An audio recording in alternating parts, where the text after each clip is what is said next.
和珅啊，皇上，朕今天到你府上，咱们不谈朝政啊，我是带永远过来瞧瞧你们家的这些古董的。皇上，瞧您说的，我们家这点破烂玩意儿哪能入得到阿哥的法眼呢？大臣不得与皇子私下往来啊，所以永远想过来看你也不方便。朕就以看古董为名，让你们师徒二人好好聚一聚啊。皇上用心良苦啊，我看15阿哥的气色好多了。是，永远，来跟你师傅说说话吧。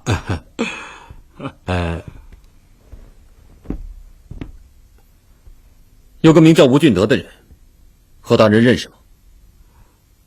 阿哥说的是那个吏部侍郎吧？吴俊德贪赃枉法、买官卖官，罪大恶极。请问何大人，该不该处置？永远，朕不是说了吗？今天到何大人这儿来，不谈朝政，怎么又谈上了？听说吴俊德是何大人的人，有这回事吗？啊，他曾经是我的门生。那何大人是要包庇自己人了？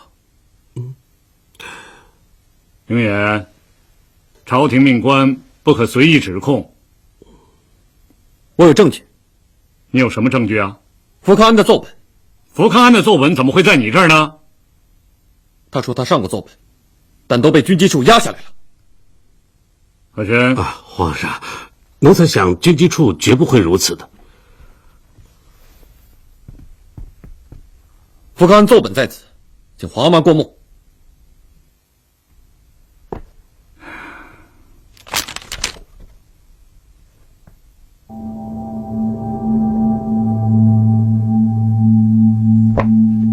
你这是什么奏本啊？福康安参奏吴俊德的奏本。自己看看。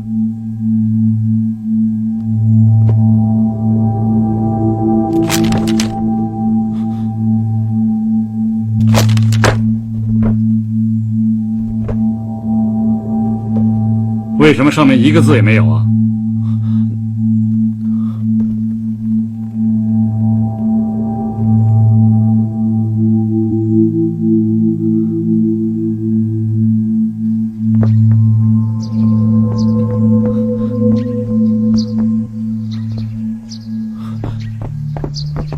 舅舅，你怎么这么快就回来了？这奏本是空的。这么说，你还是把奏折呈给皇上了？是不是你给错了？没错，我给的你就是一本空白的奏章。什么？你干嘛这样？因为我料定你必会把奏折交给皇上。交给皇上不好吗？打在吴俊德身上，痛在永兴心里。可也伤在和珅身上。永远，小不忍则乱大谋啊！福康安的奏本呢？还给我！我把它烧了。你怎么可以？永远，不是凡有罪的都要告，凡针对永兴的都能告。你要学的东西还很多呀。你，唉。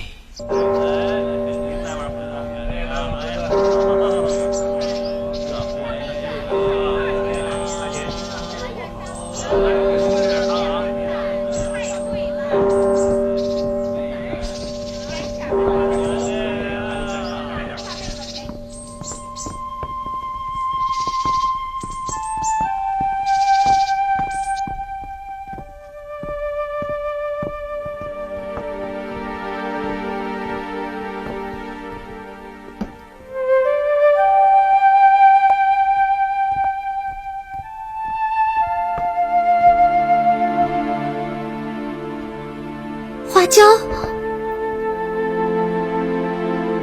你还记得我？这么巧，你也来上香。我在等15阿哥，他也会来，我们约好的。我是为福将军来上香的。你不想见见15阿哥？15阿哥在万花楼的时候，天天跟我念着你，不知道姐姐你是不是也天天的念着他？紫燕姑娘，别再说了，我要上香了。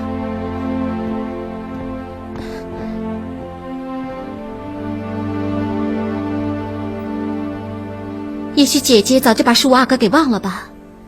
做将军夫人一定很开心吧。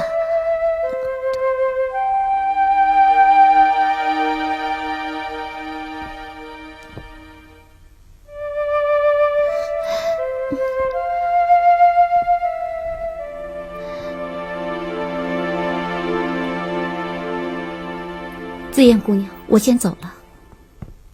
你背叛十五阿哥，神明也不会保佑你们。我是为福将军来祈福，福康安算什么男人？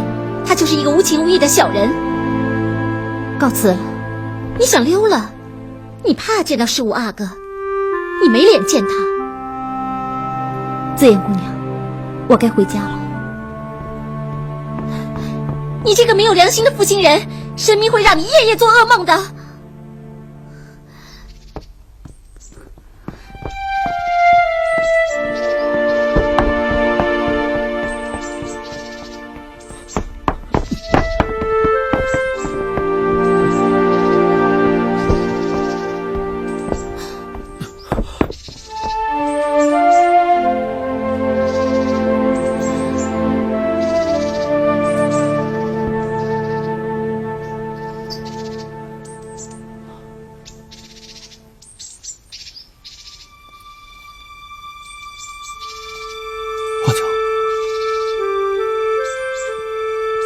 再等我。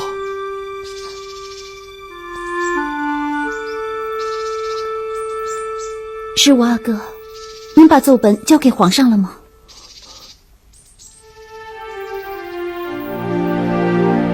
没有。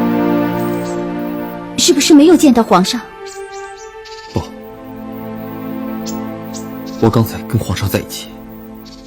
那是您忘了带了。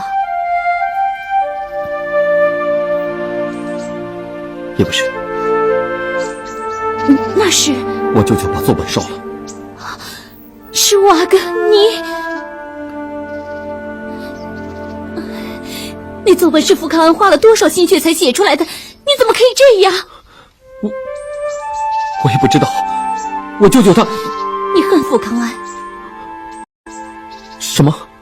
你恨福康安娶了我，所以把奏本烧了？不是我。是我舅舅他舅老爷，你难道不相信我？我就是因为相信你，所以才把奏本交给你的。花娇，这件事不像你想的那样，我对富康安其实并没有。你敢说你不恨他吗？他去见你，你却让他在宫门外站了那么久。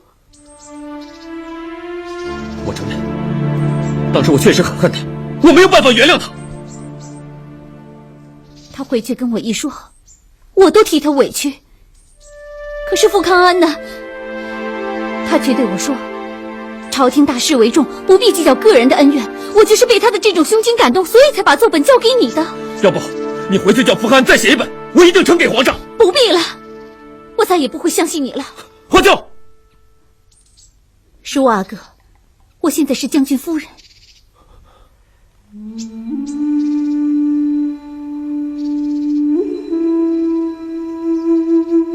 十五阿哥，我只能告诉你，富康安他并没有对不起你。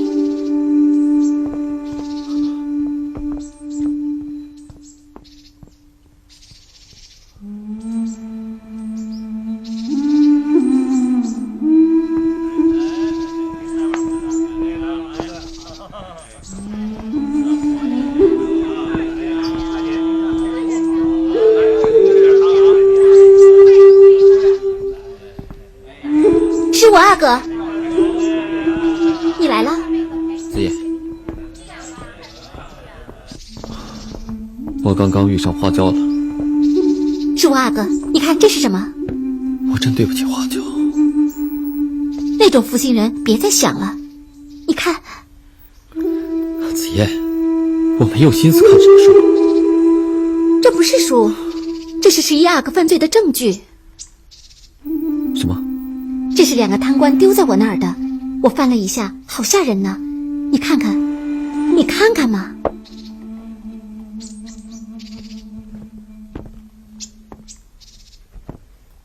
我听那2个贪官说，这个炉灰一直通到11阿哥那儿，他们是一串的。子夜，你挖到个大宝藏了。我说我回万花楼有用吧？可这里头全是账，我看不懂。阿哥，赶快回去问问你舅舅，他一定懂。舅舅啊，不行，这千万不能给舅舅看，要不然他会毁了他的。毁了？他不会那么糊涂吧？我舅舅做官做久了，前怕狼后怕虎，这不，他刚刚把富康安给我的奏本给烧了，害得我都没办法向花椒交代。那阿哥不如直接交给皇上。皇阿玛，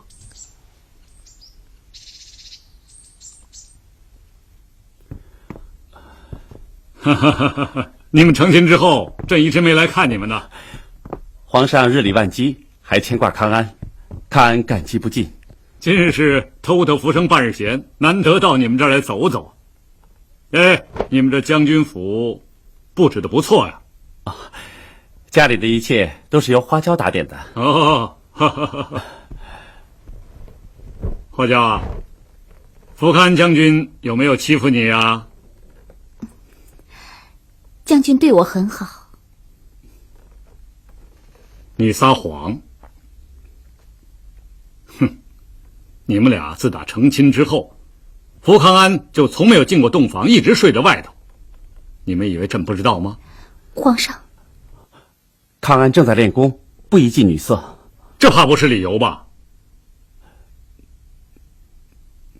你们两个都是有情有义之人，不应该也不会发生这种事情。所以朕就在想，你们大概都是为一个原因，那就是为永琰。皇上，你不要回答。花椒，你回答朕，是不是？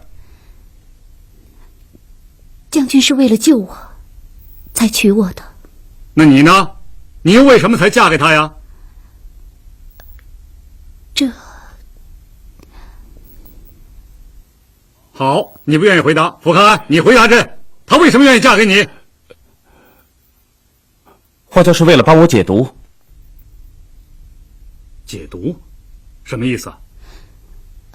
将军，别说了。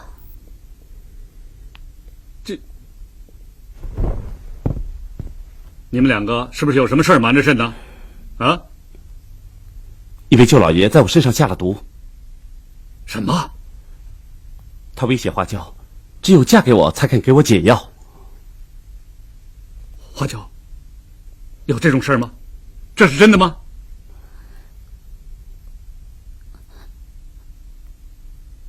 那天去天牢，朕问过你，你为什么没跟朕说呀？当时舅老爷就躲在旁边，我不敢说。好啊，桂姐，这是跟朕演一出戏呀。那你呢？你为什么不跟朕说呀？微臣也是在拜堂之后才知道的。你们两个人真是糊涂啊！真是糊涂。好，朕一定会彻查此事。皇上，是我阿哥跟舅老爷最亲了，求您别再追究了。他们在朕的眼皮底下做出这种卑劣的事儿，他们眼里还有朕吗？皇上息怒，现在木已成舟，还是应该顾及到是我阿哥的感情。糊涂！花椒不懂事，不敢跟朕说。那你呢？你为什么不跟朕说呀？微臣是怕什么？怕桂姐会伤害到你？哼！花椒，桂姐这件事儿，朕一定还你一个公道。皇上，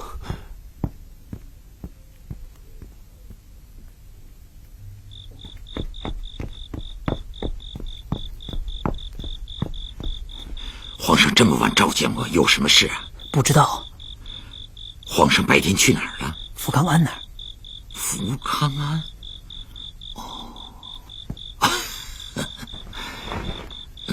哦，多谢大人。小意思。舅老爷小心，皇上火气大了。谢谢公公。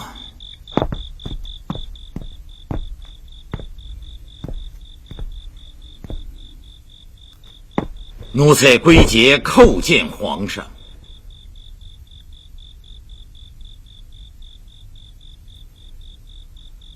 奴才问皇上安，皇上吉祥。吾皇万岁万岁万万岁！喊那么多声干嘛？这哪儿都是聋的吗？奴才多喊2声，是想让皇上恩准奴才起来说话。你还想起来说话？你就跪着回话吧。好好想想你干的好事。奴才的确干了件好事。还以为朕在夸你。你想想你自己哪干了一件好事？奴才干了件好事，是给福康安下毒，逼花娇嫁给他。你还有脸说出来？朕都替你脸红，知道吗？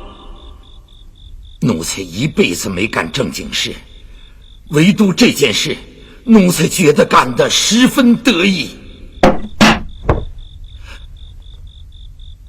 强词夺理，这种伤天害理的事儿，你都干得出来？皇上说的不错，这件事的确是伤天害理，害了花娇，也害了福康安，可是却救了永琰。什么？你还救了永琰？你把他的心上人给夺走了，你还说你救了他？只有花娇嫁人，才能救永琰。强词夺理，你休想让朕饶恕你！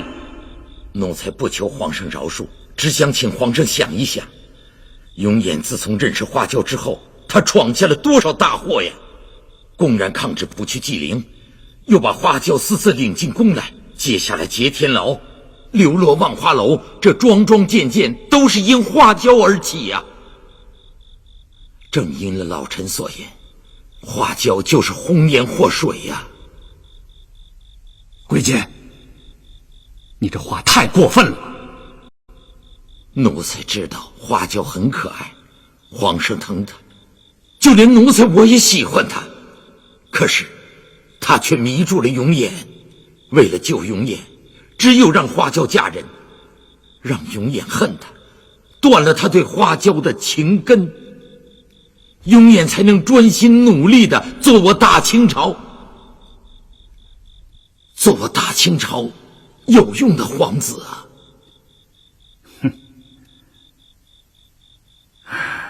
你这些话，朕心里都明白。只是这样做，对花娇太不公平了。皇上既然这么说，那一切责任由奴才一人承担。皇上要杀要罚要充军，奴才绝无怨言。行了行了，你起来吧。谢，奴才不能起来。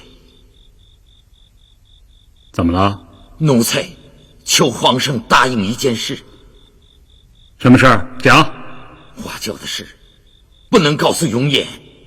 这如果告诉永琰，他必然会燃起对花娇的旧情，重新走入歧途啊！可是朕怎么能不告诉他呢？皇上，您今日瞒了永琰，就是为了他日永琰能成大器。如果皇上您心软告诉了他实情，皇上就是害了永琰一生啊！好了好了，这件事朕答应你，起来吧。谢皇上，奴才不能起来。你又怎么了？花娇一事，奴才犯了欺君之罪，望皇上处罚，奴才方得安心。算了算了，你也是为了永琰，朕怎么能忍心苛责呢？好了，朕赦你无罪，起来吧。谢主隆恩。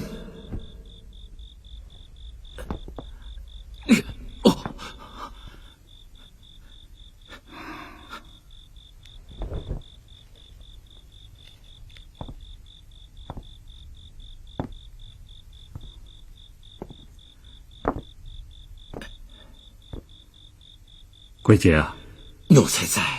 你关心永远比朕还多，朕感谢你。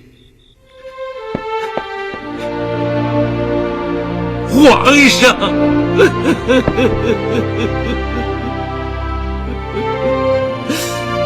皇上，奴才不敢当啊！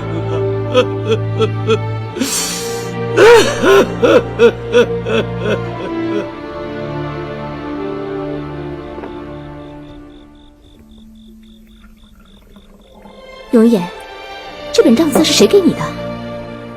这是紫燕拿到的。我真是有先见之明，让他回了万花楼。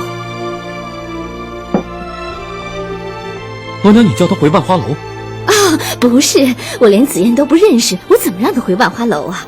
我的意思是说，幸亏他回了万花楼，才能得到这本账册呀。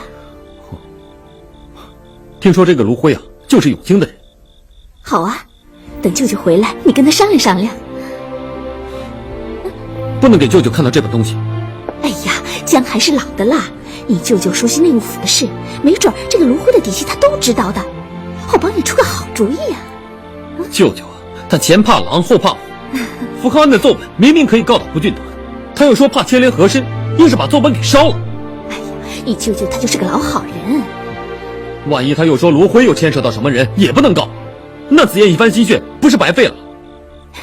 永远，还是把这账册给舅舅看一眼啊！不行，万一他又把账本给烧了呢？那我就惨了。那你打算怎么办？我要给永兴当头一棒。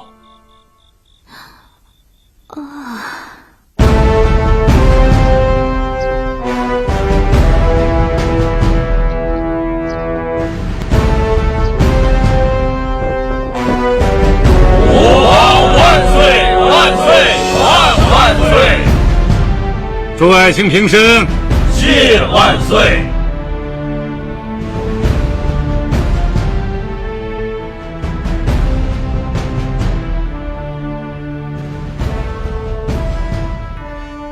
爱卿，今天有什么好消息要上奏吗？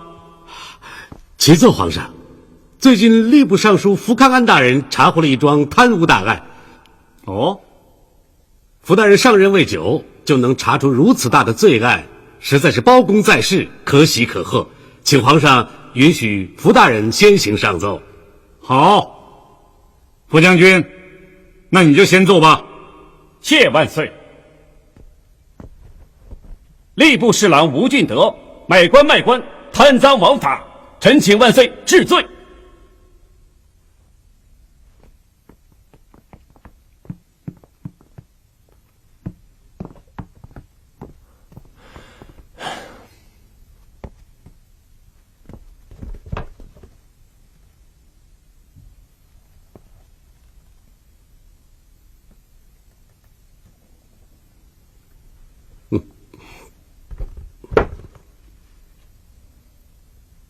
吴俊德，微臣在。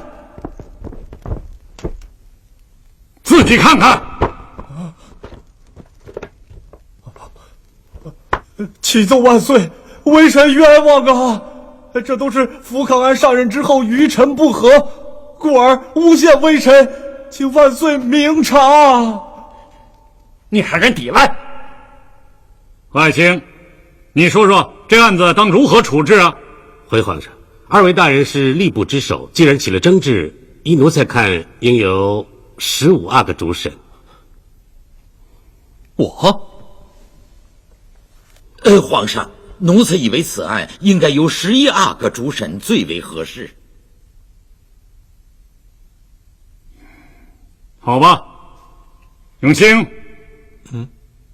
这个案子由你来主审。儿臣遵旨。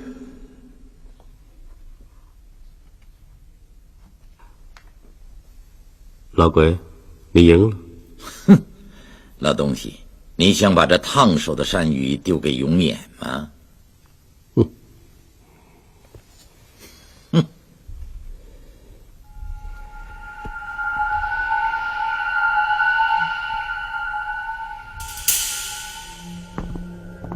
皇阿玛，儿臣也要告一个人。你要告什么人呢？内务府主事郎中卢辉。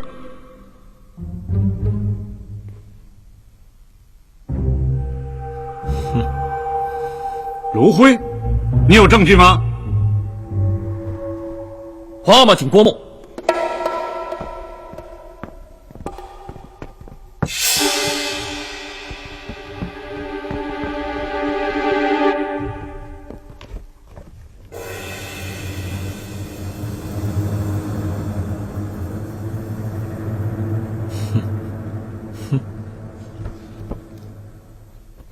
卢辉，臣在。你自己看。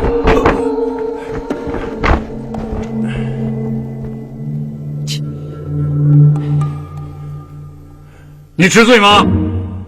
臣知罪，臣知罪。海清，你说这个案子由谁来主审啊？当然15阿哥最为合适。好，永远，这个案子就由你来主审。儿臣遵旨。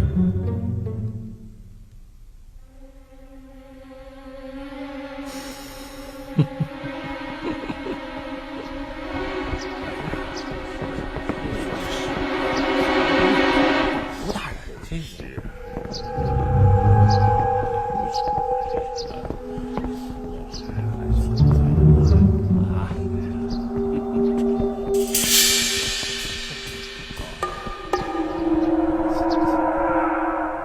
按律法，这个案子当交由督察院来审理，可是和珅建议由你们两个来审，他是什么意思？你们知道吗？谁知道呢？回皇阿玛，何大人是想让我们熟悉律法，了解律政，也就是说，给我们俩一个锻炼的机会。是啊，和珅很了解朕的心思，所以你们两个不要辜负他的心意。这个案子审得如何？文武百官看在眼里，朕也看在眼里。请皇阿玛放心。永远，你呢？没二话，认真审。好，这两位大臣都是老臣，在朝中为官多年，一定有非常复杂的关系网，所以你们两个办此案要格外的谨慎呐。皇阿玛，儿臣会像包公一样审案的。哼，像包公一样审案，好啊，这话说得好啊。永远，你会做到吗？做到什么？像包公那样，铁面无私。当然能做到。好啊，那我们击掌。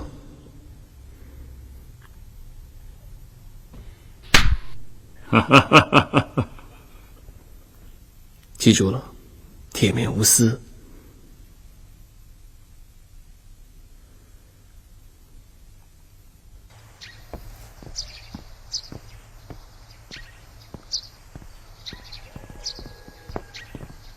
永野，舅舅，你怎么还没走？你真是急死我了，怎么这么久才出来呀？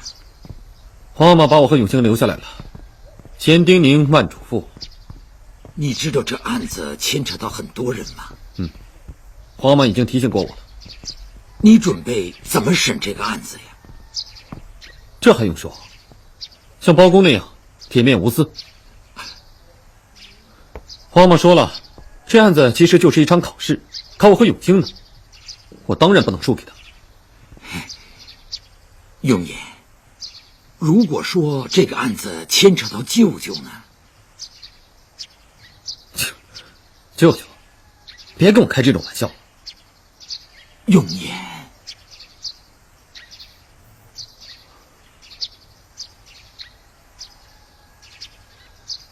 舅舅，不会是真的吧？是真的。你怎么回事啊？这卢辉是我的人呐。他不是永兴的人吗？哎呀，他跟永兴没有丝毫瓜葛，是我的人呐。你怎么不早说啊？哎呀，你事先也没有问过我，你拿着账册没有让我看，就直接交给皇上了。你怎么还埋怨舅舅啊？那现在怎么办？现在事已至此，只能这么办了。反正卢辉已经认罪了，我会叫卢辉把事情扛起来。你呢，就办到卢辉为止，懂吗？办到卢辉为止。这件事谁也不知道，你办了卢辉，一样可以结案交差，一点也不会输给永兴。可是舅舅，你到底……我知道你想问我到底贪了多少。好吧，我告诉你，如果这账要查到底，舅舅我掉脑袋。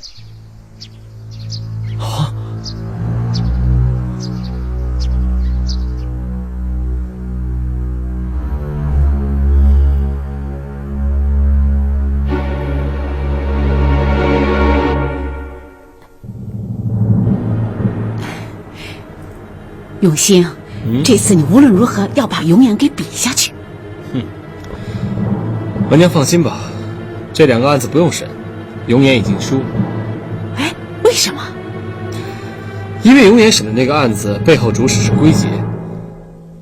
哦，哎，那永远一定会包庇他舅舅。不怕他包庇，只要他包庇，我就把真相向皇阿妈一捅，他自然就输了。那万一那个愣头青真审起归结了呢？不可能，有他额娘在呢。嘿嘿，对呀，永远他娘也不答应啊。所以说额娘，永远这次是怎么着都输定了。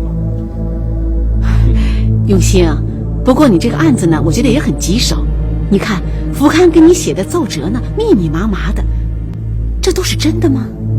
都是真的。哎呀，这个吴俊德做事也太不小心了。吴俊德是和珅的人，那和珅这下可倒霉了。所以说这个案子，我要全力保吴俊德。你怎么保啊？皇上盯着你们俩呢。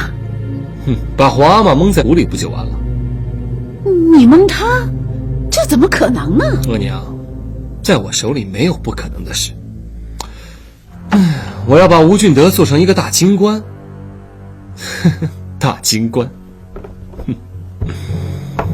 是我阿哥，桩桩件件，我说的全是真的。许多事情都是舅老爷让我做的，我是身不由己呀。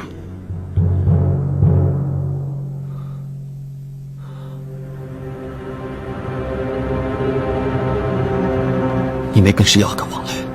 我是舅老爷的人，怎么会跟石阿哥来往？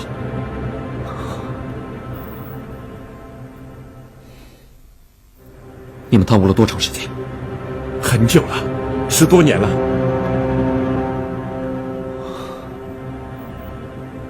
贪了多少钱？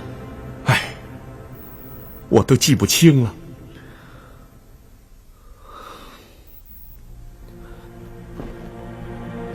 你画押吧。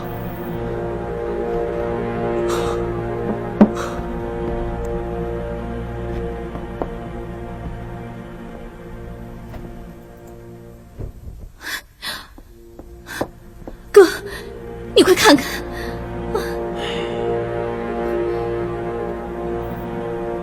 写的少了些，也许年代太久，他记不清楚了。这上面这些罪行，能判他什么刑啊？少说充军宁古塔。永远，这件案子你一定要保住舅舅啊！我在皇阿玛面前立过誓，要像包公那样铁面无私。这下倒好，遇到自己的舅舅，我都要王法徇私了。你是什么话？是舅舅重要，还是什么誓言重要？舅舅重要，可是大清的律法更重要。你这孩子疯了！没有什么比舅舅更重要。舅舅，你再看看公状，没有不对吧？不用看，条条都是真的。那就请你画押吧。永远，你舅舅，请你画押。好，好，好，你个小包公。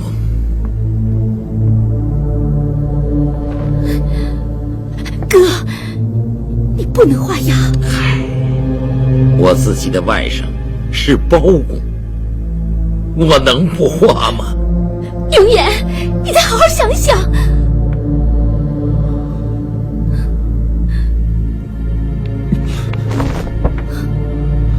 有眼不孝，但国法周善。永言请舅舅画押。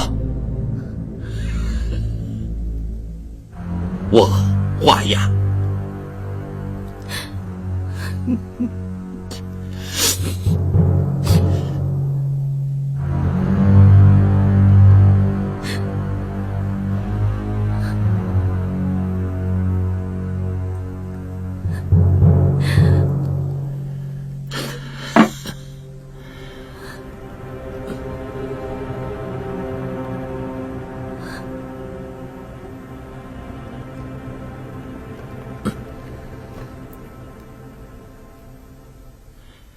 你给皇上拿去吧。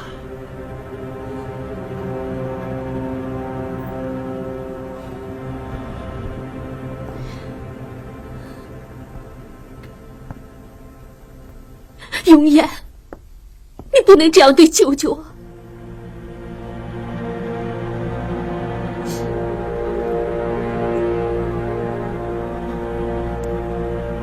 舅舅，我该交给皇阿玛吗？交与不交，全在你了。额娘，孩子，你可要明白，舅舅要是有罪，你也会受牵连。这样的话，你做太子的事就难了啊！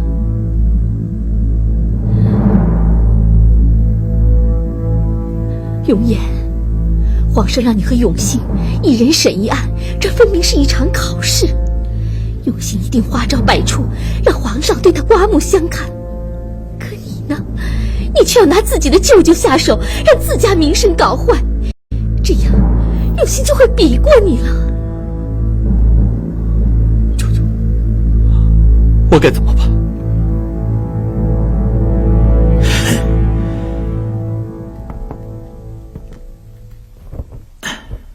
舅舅的命，就在你手里呀。什么律法如山，那都是骗小老百姓的，胳膊肘哪有不往里拐的呀？可皇阿玛让我审案，就是要看我能不能公平执法。满朝文武只有舅舅一个人肯帮你，他们谁会真心帮你呀？你现在倒好，把舅舅亲手斩掉，你不是自己毁自己吗？我再想想。永言，让他去吧。我担心他把供状交给皇上。永琰跟永兴不一样，永琰善良，他不会亲手害了自己的舅舅的。我就怕他那傻劲儿犯了。我还是相信永琰。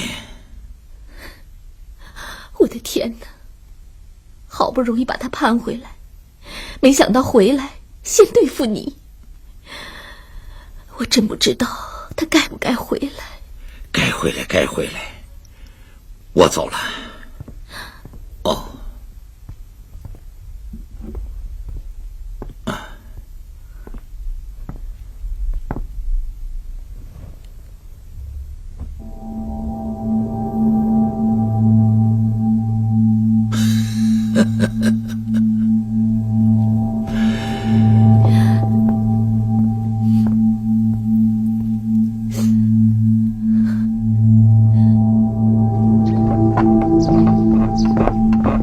落轿。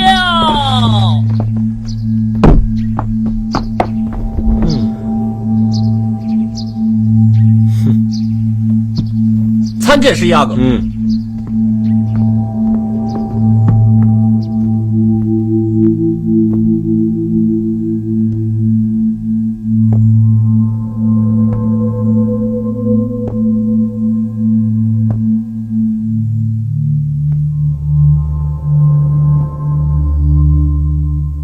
石亚哥有何贵干？审案。审案应当在公堂。副将军，从现在开始，你的将军府就是公堂。十一阿哥到底什么意思？意思很简单，谁都知道我跟你不和，这个案子我是主审，将军是原告。将军心里一定在嘀咕，十一阿哥会不会偏袒那个吴俊德呢？我是有此忧虑，所以了，为了消除将军的顾虑，我决定把将军府设为公堂，所有的犯人传召全都由我跟将军一起进行。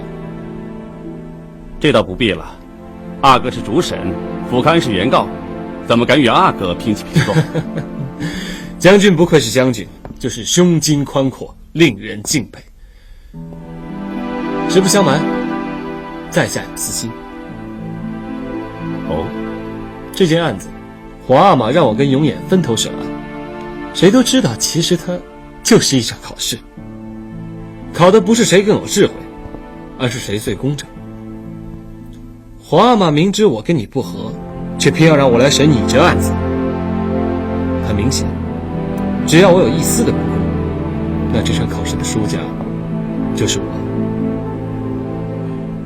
所以你就故意摆出这种姿态，跑到我这儿来设公堂。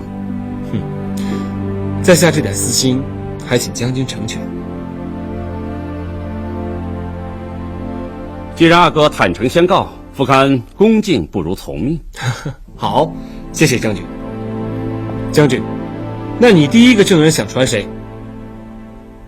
吏部员外郎袁务正。好，就传他。哎呀，师傅阿哥，实在对不起，我们家老爷不在家。他去哪儿了？啊，我家老爷到山东赈灾去了。那夫人呢？夫人说了，阿哥不宜私访大臣府。我有急事请教。嘿，我家夫人说了，她会到紫云观上香的。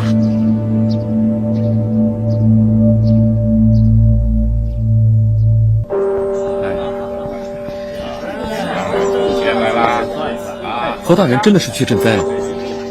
没有听说山东有什么重大灾情。阿哥是自己人，所以我就不瞒您了。和珅出去躲人情债去了。人情债？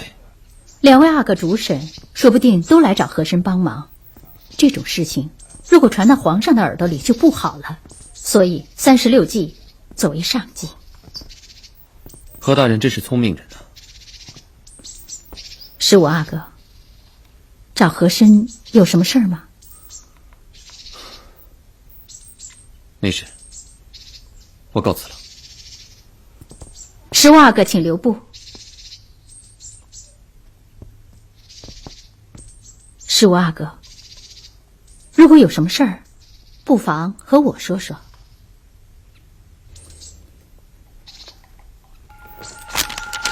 请夫人看看这个。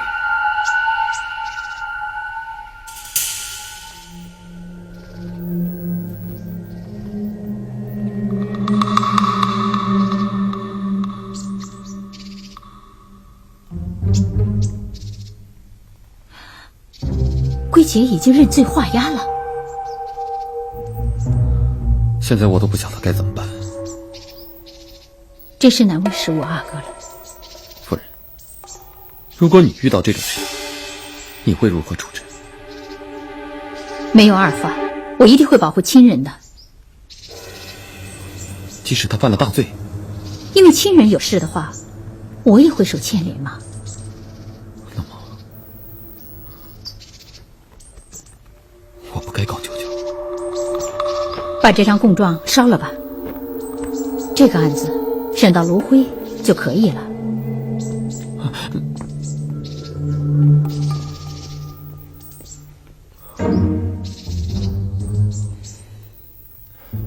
下官所言，句句属实。袁无正，你跟我不是这样说的呀。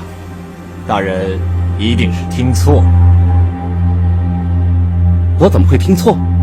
吴俊德罢粮储道、兵备道、盐法道和务道4名道员空缺，拿去交换了户部一批税款，这明明是你亲口告诉我的呀。大人，这件事其实吴侍郎乃是秉公办事。一官换钱，也算是秉公办事嘛。那4名道员都是依法遴选呢。4名道员都是户部大臣的亲戚，这未免也太凑巧了吧？那4人的提名是前任尚书所为，吴大人只不过是履行手续而已。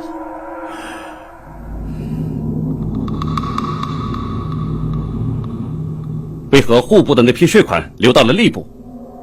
户部曾向吏部借了一笔钱周转，后来这笔税款乃是还债，并无不法情事。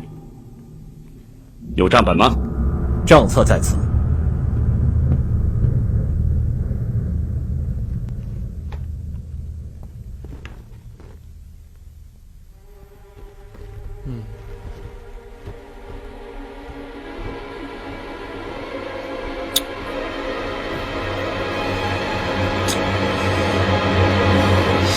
傅大人，傅大人，这个账册上记得还真是一清二楚，无可置疑哦。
曲项向天歌，白毛浮绿水，红掌来，你看鹅，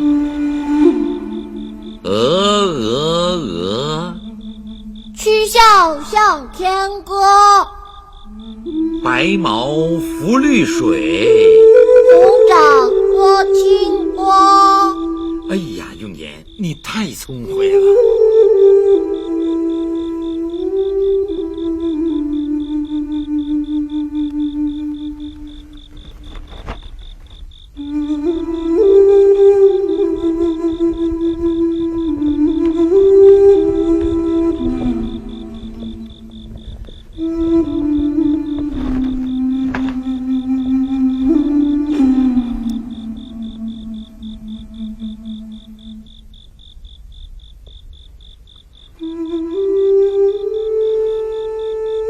好了，郑平，你可以退下了。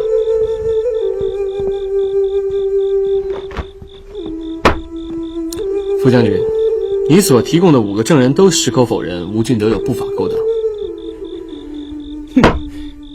这些人跟我明明说义愤填膺的，不一会儿就翻供了。还好我们在将军这询问证人，不然将军会以为我施加压力，威胁人证翻供。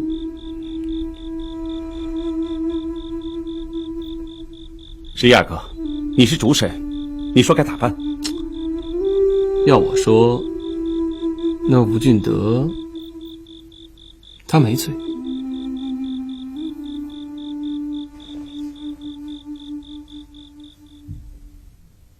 永兴，儿臣在。吴俊德涉嫌买官的案子审得如何呀？回皇阿玛，儿臣已经传讯2造23名证人，证明吴俊德乃清正廉明，绝无买官卖官之事。哦，皇阿玛，所有审讯记录在此，请皇阿玛过目。呈上来。请。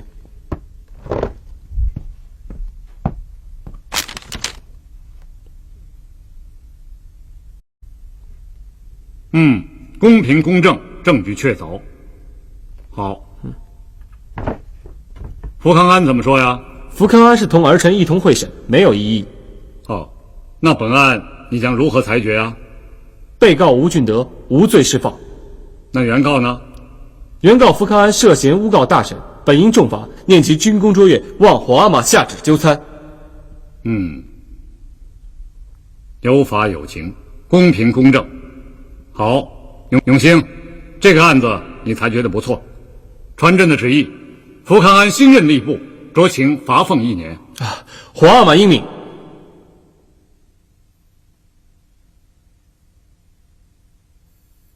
永远，你呢？儿臣提审18名证人，被告卢辉供认不讳。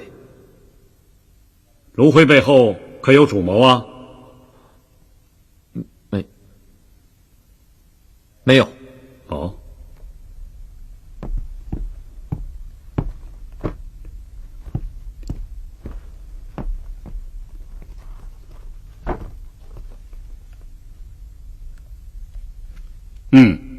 不错，引经据典，有律有利，名利相符。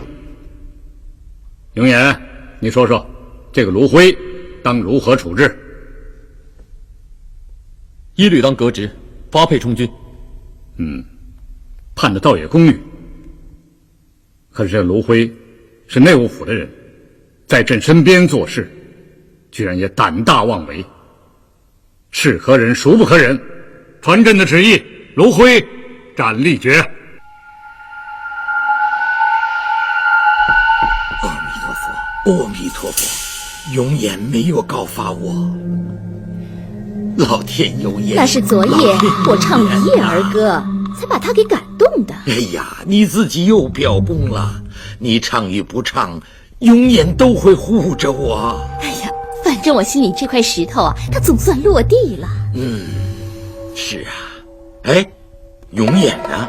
我得好好谢谢他呀。他呀，一大早就出去了，我也不知道他去哪儿了。我去找他。师傅阿哥，阿哥，您审我的案子，您知道我不该死啊！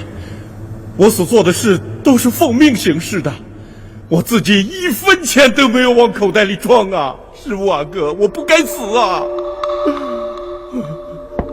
师傅阿哥，我不该杀头的。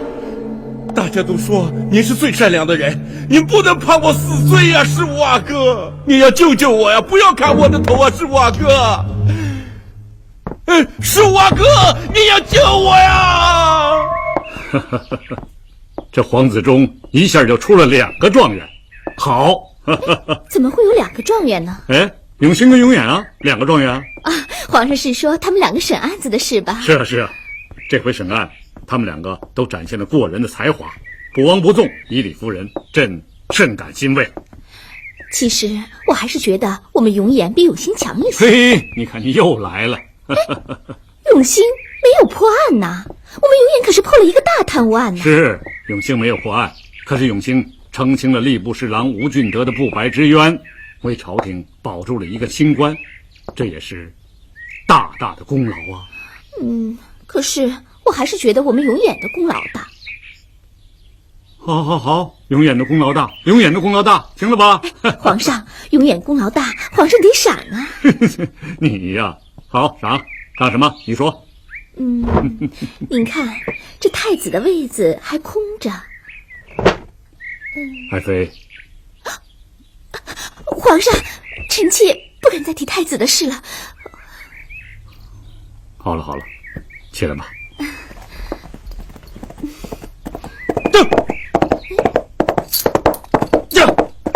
永远，这孩子怎么在御花园里跑起马来了？这胆子也太大了。永远，你这是怎么了？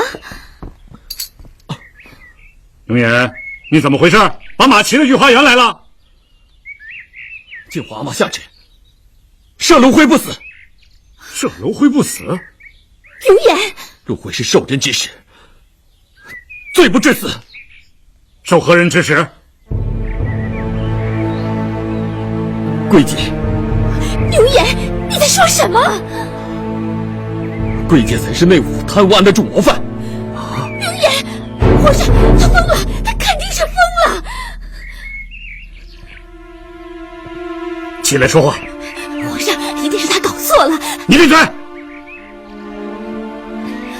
说，贵姐才是内务府他挖的主谋犯。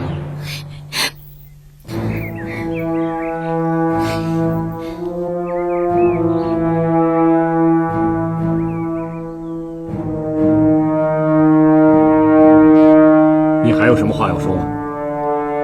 奴才罪该万死。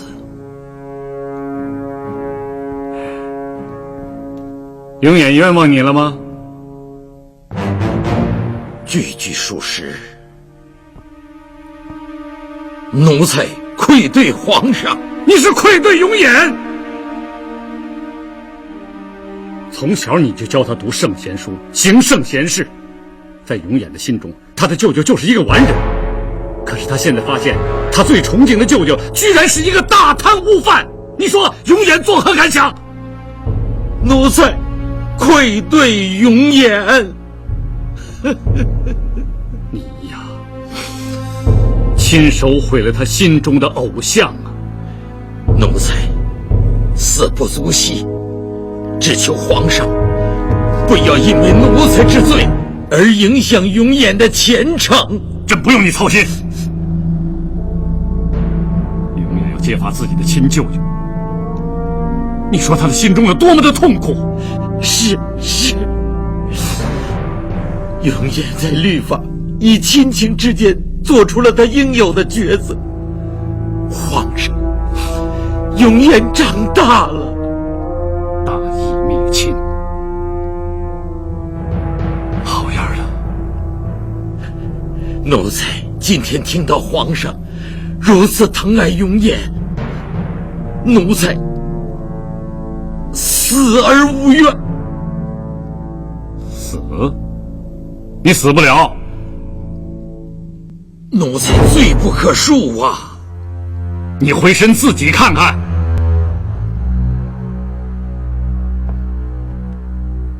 永琰，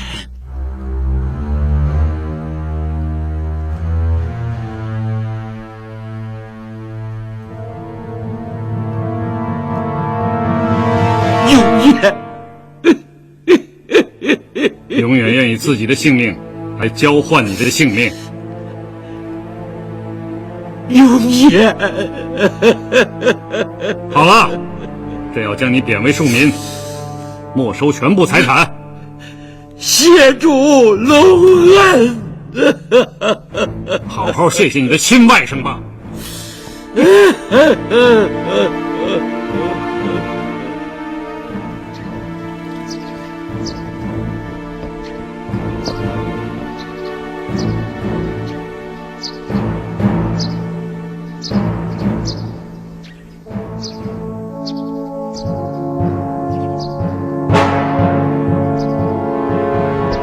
放肆！知道我是谁吗？十万个恕罪，奉将军令，查抄归节府，任何人不得进入。将军？哪个将军？福康安将军。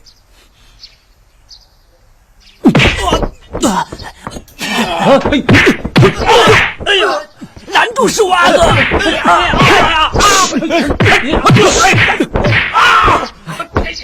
对，拦住他！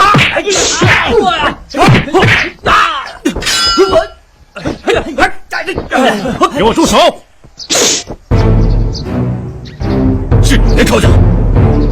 福康安是奉皇上之命查抄归节府，为什么不是吏部官差，而是你的兵？皇上有令，归节在京城关系复杂，官差查抄恐有掩护串通之嫌，所以令福康安调京郊步兵营查抄。福康安，你真是狠呐！福康安是为了成全十五阿哥的美名。什么？十五阿哥大义灭亲，满朝传颂。福康安奉旨抄家，正是助十五阿哥结束归节以来，让朝野都知道，十五阿哥告舅舅不是玩假的。你什么东西？你有什么资格来抄我舅舅家？福康安奉旨抄家，这是皇上对我的信任。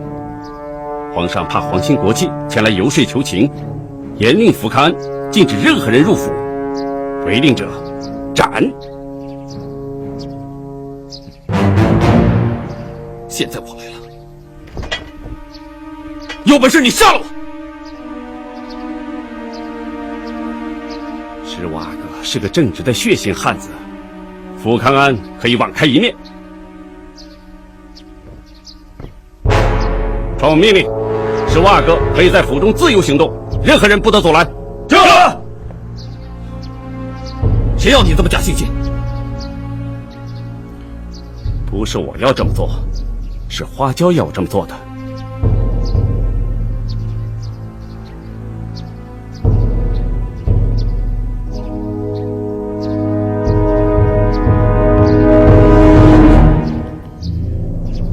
统统到大门口给我候着。是。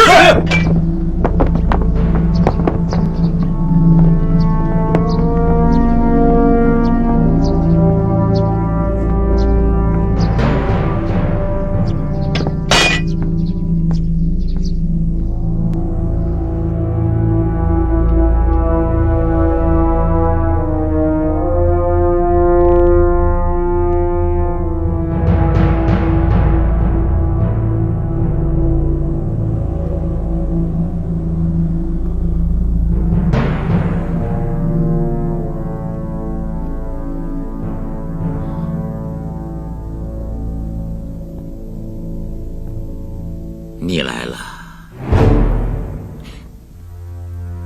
舅舅。福康安不许任何人进来，可是我知道，他一定会让你进来的。舅舅，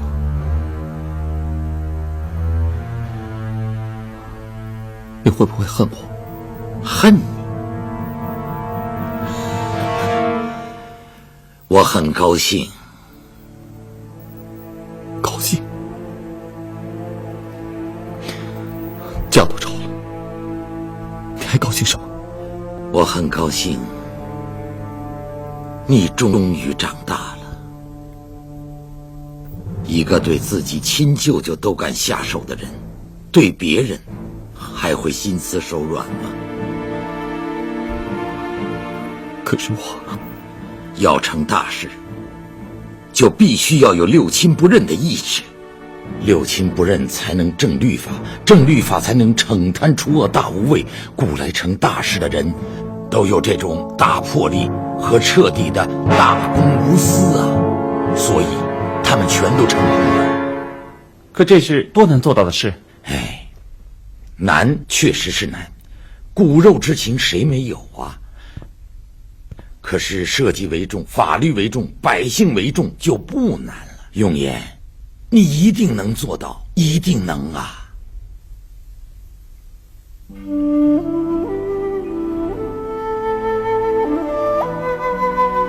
你真的一点也不恨我？我孤家寡人，无儿无女，你是我一生的希望。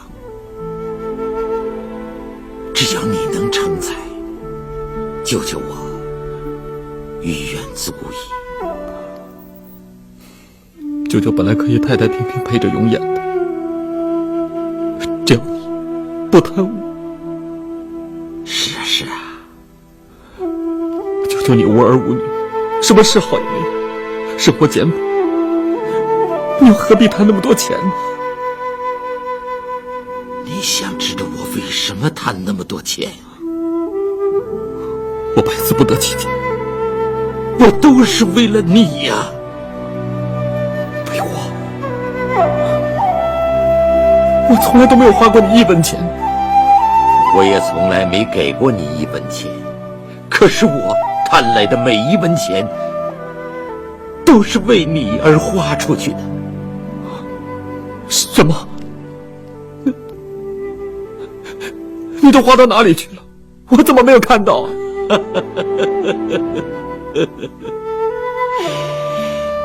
我花到哪儿去了？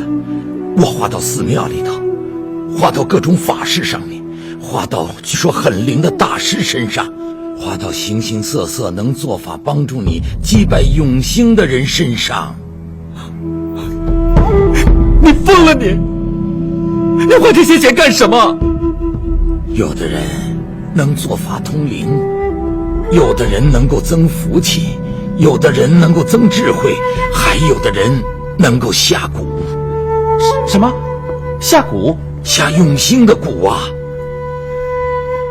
还有些人精通辟邪术。什么邪术？害你的邪术啊！我怕永兴请妖道做法，加害于你，让你生病，这些我都不得不小心翼翼的防备呀。舅舅这是要干嘛吗？唉，人心似海深，难以琢磨呀。我花了不少的银子，请来各路大师，让他们做各种法事，为你筑起一道防线，让你对邪术能够百毒不侵呐，更请神明为你庇护，让你无灾无难的度过一个一个难关，这都得花钱呐。这些钱都是骗人的。哎，上个月有个大师算出你将有劫难，我赶赴泰山，从山脚下叩首跪拜上山。我这些都不知道。风雨交加，我一步一叩首，请大师做水陆道场。可以这样说，每一场法会都是银子堆起来的呀。我懂了，原来我才是大贪污犯。不，钱是我贪的，这些事与你毫不相干。我所向披靡，舅舅却承担了所有的罪。永烨要爬上太子之位，是要付出代价，可是我们所付出的代价太少了，值啊！一点都不值。我不要做什么太子，我只要舅舅。永烨，舅舅不让你这么说。从今往后，你不再需要舅舅了，一个人完全可以像赵子龙一样，单枪闯入万马军中。舅舅，永烨，舅舅不能再陪你了。舅舅，舅舅，舅舅。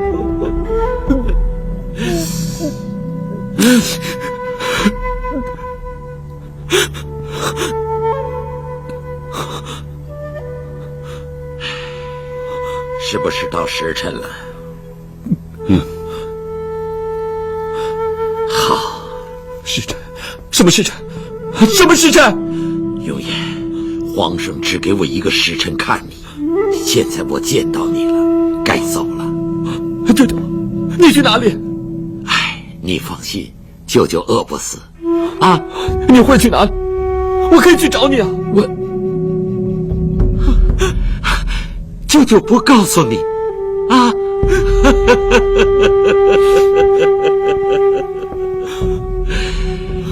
舅舅不要你牵挂，不要你分心，你要把所有的精力都放在对付永兴身上，明白吗？不要想舅舅。舅舅，你答应我。舅舅，你答应我。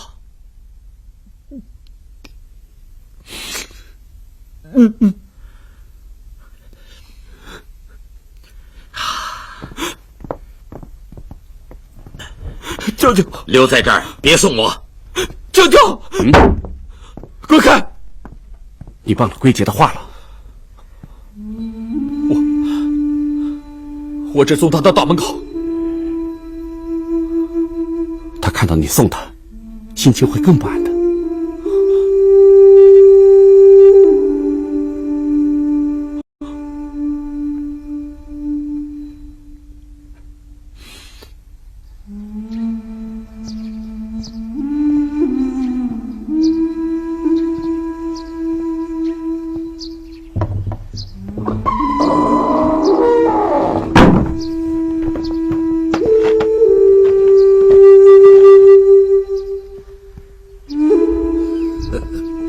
小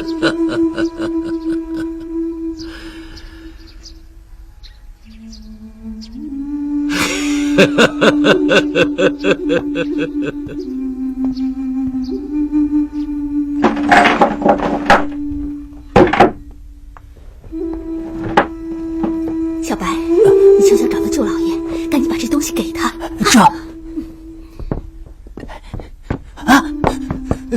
叩见皇上！皇上，你出去告诉所有的太监，有谁胆敢私自接济归节，杀无赦。这。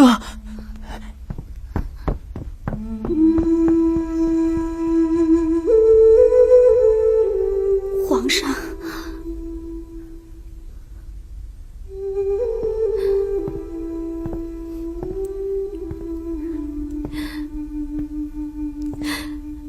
皇上，你一定要活活饿死归节吗？爱妃，国法如山。但是归节已经受到惩罚，家都抄了，你还不放过他吗？好了好了，你听朕给你解释。归节一把年纪，身无分文，我这个做妹妹的就接济他一点，你也不准吗？你也太心狠了。朕现在对归节的狠心，就是对永琰的爱心呐。你别骗我了。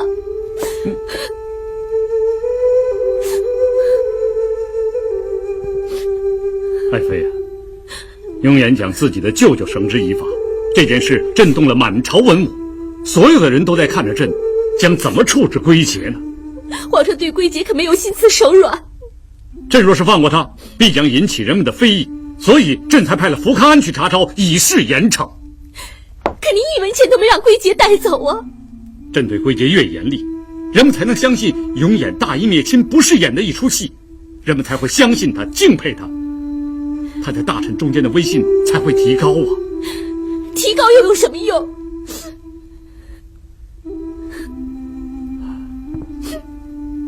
所有的人都以为选太子是凭着朕的好恶，所以在朕的面前拼命表演，他们都错了。太子是将来的皇上，要处理朝政，所以他要得到满朝文武的佩服才是。这和永琰有什么关系啊？朕让永琰、永兴各审一案。朕曾经说过，这审案审出了2个状元，现在看来朕错了，状元只有一个，那就是永琰。皇上，您的意思是说，未来的太子就是永琰？皇上，这是真的吗？君无戏言。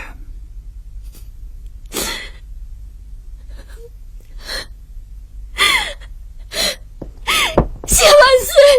爱妃，快快起来！爱妃，快快起来！来，皇上，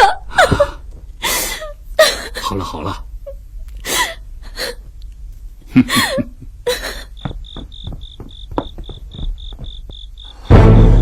是皇上亲口说的，奴才听得一清二楚。是说的是永琰，不是说我吗？皇上是跟令贵妃娘娘说的，当然是说是我啊。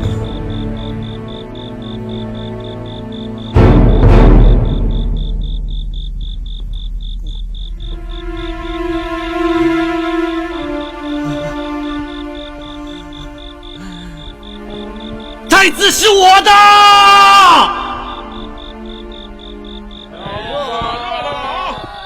哎，算命的，你算的准不准？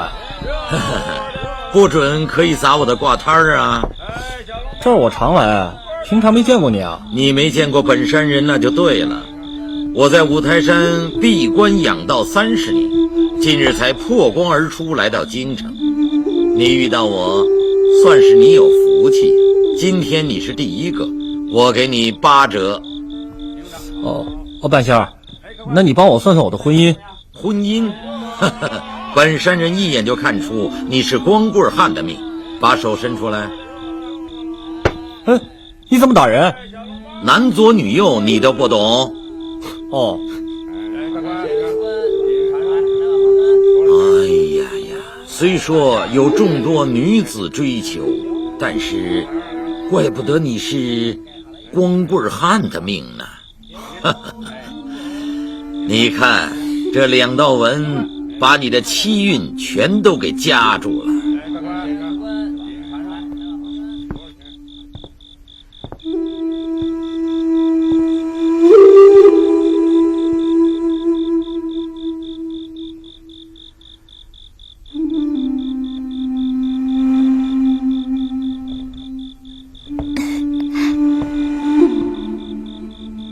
你怎么知道我来了？我有感应啊，我就感到神明在提示我，是我阿哥来了。我一回头，你果然就在这儿了。你也快成半仙了。是我阿哥，怎么样了？我给您的那本账册有用吗？账册？就是内务府那个卢辉的黑账啊，您是不是把他告倒了？告倒了。我就说嘛，我在万花楼能帮你，你还不信？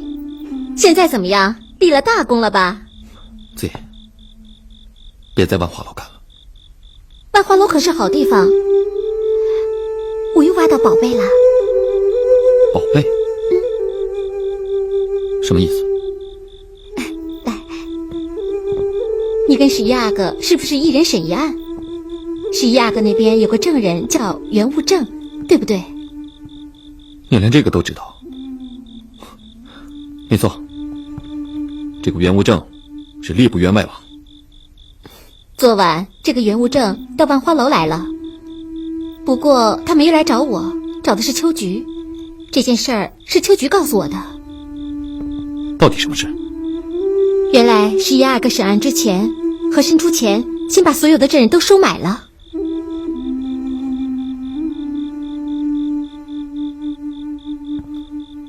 难怪所有的证人全部反供，结果吴俊德无罪释放了。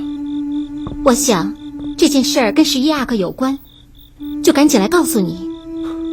子夜，你太能干了。怎么样？我说是个宝贝吧？宝贝，大宝贝，也许这个宝贝就能扳倒11个。他一倒，太子就非你莫属了。子夜，我不能多待了，我得赶快回宫把这事告诉皇上。我会为你多烧几炷香的，还不快走！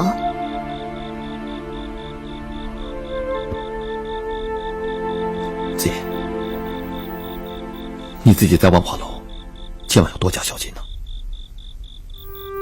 放心啦，快回去吧，回去吧。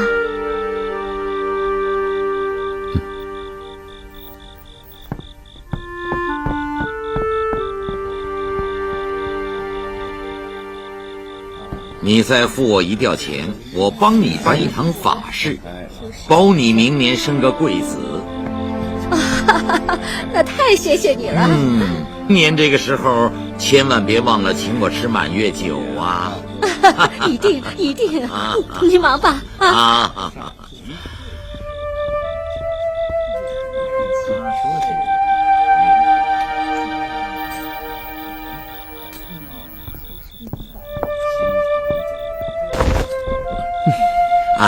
这位永野，都到了这地步了，你还在这骗人呢？你怎么知道我在这里？我是来会子宴的，结果就看到你喽。这是天意注定让我找到你，你躲也躲不掉。子燕，你找子燕干什么呀？他就在万花楼的吗？可以打听到一些官场内幕了，正好可以告诉我。永言，做事要走正路，不要听这些无稽之谈呢。什么无稽之谈呢？他打听到的是永兴的罪证。哎呀，你想没想过，一个小小的吏部侍郎，永兴为什么要包庇他，把他塑造成一个清官？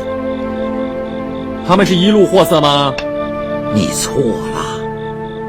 永兴之所以包庇吴俊德，只有一个原因，那就是吴俊德是和珅的人。用心在讨好和珅。大清朝有哪件事情少了和珅能办成的？征太子也一样。吴俊德被判无罪，和珅一定感谢永兴。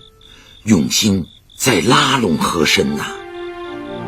你在万花楼那些日子，好不容易跟和珅化敌为友，现在千万不能把和珅推向永兴那边呐。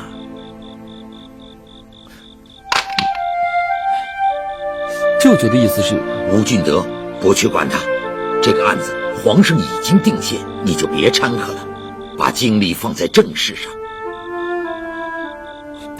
舅舅，我这儿你也不可多留，赶快回去，深居简出，好好读书，别管闲事，一定要记住。那我就再多坐一会儿嘛。哎呀，永远，听话听话，赶快走吧。你在这儿影响我的生意。哎呀，舅舅，哎，这位兄弟，我看你印堂发暗，这几天一定有什么大事啊！来啊，好，那您给我给你算一卦吧。算一卦。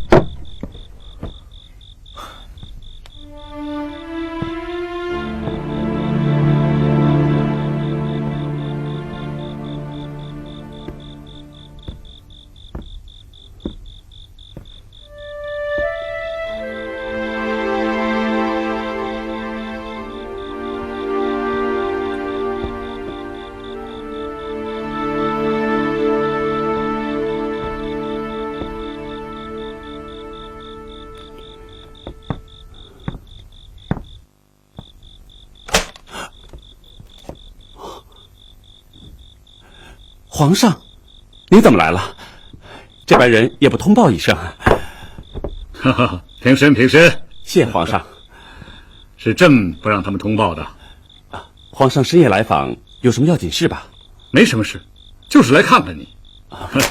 谢皇上。怎么样啊？归杰府上都抄出什么东西来了？皇上，归杰家中十分奇特。哦，奇特在何处啊？他家的陈设都是一些普普通通的家具，各项器具也都很便宜。哈哈，归杰这个人你不了解，朕知道他呀不喜欢奢华。可是他家的仓库里却是另一番景象。哦，他宁愿藏着也不摆出来，这不是怪事吗？他家仓库里藏了些什么呀？大量的金银首饰、珍珠翡翠、玉器宝石，多了去了。哦，那归杰的身上你有没有看一看？走的时候没有带一样值钱的东西吗？没有。皇上，臣一直在想，归杰藏这么多东西是做什么用的？哈，这是和珅那招。和珅？是啊，你说和珅要那么多钱做什么呀？他无非是四处送礼，笼络人心嘛。你是说归杰藏了这么多东西也是为了送礼之用？大大的不一样。和珅送礼是为了自己，归杰送礼是为了永远。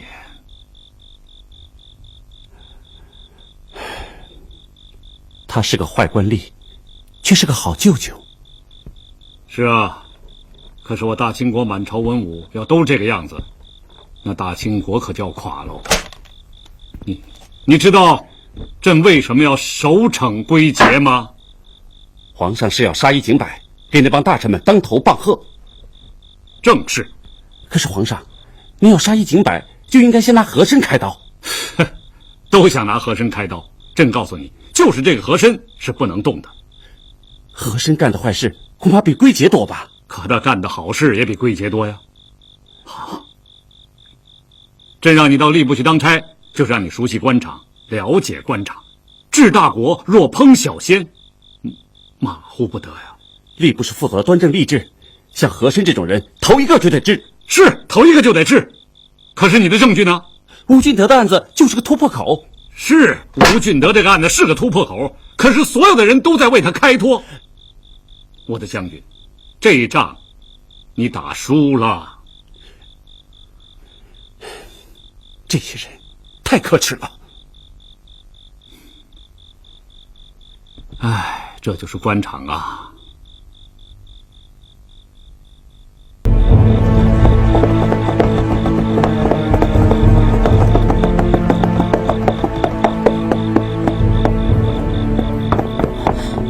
看见石亚哥。皇上怎么了？没有，两人正在花园里谈事儿。在谈什么？吴俊德一案。皇上怎么还盯着这个案子？阿哥小心，末将告退。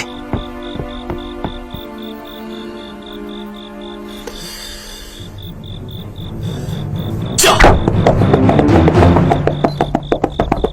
驾！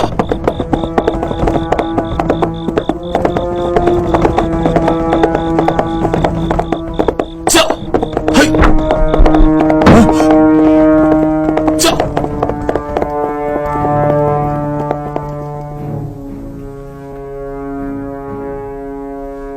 这是11阿哥的信。啊，11阿哥的信，他在上面说了些什么呀？皇上还在查吴俊德这个案子。啊！皇上不是刚刚奖励过11阿哥，还罚了福康安1年的俸禄吗？那是皇上的障眼法，他暗中还在查呢。夫人，我去找那吴俊德。嘿，你干什么去？我把那吴俊德给做了，这样一了百了。就知道杀人灭口。夫人，那吴俊德一旦招了供，那可是不得了的事儿啊！你跟了老爷这么多年，怎么一点长进都没有啊？现在要是吴俊德突然死了，那不就说明这个案子有问题？那不是欲盖弥彰，自打嘴巴吗？夫人，这皇上万一要来过问此案呢，那可不妙啊！这个案子关键不在吴俊德，而是在那些证人。可是，这皇上肯定还会找那些证人讯问呢。23个证人，每个都派人盯着，皇上传了谁，随时向我禀报。这。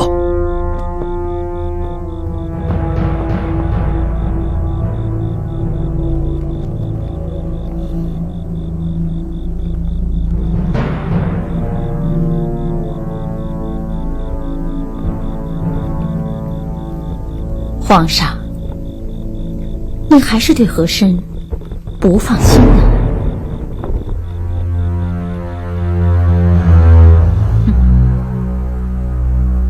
大胆的袁武正，你先对福康安揭穿弊端，11阿哥主审，你又矢口否认。皇上，冤枉啊！微臣并没有对福康安说过什么呀！你还敢狡辩？皇上明鉴，微臣实在不知此事。真的是福康安无中生有啊！大胆袁武正，你居然敢诬陷福康安！朕给你最后一次机会，你若说出实情，既往不咎；若不说实情，朕必治你罪。微臣所言，句句属实。来人啊！来！把袁武正推出午门斩首！走！冤枉！皇上，冤枉啊！微臣冤枉啊！皇上，微臣冤枉，冤枉啊！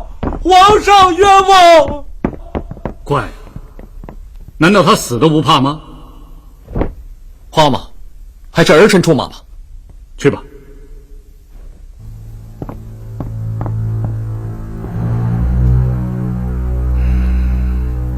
哎呀，这说是太乱了，这啥呢？真傻呀！刘正，皇上说了，如果你能说出实情，就免你一死。我说的句句都是实话，我实在是没什么可说的了。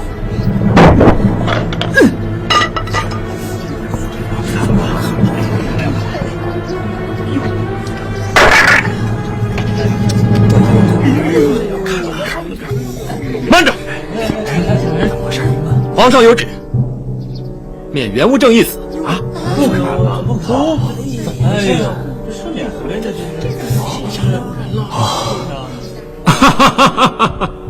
袁爱卿平身。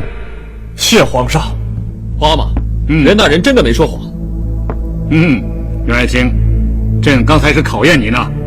哦，皇上。袁大人，你是好样的。福康将军一直跟朕说你是被人收买，所以才翻供。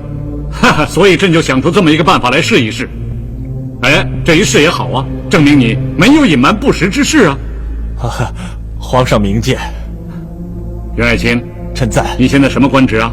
哦，微臣是吏部员外郎。哦，从五品的官儿。好，朕现在就封你为吏部侍郎。哦，恭喜大人，官至五品。臣谢主隆恩。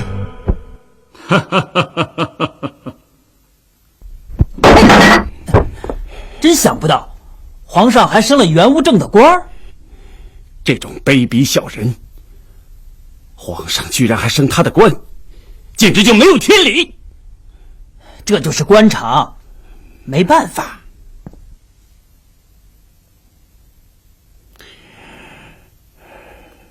难道皇上真的被他们蒙蔽了？夫人，从宫里传出来的消息，皇上用这假砍头的招来吓唬元务正，都没让他招供啊！哎呦，这元务正真是好样的。哎，其他证人皇上传了吗？没有，皇上在元务正那儿没有审出什么名堂，其他人也就没有传。哎呦，我安排的证人个个经得起考验。那是，夫人不愧是女中诸葛呀！哎呀！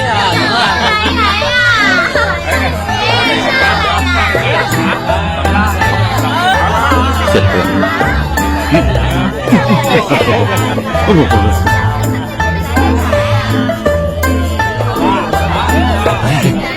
你怎么把朕带到这种地方？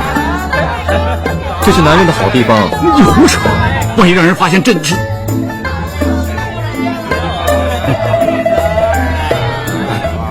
万一让人认出朕的身份，传了出去，说大清国皇上跑着逛八大胡同了，这皇上还要不要做呢？花妈，您说这八大胡同是什么地方？这还用问呢？风月场所。这八大胡同是个培训班。什么？培训班？这词儿头一回听说啊！这是和珅在万花楼发明的词。这八大胡同不仅是个风月场所，而且是个贪官培训班。多少清官在这变成了贪官，多少小贪官又在这变成了大贪官。你在万花楼看到的就是这些吗？花妈，您要是有空，你应该在这住上10天半个月的。胡扯！一国之君岂能流连风月场所？您就会看到有多少太监跑到这儿来出卖宫中的消息，多少表面忠心耿耿的大臣背地里干着不可告人的勾当。这宫里看不到的事儿，在这儿全都可以看到。那今晚咱们上哪儿？万花楼吗？元务正上哪一家，咱们就上哪一家。那他去哪家了？不知道。你不知道你带着朕这么瞎转悠？哎，你知道这条街上有多少妓院吗？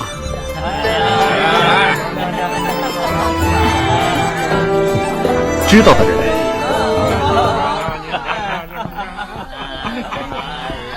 怎么样？元务正在迎春阁。好。那是谁呀？他就是我花。那我先走了。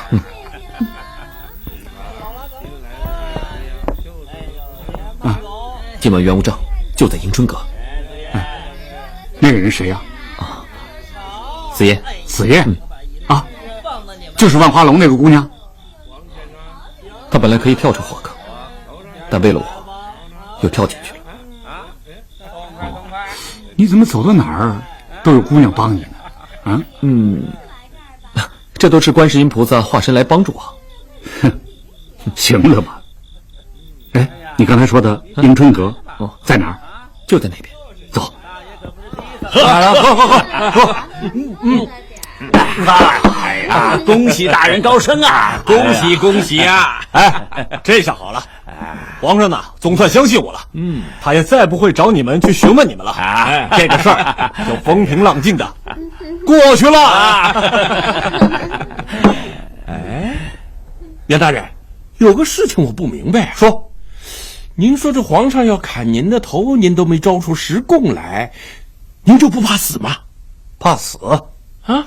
这谁不怕死啊？这个，可是我知道皇上那是吓唬我的，假砍头。这大人何以知晓啊？自有高人指点吗？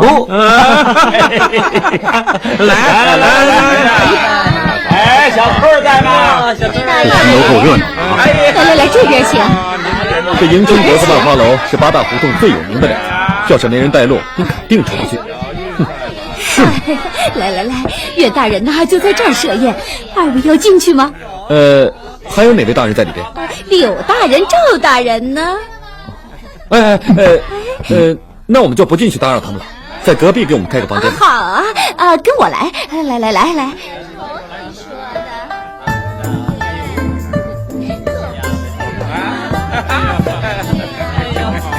大难不死，必有后福。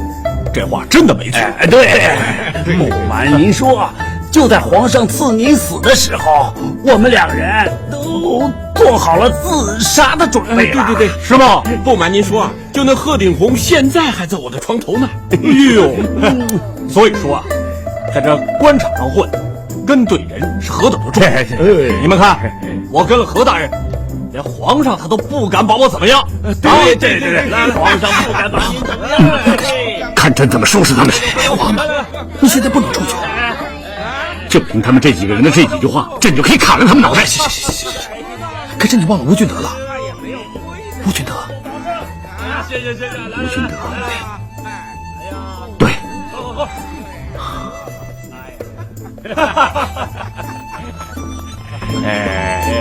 袁大人，您为什么会向福康安密告吴俊德呢？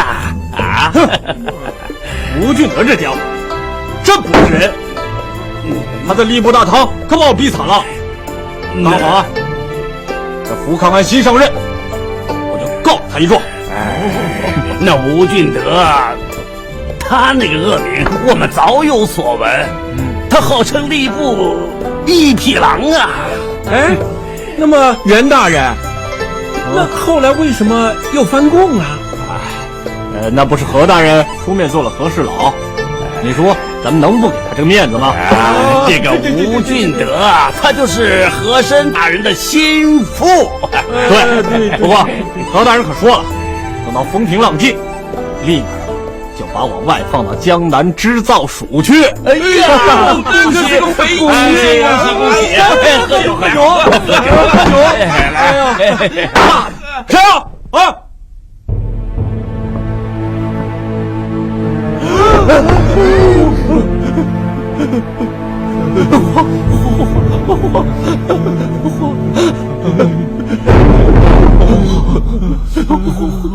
皇上！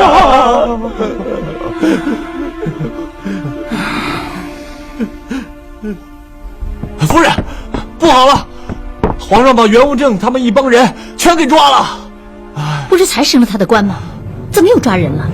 从宫里头传出来的消息说，袁无正供出了他翻供的内情，其他人也就得跟着招了。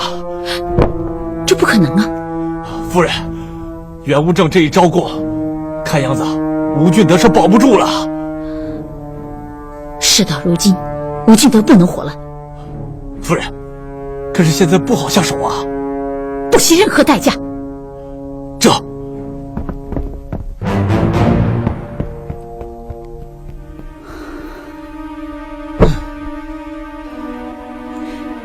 原来呀，皇上就躲在隔壁的房间里，正好逮了个正着。这群笨蛋！我给他们说过，一位子爷在那儿就不可以再去万花楼的。皇上是在迎春阁抓到他们的，不是在万花楼。可是这事儿也怪了，皇上怎么会知道他们的踪迹呢？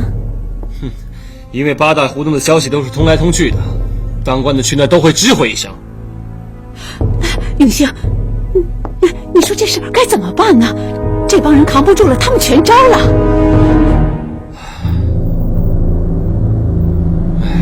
没事，全招也无所谓，只要保住吴俊德就行。吴俊德，你怎么保啊？只有杀他灭口喽。灭口？哎呦，永兴，这事你可不能干，让何府下手吧。那万一何府下不了手呢？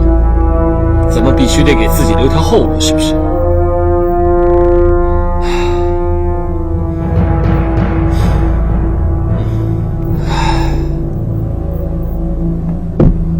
好好保护吴大人，起轿。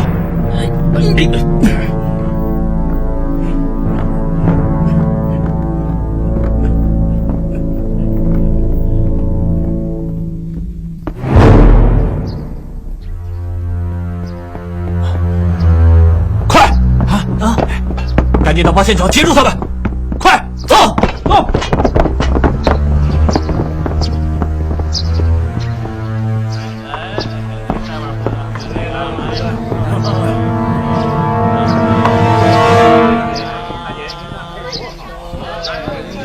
大家给我提高警觉，小心点儿。是。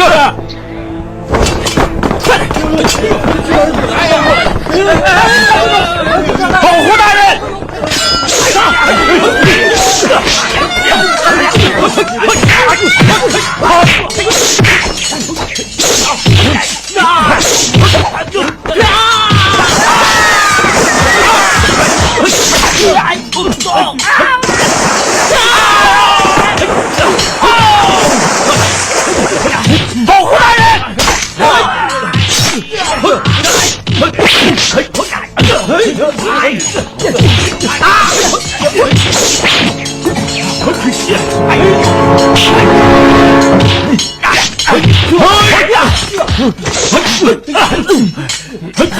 糟了，调虎离山！撤！别这了！啊！走！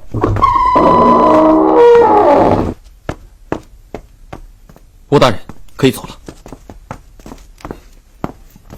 吴大人，别怪我，我这都是为了你的安全。多谢十五阿哥。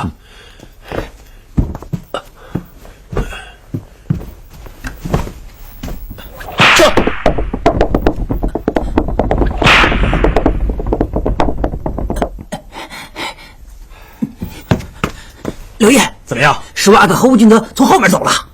哼，我就猜他会来这一招。你带人到刘林里截住他们，不能留活口。那十五阿哥呢？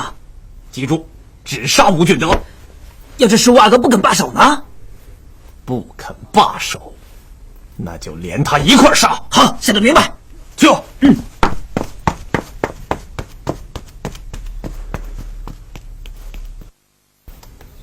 十五阿哥，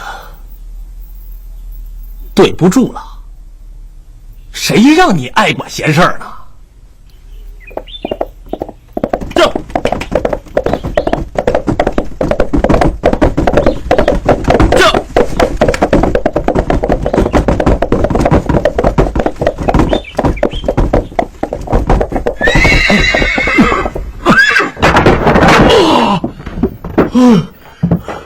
十五阿哥怎么回事啊？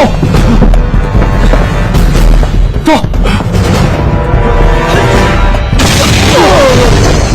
哎呦！吴大，快走！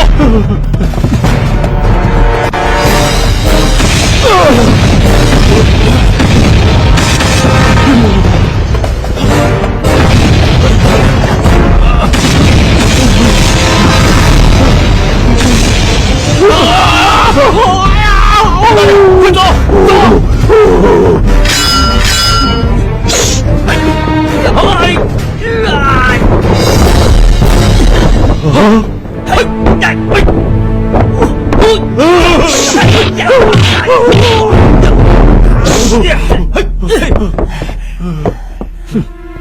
好家伙，来这么多人，会不会太夸张了？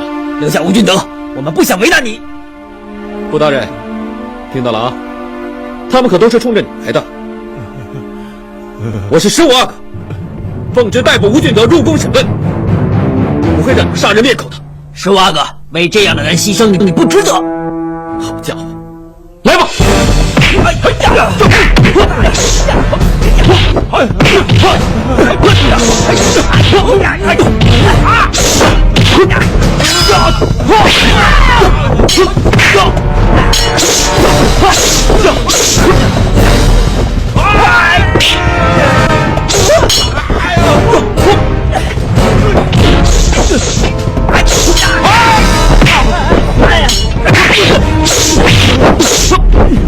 十五阿哥，福克恩，带吴大人走，这儿交给我。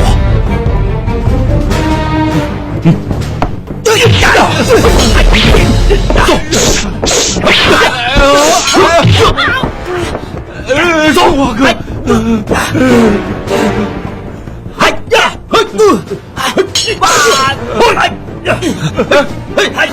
大人，你自己走吧，我不会丢下福康安不管的。快走，走啊！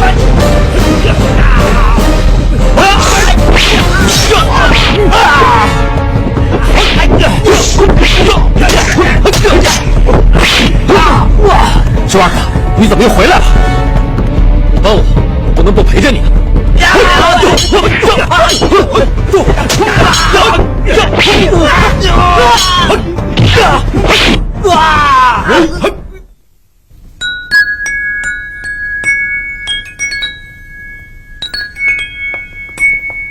永兴，哎，永兴，额娘，吴俊德入宫了吗？没有，他们半路上就遭到了伏击，永远、福康安呐都受伤了，吴俊德就逃跑了。老天保佑！哼，何夫人真是厉害。吴俊德这么一逃啊，他们就死无对证了。这个案子呢，皇上也不会查到你了。不，还是不可以掉以轻心。我想皇阿玛马上会派人追捕这个吴俊德的。这事我知道，皇上啊派了很多人呐。很多？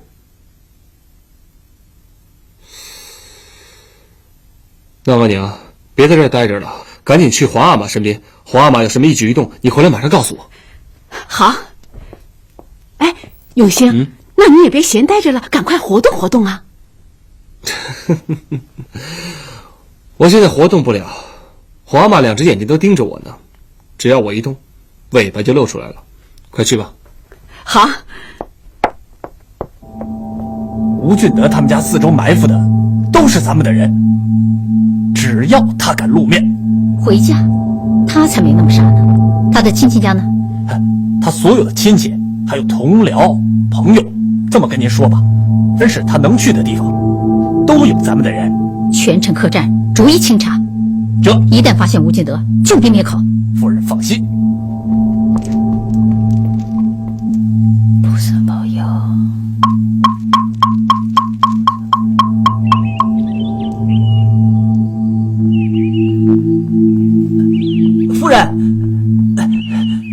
夫人，有客人来访。将军不在，婉言谢绝。客人是专门来找夫人的。客人他尊姓大名？他说他是夫人的亲戚。亲戚？我没有亲戚呀。那小的赶他走吧。没关系，我去看看。哎，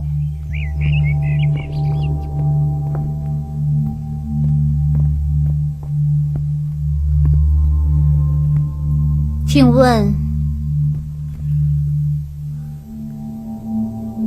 你是什么人？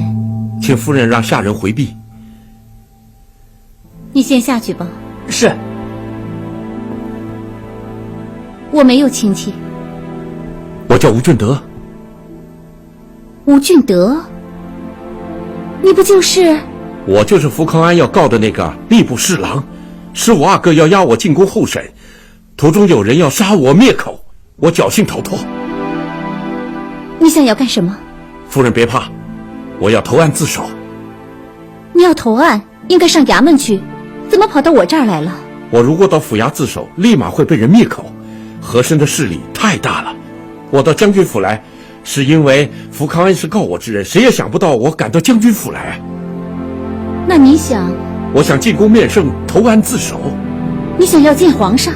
我留在外面肯定是个死，只要见到皇上认罪招供，或许能留条性命啊。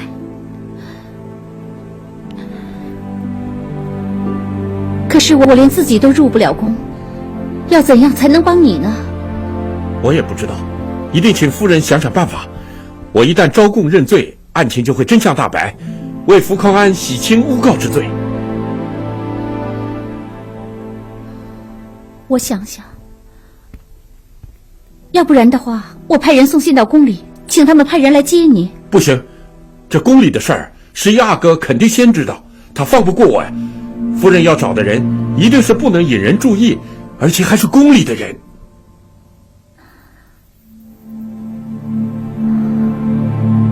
令贵妃娘娘，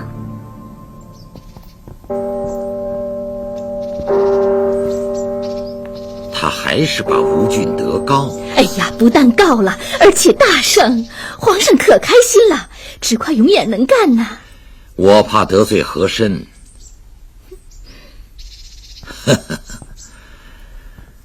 永远是初生牛犊不怕虎啊！现在呀，是永兴狼狈不堪，我们永远扬眉吐气了。永远是长大了，再不用我这个舅舅替他操心了。哎呀，可是你让我操心呐，你每天摆摊算卦，这日子怎么过呀？你别为我发愁，你把精力都放在永远身上，他往前冲，你就在后头多留心暗箭呐。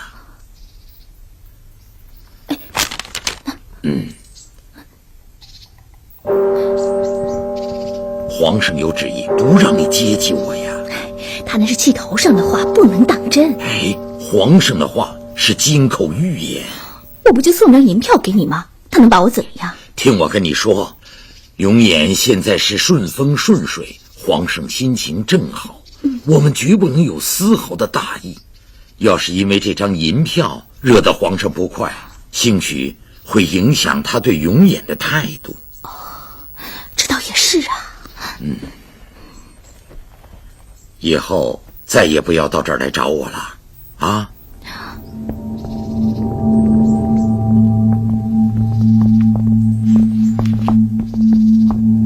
赶紧回去吧，啊！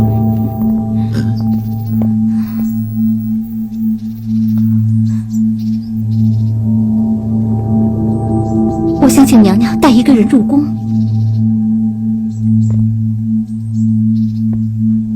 永兴，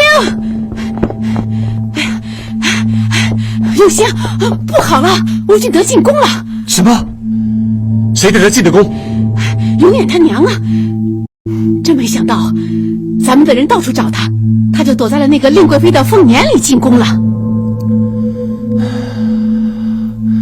额娘，皇阿玛现在在哪儿？在御书房。好，那你马上去御书房，你千万不要让皇阿玛见到永远他娘。好。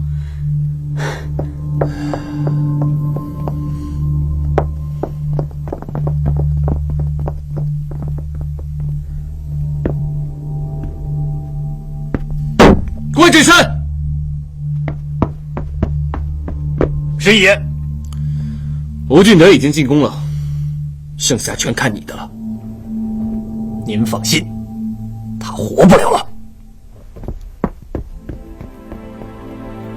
启禀万岁，罗刹国大兵压境，边关形势堪忧啊。那军机处打算怎么处置啊？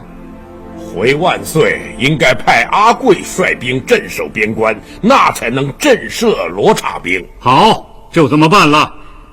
皇上，皇上，韩妃，皇上，这可是御书房。皇上，我有急事，你出来一下。朕正在这商量军国大事呢。我跟您说的是后宫的大事儿。后宫有什么大事啊？后宫要死人了！啊？谁要死了？还能有谁呀？永远他娘呗！他要死了？这……皇上，快点，快！皇上，你快去看看吧，皇上。走了？令贵妃快死了？是啊？不会吧？对呀，是啊，怎么不说？皇上呢？皇上被嘉贵妃娘娘拉走了。皇上不是跟你们一起商讨国事吗？怎么跟那狐狸精跑了？嘉贵妃说娘娘快死了。是。哪个娘娘快死了？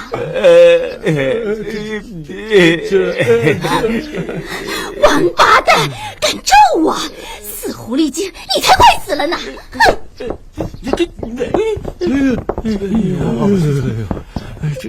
哎呀，你说他哪像个娘娘啊？这不是大街上卖菜婆吗？没错呀。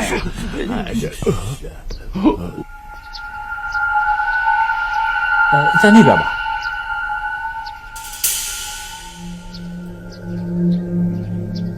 令贵妃到底去哪儿了吗？怎么连太医院都不知道啊？是啊，急死我了！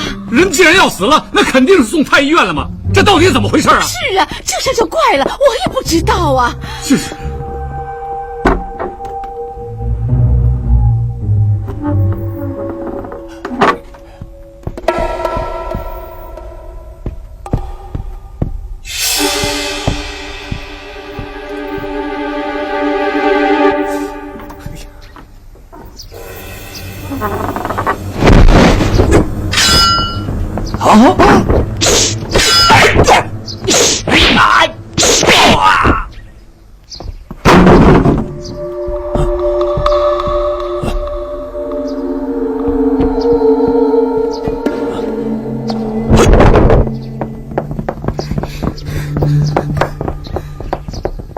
娘娘，看到皇上了吗？皇上就在娘娘您的宫里。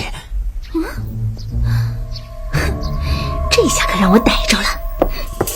赶紧去查令贵妃到底去哪儿了。这，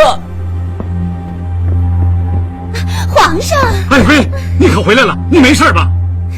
这是我的寝宫，我能不回来吗？怎么回事？你怎么说她要死了呢？哟，好姐姐，你怎么说话呢？谁快死了？哎，她刚才说……皇上，我说你怎么那么着急呢？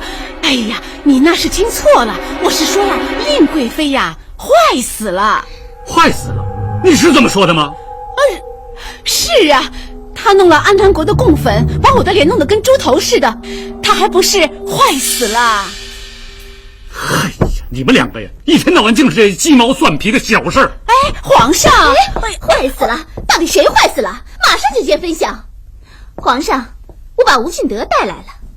吴俊德？你说的是？就是那个吏部侍郎。好，朕要见他。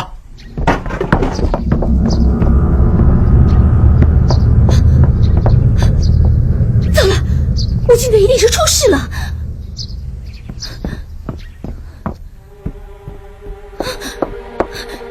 人呢？一定是被灭口了。传朕旨意，寻找吴俊德。是，皇上。皇上，臣在这儿呢。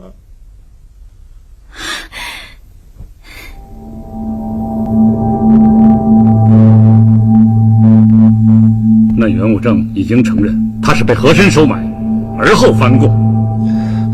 皇阿玛，儿臣没有想到和珅会干这种事。其他的人也都承认他们做了伪证。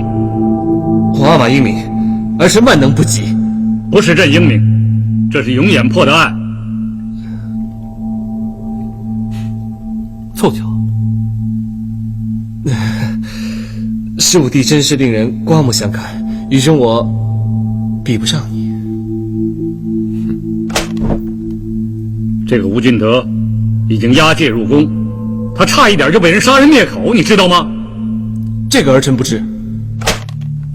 这说明这个案子非同小可，在吴俊德身上有太多的不可告人之事，而你呢，却说他是个清官。儿臣愚昧，受人蒙蔽，儿臣愧对皇阿玛。那你说，这个案子该怎么重审呢？给由皇阿玛预审。永琰，儿臣在。这个案子由你来重审。儿臣遵旨。永清，你呢，就在永琰身边当一个笔贴式，负责记录。皇阿玛，这怎么不愿意啊？好啊，朕不反对，不愿意就回家歇着去。不，儿臣不敢，儿臣非常愿意辅佐十五弟。不是辅佐，是好好向十五弟学习。是。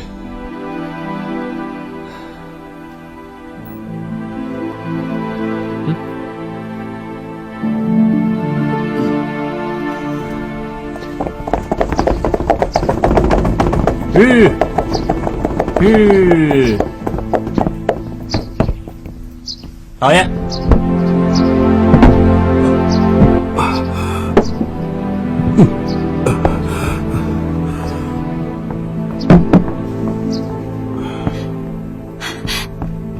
呦，老爷，你可回来了。怎么搞的嘛？我这才出去2天，事情怎么闹到这步田地了？都是15阿哥。15阿哥？哎呀，他能有多大本事啊？你教会了他怎么用计，他带着皇上藏到了迎春阁，把袁无正逮个正着。皇上那有什么动静？他让15阿哥主审呢。15阿哥？哎，那就好办了。你忘了，他连自己的舅舅都敢办。哎，你也忘了，我跟15阿哥是什么交情啊？老爷，我觉得这一仗不好打。哎，我知道。不过谁也没有比我更了解15阿哥啦。万环楼的日日夜夜，我下足了功夫，现在该到了收获的时候啦。啊，放心吧，夫人。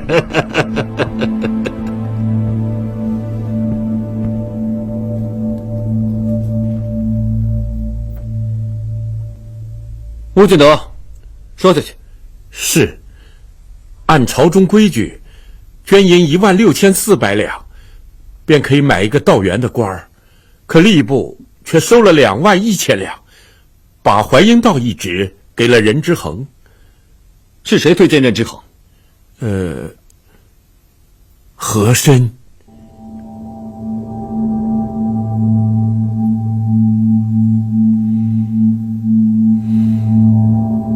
那多出来的5000两，是你收的？下官并未出面，这种事儿照例是由监内收取银子。银票是由何大人亲手交给你的？照例是由何夫人出面交给监内。何夫人？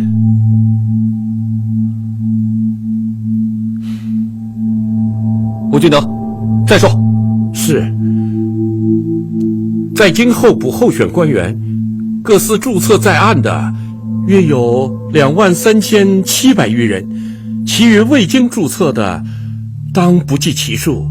这些人为了谋得一个正式的官职，通常会依附在大臣门下。不用说，和珅是最大的一座靠山。何大人于吏部通常会商定候补确定选名单。那这名单是谁交给你的？照例还是何夫人交给监内。怎么全是女人在经手？何大人说了，大臣私相授受，容易引人非议，内眷来往不太会引人注意。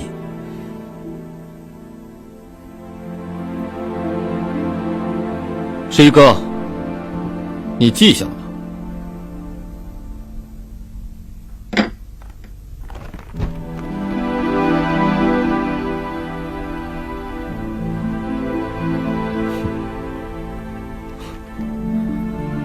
何大人真会使用女人。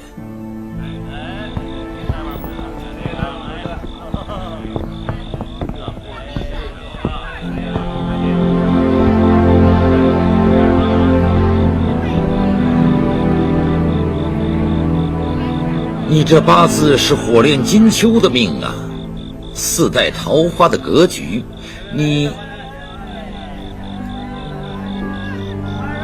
哎呀，先生，你这八字可是主大凶啊！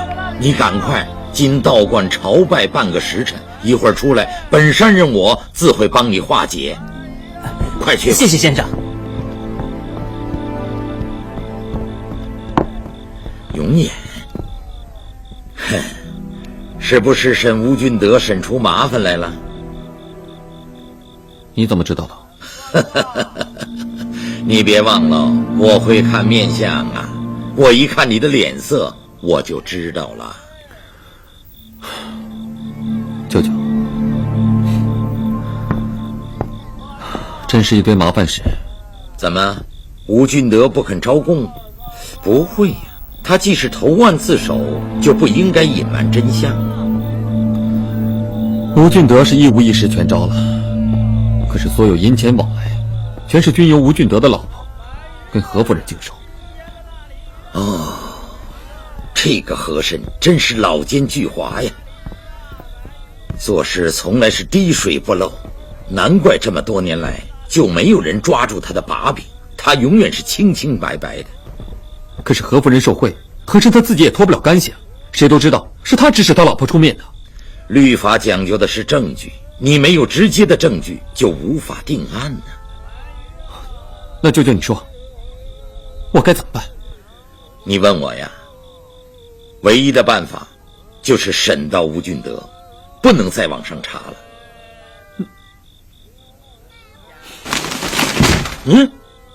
你这是什么办法？你这是和稀泥啊！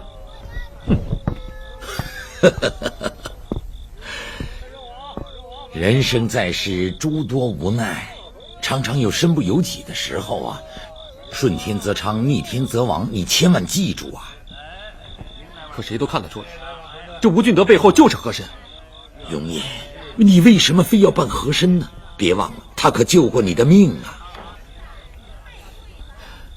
公归公，私归私，救命之恩是一回事，可是秉公办理它又是一回事。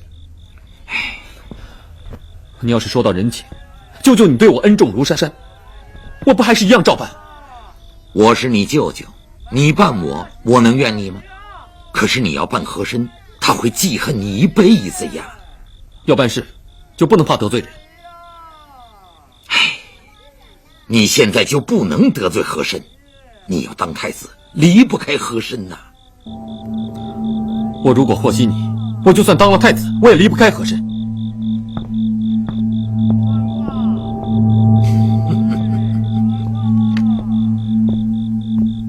不错，你即便做了太子，也离不开和珅。但是有一天你做了皇上，就把和珅抓起来，立马砍头。什么？这就叫快刀斩乱麻。眼下和珅的势力太大，你不但不能得罪他，还要借助他的势力大败永兴。切记不要自乱阵脚啊！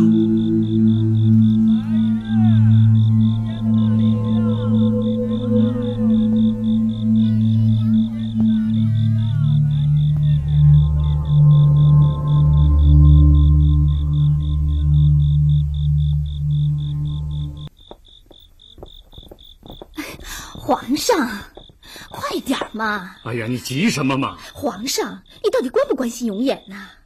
怎么不关心永琰啊？这么大的一个案子，你交给他一个人来审，以前还有他舅舅肯帮他，现在他舅舅不在了，我都快急死了。哎呀，永琰不是挺好的吗？你急什么呀？他一回来就钻到书房里，饭都没吃，现在还没出来呢。哦。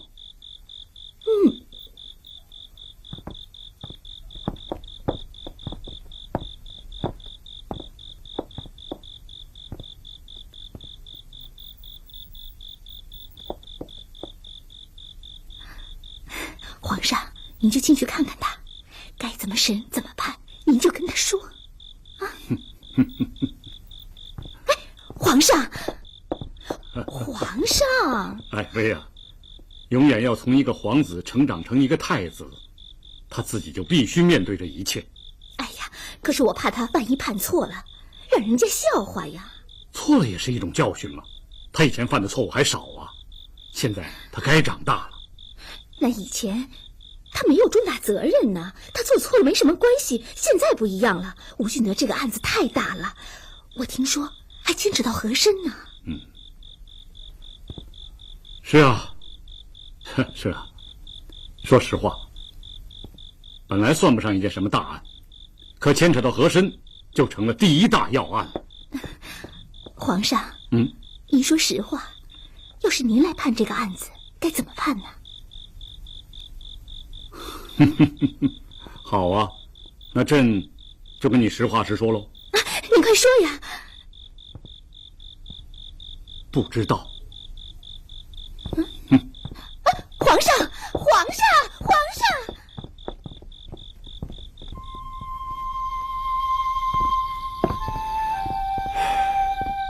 听说这个案子牵涉到何夫人。牵涉到何夫人，何夫人背后就是和珅，和珅背后就是石阿哥。这就证明你当初状告吴俊德是对的。皇上已经恢复了我的俸禄，还因为我救了15阿哥，赐了我一件黄马褂呢。这下好了，一个案子就把和珅还有石阿哥全给扳倒了，15阿哥一定赢。胜负未分呐。不是吴俊德全招了吗？所有证人也都招了吗？这件案子牵扯到和珅和11阿哥，也可以说牵扯到朝中大半的官员。你说，皇上能够下决心彻查到底吗？不是说要秉公办案吗？不然皇上为什么撤了11阿哥，换上15阿哥做主审呢？就是因为这样，我才更担心15阿哥。这么大的案子全压在他一个人身上，他扛得住吗？你又是打仗出身，帮不了他什么忙。现在想起来，当初状告吴俊德，的确是鲁莽了一点。你也是嫉恶如仇，有什么错？我去吏部任职，才知道文官比武官更难当，不能光凭一腔热血去冲锋陷阵。政务繁杂，跟打仗完全不一样，千头万绪，真不易着手。这样说来，还不如你上战场打仗痛快。战场上，你知道你的敌人在哪儿，可身在官场，你的敌人可能是一股无形的势力。你这样一说，我都替15阿哥感到担心了。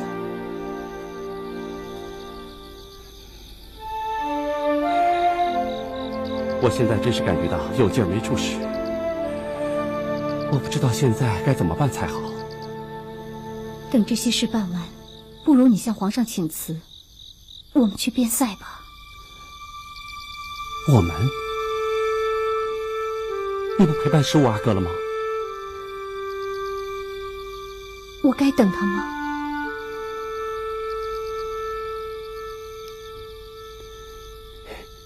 ？15阿哥那么喜欢你，你当然应该回到他身边。我想，我又怕，我也不知道该怎么办。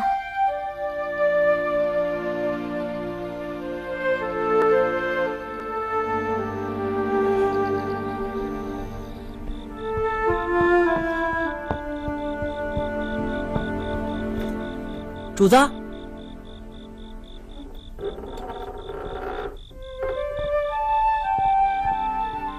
主子，请用膳。我不饿，拿走吧。这个不是御膳房做的，是和府送的。和府？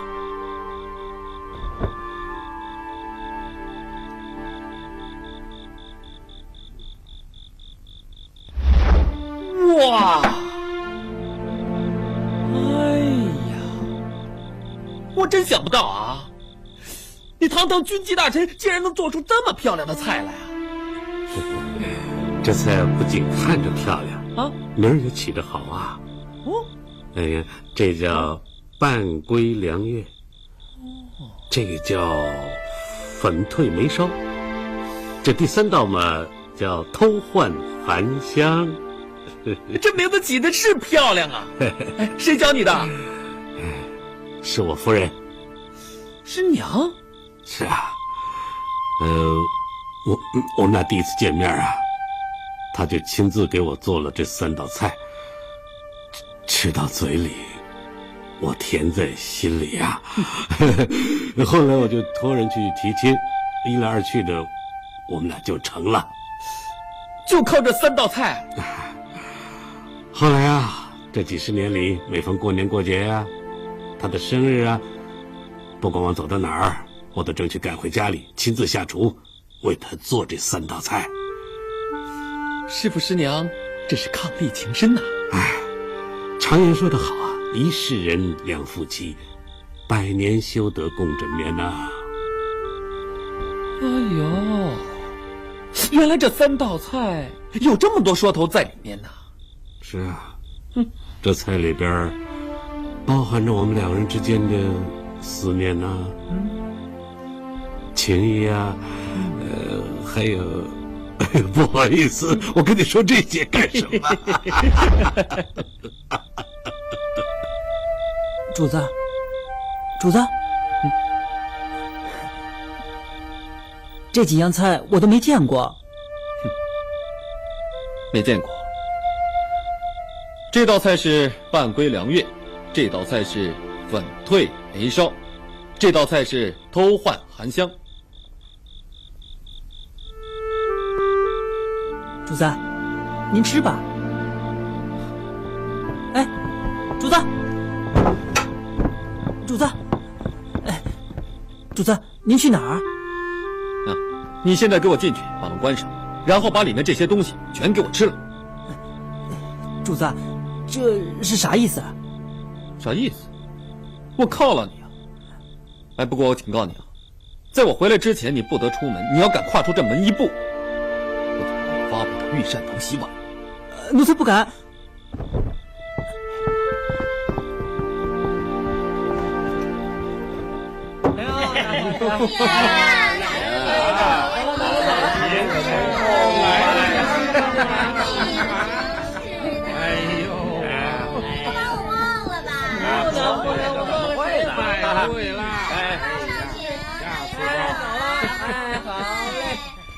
来吧来吧，是我哥。你怎么知道我一定会来？其实奴才心里也没把握，姑且一试。3道菜，把我给勾来。故地重游，从来都是赏心悦事。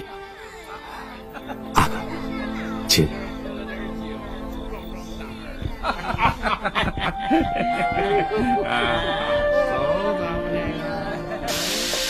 老弟啊，蹄子号那道3分焖烧鸭好了没有啊？好了，英子号大爷可是开骂了，明白吗？快点啊！知道了。哎，都快点！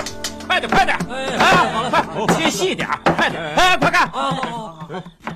放心吧。你干什么呢？赶紧干呐！好嘞，找骂呢？啊，快！你们两个也快点！知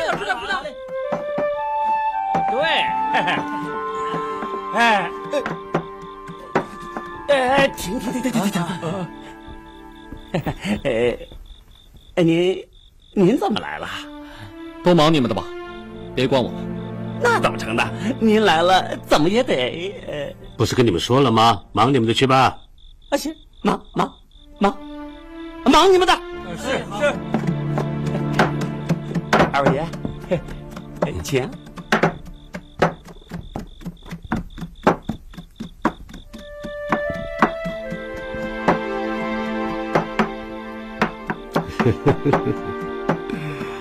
哎呀，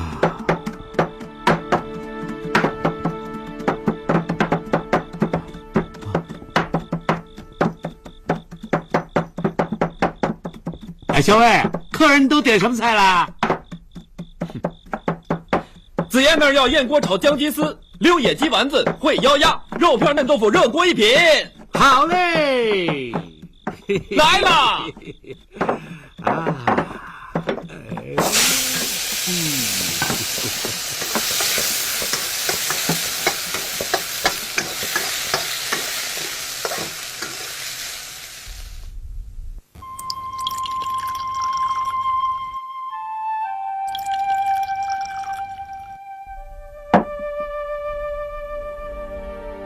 真没想到，你们还会再来万花楼。是啊，就地重游，别有一番滋味在心头啊！哈，子燕，这是师傅特地为咱们做的，以后恐怕再也吃不到了。为什么？你们随时都可以来呀。哎，这何大人日理万机，以后哪还有机会再到这儿来？是啊，何某识君俸禄，为君分忧，以后恐怕再难有机会来这万花楼了。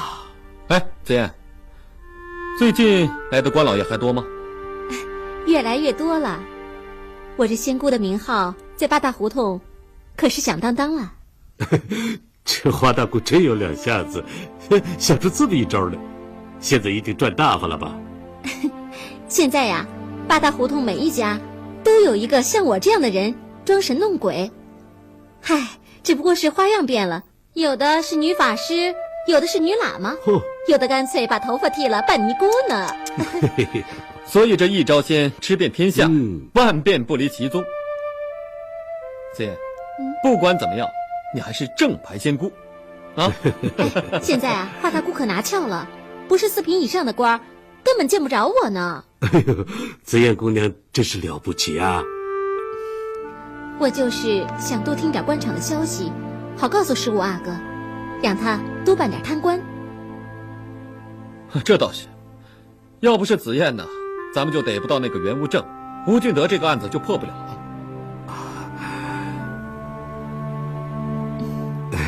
这些都是紫燕姑娘功劳啊！当然也是15阿哥有福气啊！想当年在万花楼的时候，15阿哥还是个不懂事的小伙子呢。我记得，那个时候连花大姑都吃不消他。那时候的我呀，毛毛躁躁的，整天挨师傅骂。可不是嘛！你瞧，现在15阿哥是不是变了个人啊？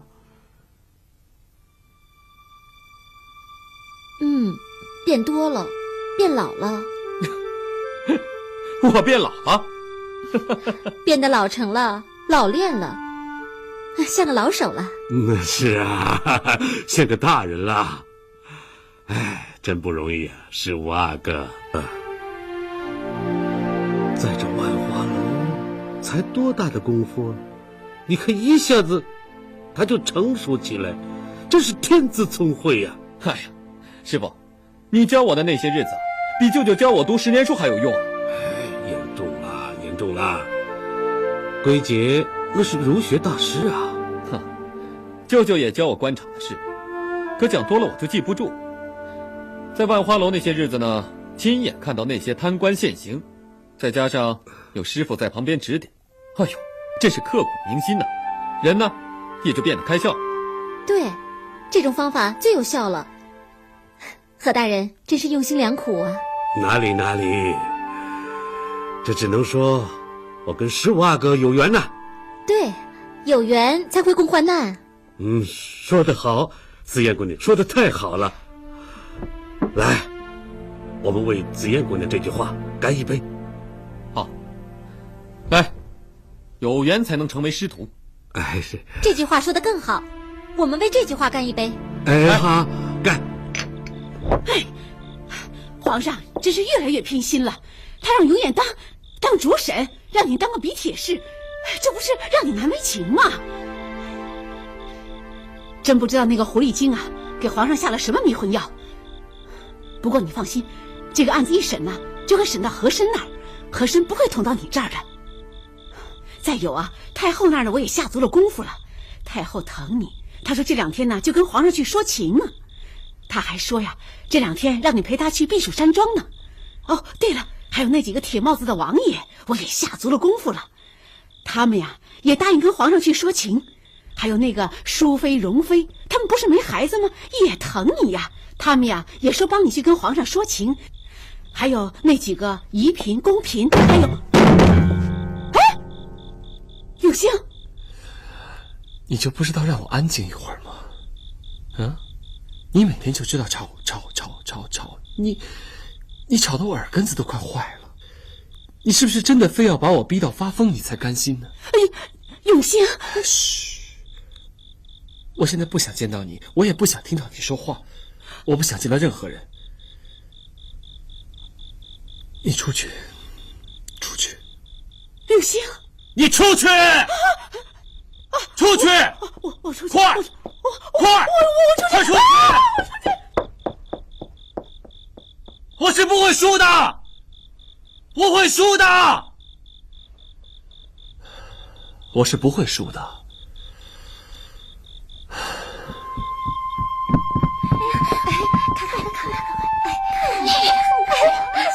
我看不见呢。你们瞧见没有啊？哎，就那个年轻的，那就是15阿哥呀。哎呀，好俊啊！这个年纪大的，那可就是和珅何大人呢。我有钱呢。是啊，来，我跟你们说啊，这2个人加在一起啊，大清国将来可就是他们的了。哎，赶紧去通知你们的客人，这条消息准可以卖个好价钱。好，快去！哎呀，发了！紫嫣，再斟酒。阿哥，你已经喝了很多了。难得阿哥开心，来，再喝一杯，喝一杯。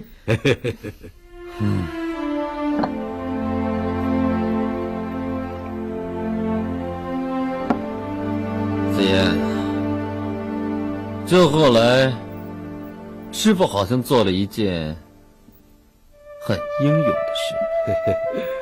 什么事儿啊？我这一时半刻我也想不起来。哎呀，瞧你说的，我做了什么英勇的事了？不就是有一回啊，这个我和15阿哥已经来到了将军府，本来只要顺利的进去就能见到皇上了，那15阿哥就得救了。可偏偏有个岐山把门。对，就是这件事。岐山把门呐，他是认得我的啊。岐山那个家伙最坏。没错，这眼看着我就进不了将军府了。这时候师父挺身而出，他把岐山给引开了。啊，那不是去送死吗？就是送死啊！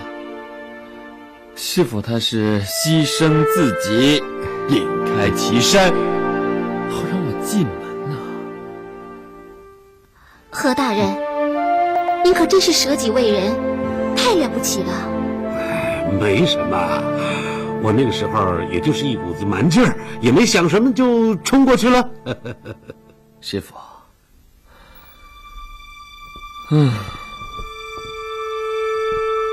那时候我就暗暗发誓，有朝一日我一定要报答师父这个恩情。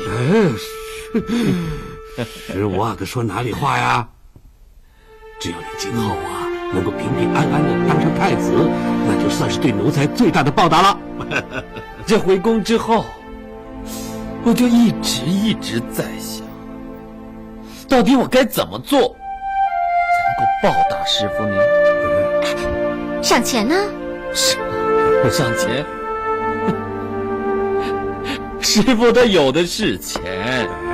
不，赏别的，他又什么都有。我还记得他家的珍珠啊，比我额娘的还大呢。不，那大颗的是假的，是赝品。既然何大人家什么都有，那阿哥打算怎么报答他呢？这后来我就想通了，师父他为了我连命都不要，他哪是要我的赏？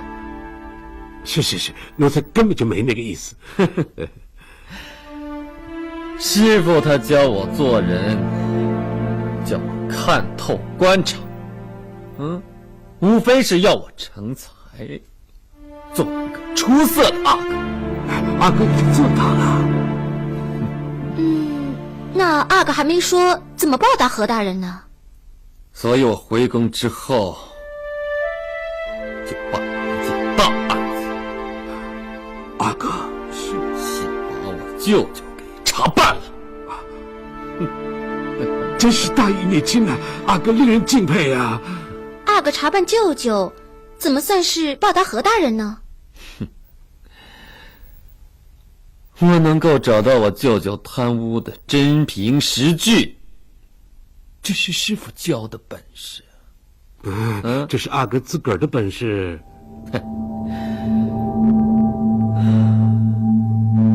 说良心话，要办我自己的舅舅，是何等的痛苦。后来，我想到师父告诉我的一句话啊，他说：“成大事者，要六亲不认。”阿哥真是做到了呀！阿哥真是不容易啊！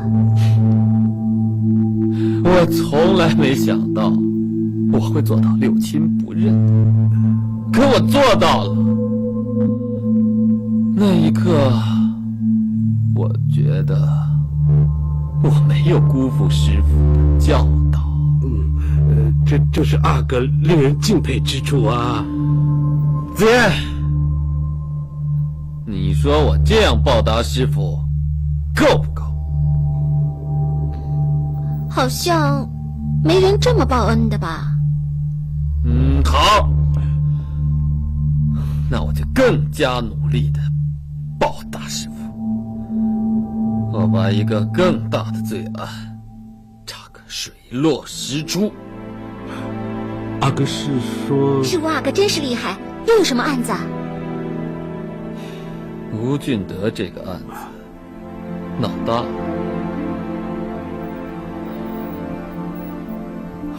师傅会不会支持我办下去？当然。开玩笑，何大人当然会支持阿哥了。可是师傅支持我，我要是遇到该六亲不认的时候，我该怎么办？那当然是六亲不认了。何大人，您说是吧？对。师傅阿哥，我来吧。不，这杯酒我一定要亲手斟给师傅。这山奴才了。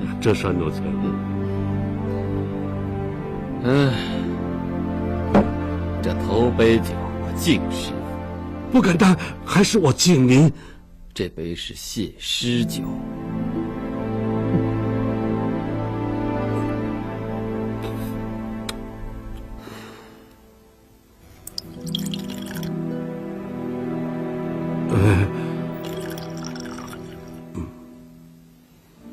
这第二杯酒是赔罪酒。阿哥严重了。赔罪？赔什么罪啊？为第三杯酒赔的罪。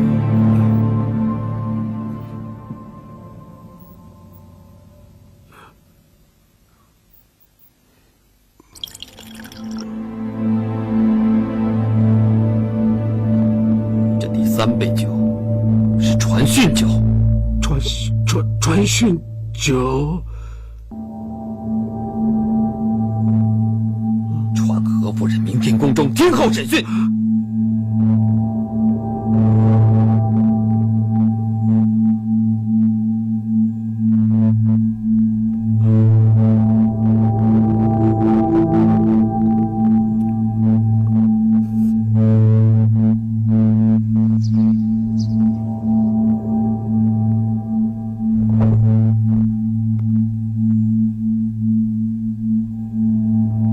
听见了吧？传讯酒啊，传讯酒啊，听得我是心惊肉跳啊！真没想到，师武阿哥居然这么有魄力。我救过他的命，出生入死啊，他居然这样对待我。师武阿哥渐渐显出帝王的气魄了。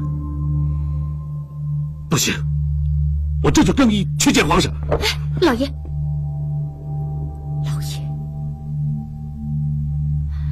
夫人，我不能让你一个人去受审啊！我去。老爷，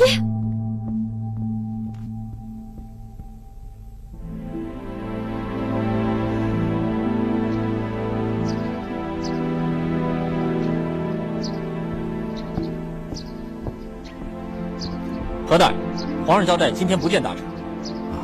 请公公禀报一声，和珅有要紧的事要见皇上。皇上特别交代了，就是何大人来了也不见。请问公公，皇上跟谁在一起啊？15阿哥。啊。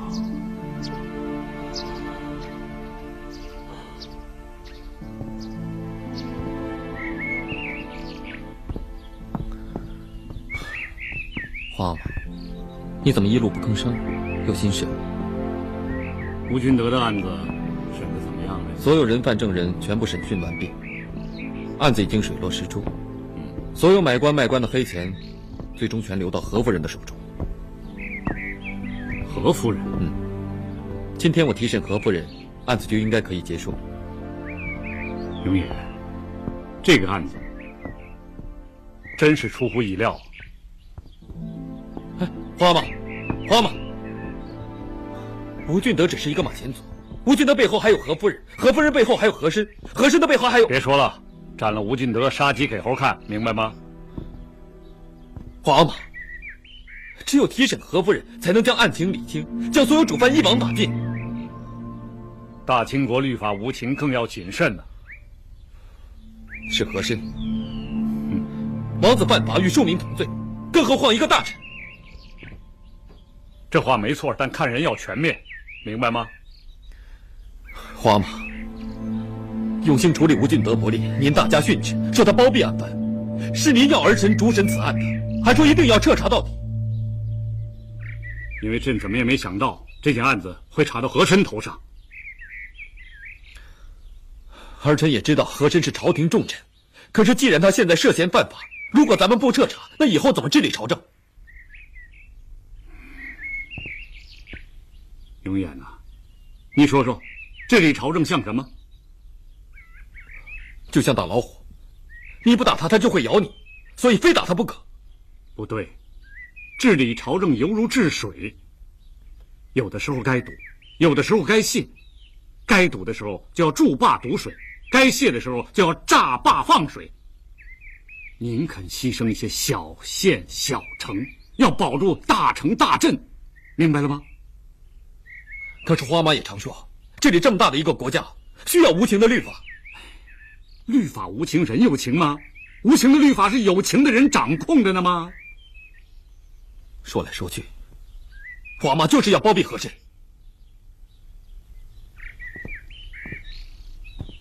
哼，永远啊，你知道先帝雍正爷给大清的国库留下多少银子吗？儿臣不知道。空空如也。你再到现在的国库去看看，国库充盈，大清国从来没有像今天这么富裕。这些银子全靠朝野齐心协力合作无间才挣下来的。国要富，心要齐，大局为重，明白吗？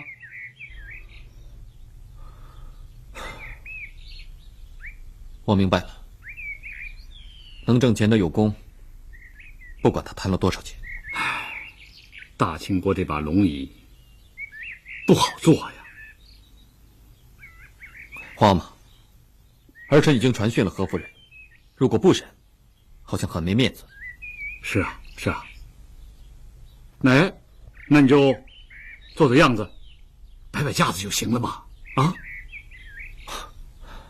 那这样吧，儿臣就不到刑部大堂去审了，就让何夫人到我额娘的寝宫去吧。那样好，那样不至于刺激他。然后我呢，就和风细雨，问问案子就算了。那就更好了。哎，你可不许对何夫人不敬啊！好，花妈放心，儿臣一向尊重何夫人，我会带以上宾之礼。好，这朕就放心了。好啊，你这百炼钢终于变成了绕指柔了。好，花妈，儿臣先告退。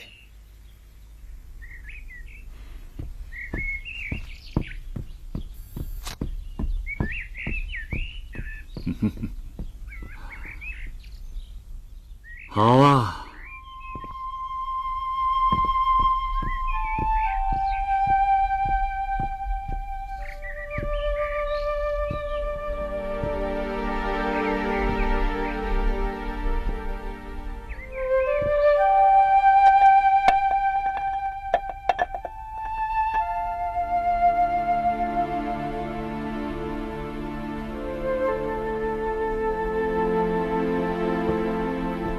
老爷，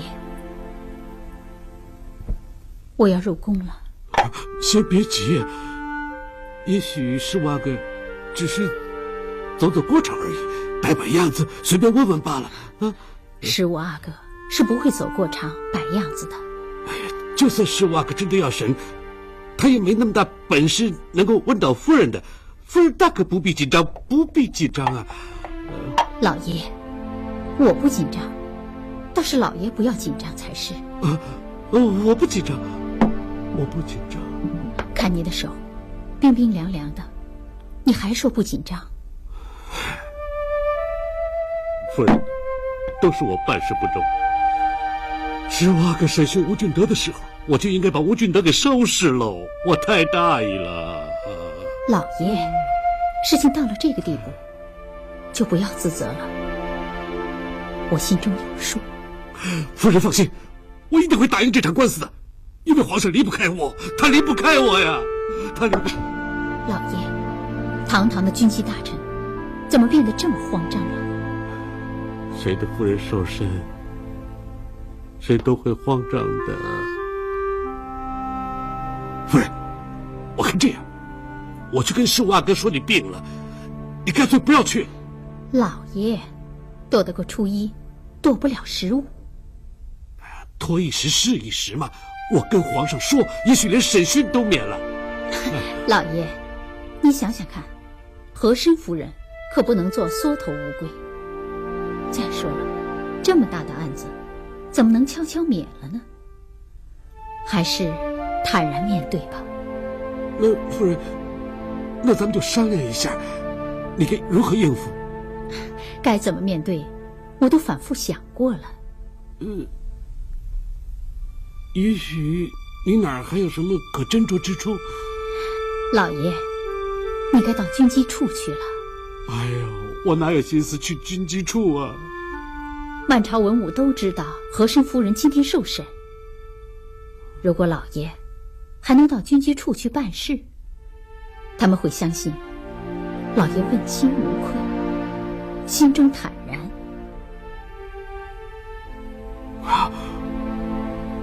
夫人说的有道理，我一会儿就去啊。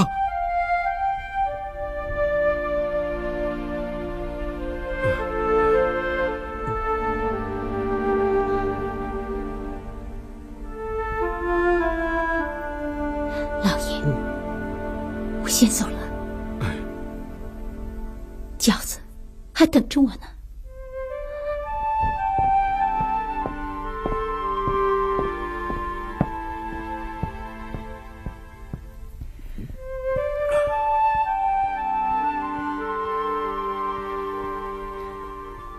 这个永琰胆子也太大了，他竟敢提审何夫人。哼，这是他最大的败笔。败笔？额娘，其实何大人跟何夫人的智商是不相上下的。永琰要审他，就好像在关公面前耍大刀一样，他败定了。有道理，永琰这个案子他就查不下去了。此案的关键人物是何夫人，这一关他过不去，光有吴俊德的供词也没用。哼，那才好呢。师爷，师五爷让奴才传话。传什么？15阿哥有请。本案比帖室早点去。你说什么？是15阿哥令奴才原话不动，原话传达。放肆！给我滚出去！陆星，你听见没有？他居然叫你比帖室，连名字都不叫。你今天不用去，看他能把你怎么样。不，我要去。额娘，给我帽子。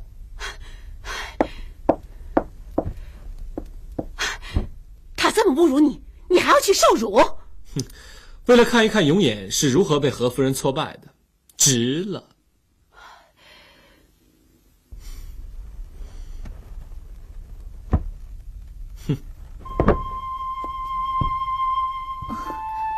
听说何夫人比和珅还要厉害呢，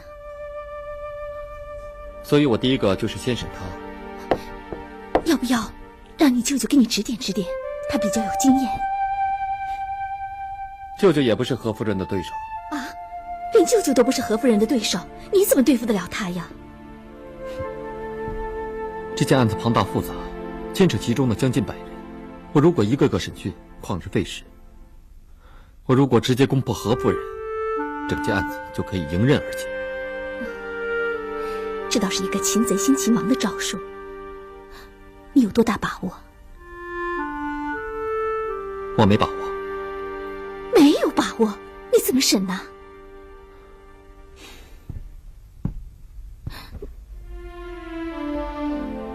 我会赢的。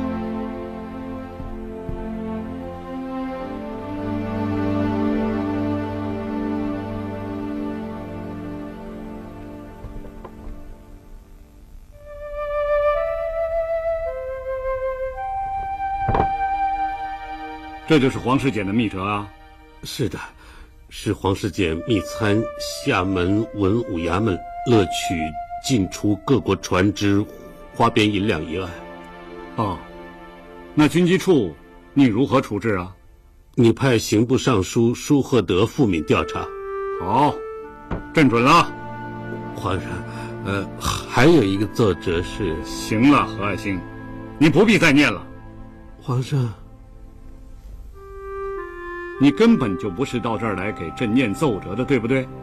皇上，奴才的确是……行了行了，什么海关收取花边银两、薛正逼死知县，这种鸡毛蒜皮的事儿，过去在你军机处就直接处置了，你从来不会拿来烦朕呢。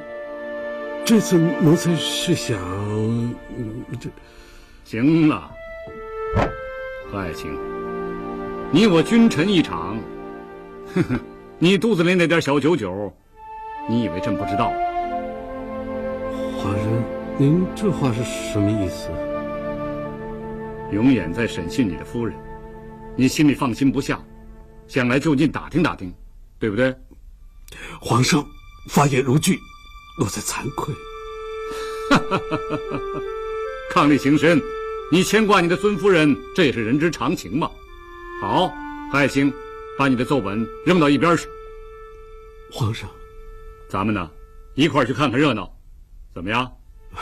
谢皇上。走。是亚哥，请留步。放肆！阿哥赎罪，只是师傅阿哥传下话来说，不准您进入。什么？他不是让我来做比铁士吗？去告诉他我来了。师傅阿哥传下话来，比铁士就在门外候着，叫您进去，您再进去。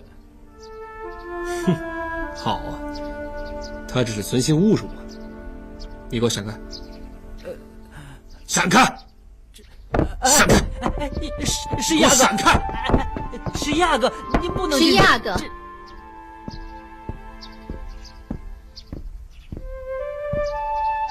臣妾拜见石亚。哎呀，何夫人，快请起。石亚哥，今天您的气色不错呀。哼，我的气色，我的气色都给人气饱了。心平而后气和，气和而后谋定。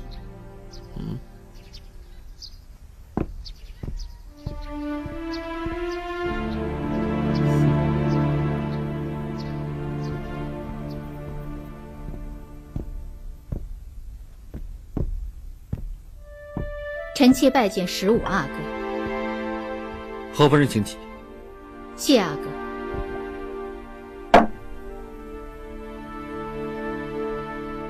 夫人知道我为何选在这儿聆讯吗？因为臣妾是一介女流，无官无职，选在任何地方聆讯都不合适。不，因为夫人是和珅的夫人，堂堂一品夫人，如果在公堂审讯，有损何家尊严。多谢阿哥成全了。这和珅救过我，今日却要审何夫人，永远愧对夫人了。阿哥秉公办案，何愧之有啊？夫人请看，吴俊德一案被告17人，2造证人23名，他们的供状全在这儿。阿哥问案还真是与众不同啊。我想请夫人看看这些供状。让我看？我眼下可是被告。我办案与别人不同，我准许先让被告看看别人的供词。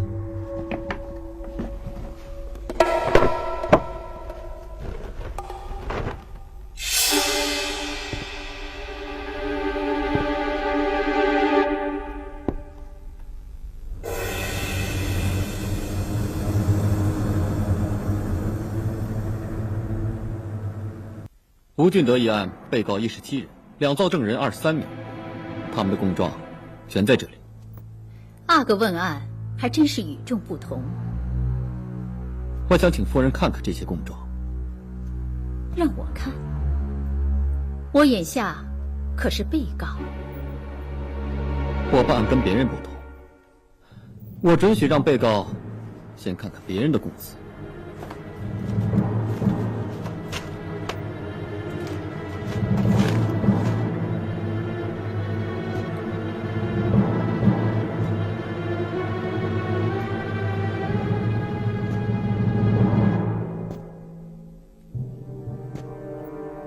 阿哥问案果然与众不同，但是他们都招了。佩服，阿哥问案别具一格，这些人始料未及，未能及早防备，所以一败涂地，只能如实招了。夫人是最后一位被告，您知道我会用什么招？阿哥一定又有新招。恰恰相反，我是什么招数都没有。阿哥这话什么意思？所有的证词都指向夫人，但是我却发现夫人一点罪证都没留下。只要夫人矢口否认，我是一点办法也没有。每一个被告都会否认。打从吴俊德供出夫人，我就在盘算，到底用什么办法才能让夫人招供。可是直到现在，我还是想不出什么招。阿哥开诚布公，真是让臣妾佩服不已。通常主审官都会虚张声势，吹嘘自己铁证如山。何夫人是何等人物，永远哪敢用这种可笑的招数？阿哥说对了，吴俊德这个案子虽然全都指向我，可是谁也找不到一点证据。连皇上都说要撬开何夫人的嘴巴，几乎是不可能的。皇上过奖了，没有证据，臣妾就是无罪。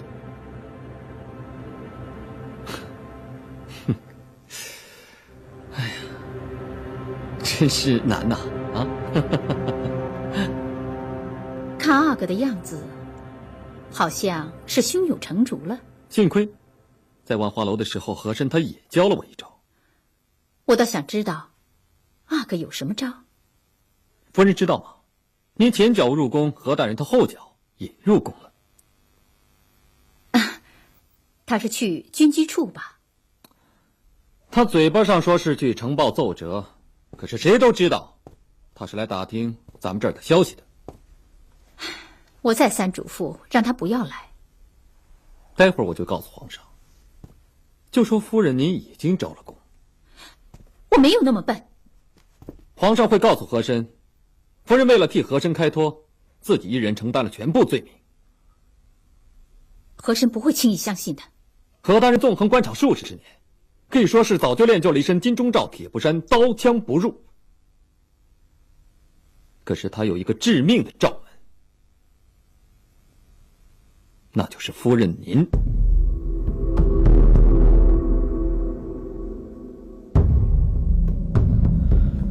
在万花楼的时候，我跟和珅同睡一房，我们什么都聊，这聊的最多的就是女人。我聊花娇，他就聊夫人您。他都说了些什么？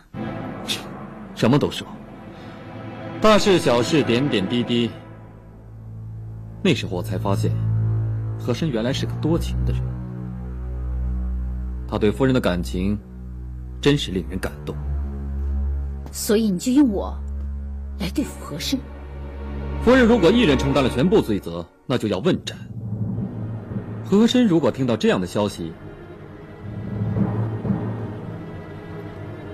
你猜他会怎么做？我猜他会立马向皇上坦诚自己所有的罪行，以求为夫人开脱。他不会这么做。情到浓处方转痴，和珅会这么做的。以夫人对和珅的了解，一定知道他会这么做。到时候和珅就什么都没有了，皇上宠他，也许不会杀他，可皇上还会再信任他。如果离开了权力，和珅就不再是和珅。夫人，您说我这一计会不会成功？阿哥这一招，真是伤到了和珅的要害。如果夫人跟我合作，我会保住和珅的权势。阿哥，请你说明白了。这贪污案却是由女监经手，最后的钱流到了夫人的手里，我猜想一定也是透过夫人之手，到了永清他娘的手里。阿哥，只要夫人出面指控嘉贵妃娘娘，我愿担保夫人跟和珅一点事都没有。嘉贵妃有罪，11阿哥必受牵连，他就当不了太子了。这正是我的用意。阿哥，夫人，这一仗我不能输。阿哥什么时候也变得如此狠辣？这也是和珅在万花楼教我的。哼，一个权字，就可以让善良变成恶毒，让高尚变为卑鄙。我已经被逼到悬崖边了，不这么做我会死得很惨。太子之争，本来就是你死我活。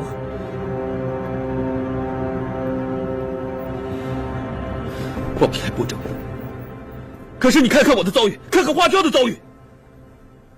在万花楼这些日子，和珅擦亮我的眼睛，让我知道，我一生下来就注定要在漩涡之中，我不争出头，就是灭顶之灾。现在吴俊德的案子给了你反击的机会了。我跟和珅无冤无仇。阿哥，和珅还救过你的命呢。所以我的目的只是永兴，我绝对不会伤害和珅。阿哥，如果这个案子只有我一个人有罪，我早就认了。正因为牵连到嘉贵妃和11阿哥，我才不能认呐。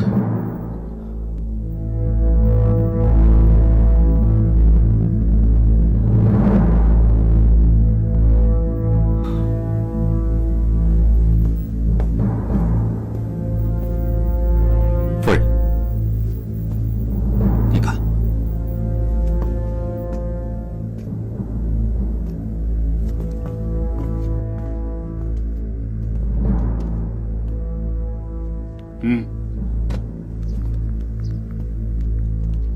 看见了吗？和珅，永远就在那里头与夫人见面呢。皇上，15阿哥一个人审讯贱内，这与律法不合。放心吧，15阿哥不过是私下问问夫人，算不得正式审讯，啊。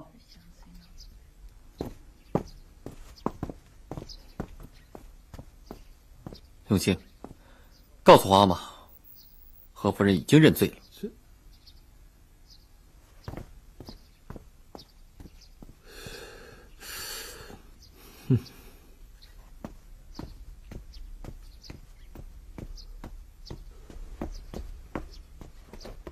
永兴，皇阿玛，永远太卑鄙了。怎么了？他竟要和夫人说那些贪来的钱都给了我额娘。你说什么？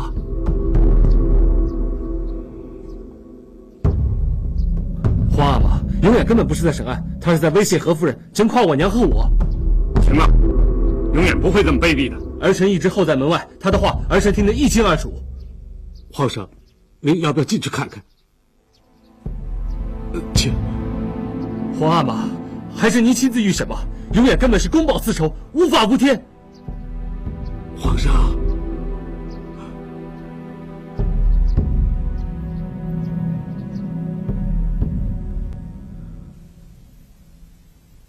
你瞧，11阿哥已经去向皇上说了。15阿哥，你太卑鄙了。和珅知道夫人要承担全部的罪责，他会这么做，无动于衷。伉俪情深，他会不会为了救夫人，自己认罪？15阿哥，你赢了。你去把皇上找来吧，我把一切和盘托出。夫人，我这就去。是我阿哥，请阿哥记住自己的承诺，绝不伤害和珅。我发誓，绝不伤害师父。那我就放心了。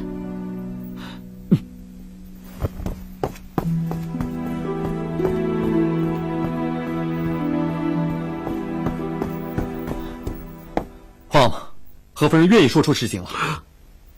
你分明就是逼宫。是一个，你好像心虚了。哼，你想借何夫人之手诬陷我？何夫人是什么人？她会随便诬陷一位阿哥吗？皇阿玛，何夫人要当面跟您说。哦，哈哈，和珅呐，走啊，咱们去当面问个清楚。是。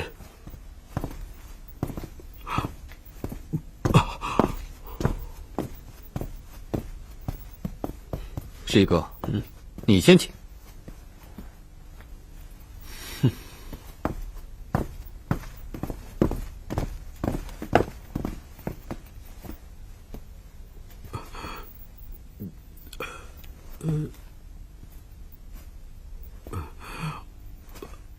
夫人，皇上他。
老爷，六部大人前来吊唁。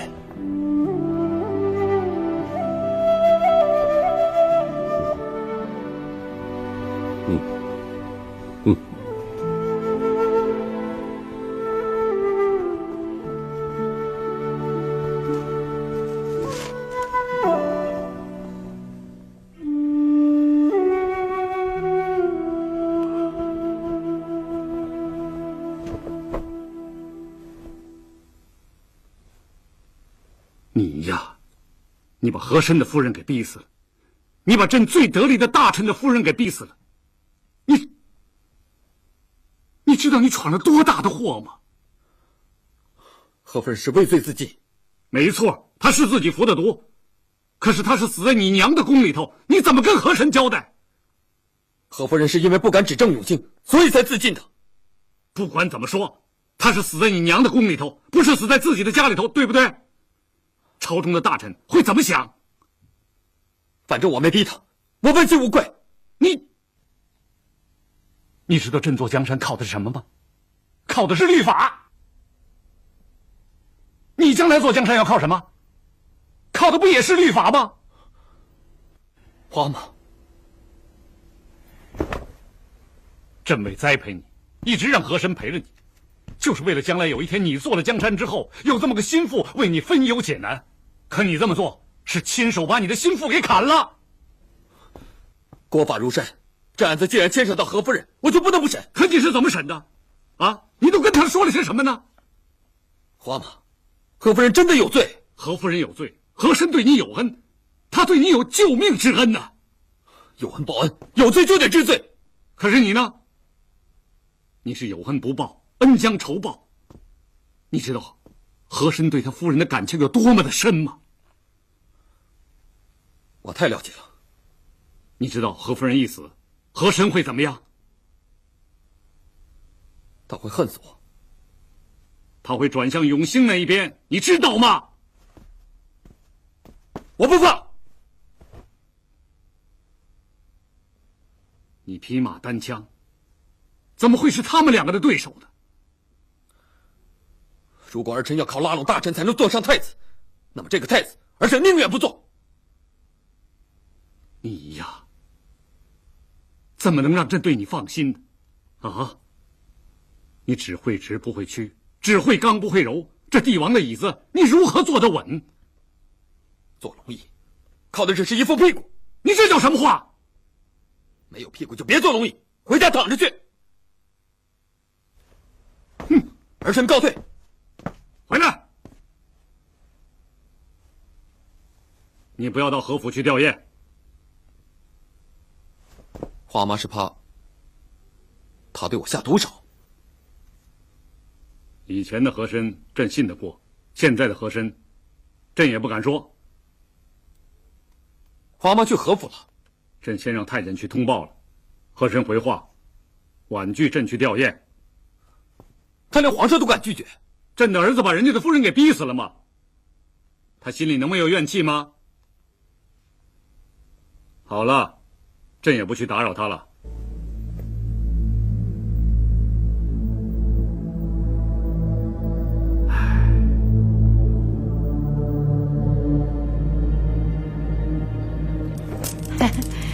真是谢天谢地呀！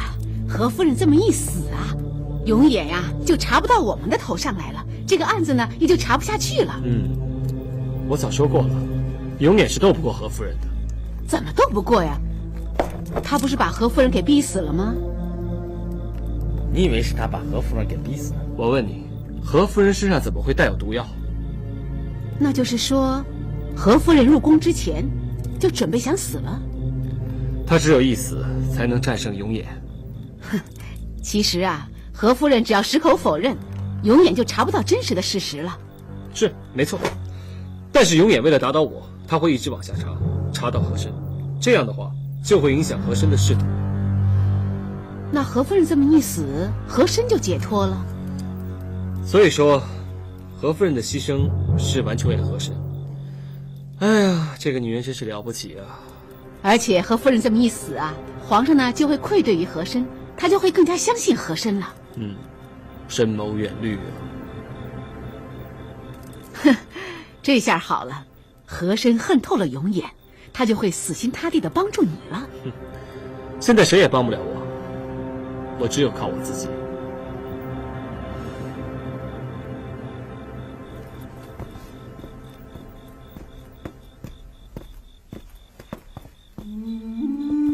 老爷，老爷，老爷，这是万花楼送来的食盒。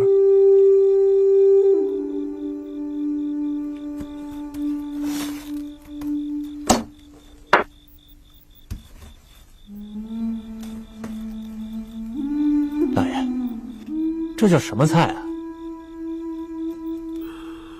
这叫半归凉月，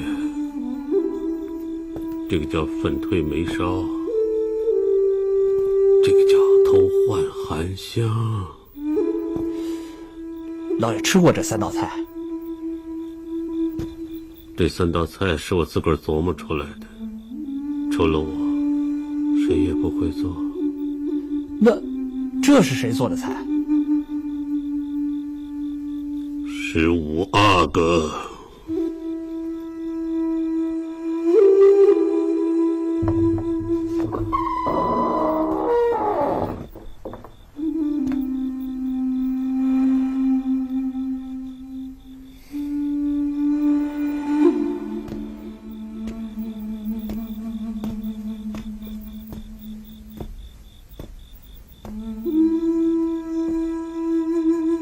15阿哥，我们家老爷有请。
真没想到，15阿哥还敢来寒舍。再走，我也要送师娘最后一程。我猜想，此刻他最不想见到的人，就是15阿哥吧？是。我如不炒这个案子，师娘也不会死。你要是中途放手的话，他也不会死。你知道吗？在审讯之前，皇上叫我放手，就办到吴俊德为止，不得再往上查。永琰怎么会听皇上的话呢？皇上也太不明白自己的儿子了。皇上不明白，是不应该明白。不错，我明白。从我喝了万花楼的3杯酒，我就全明白了。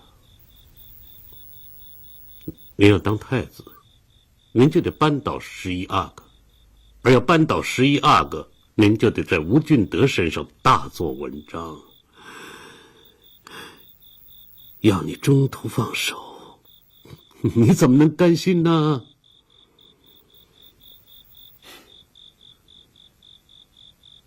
我现在是不是学到和珅的真传了？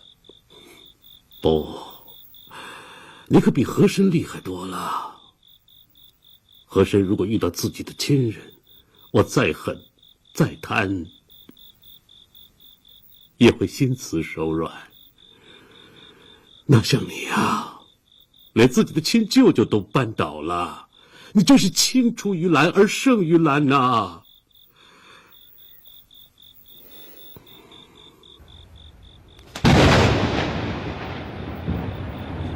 这3道菜，你是怎么学来的？在万花楼偷师偷来的，做的不像吗？味道不对，可心领了。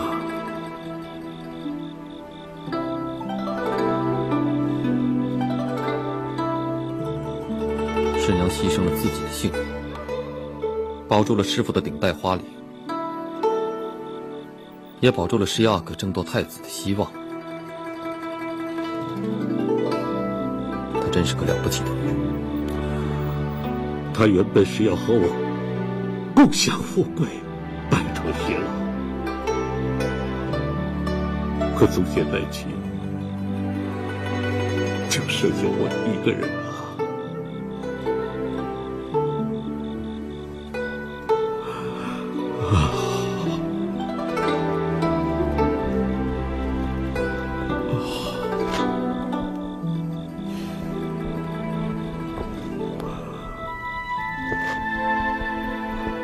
过了这一夜，胖师傅跟小魏这对师徒就再也不存在了。是，不存在了，压根就不该存在。我怎么就忘了？主子永远是主子，奴才永远是奴才。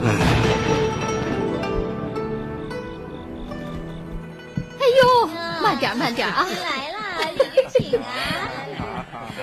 哎，好久都不见您啊！让开！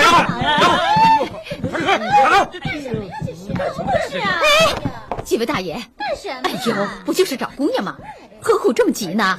你们呐，先到上面坐坐，我这就给你们找姑娘去啊！大内办案，谁敢阻拦，格杀勿论。走。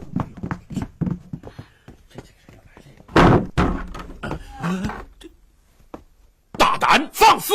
御前侍卫奉旨办案。啊！我们，快！哎呀！连文大人，上面发生什么事了？不得了！大内办案！大内办案啊！哎呀！哎呦！你们是来办什么案的？办什么案？你放开我！你干什么呀？大姑，救命啊！大姑，救救我呀！你们干什么？开门！开门呐！快开门呐！开门呐！开门呐！你把他带进来吧。是。这是什么人呢？我根本不认识他。不认识的人怎么会在三更半夜来找将军呢？我也很奇怪。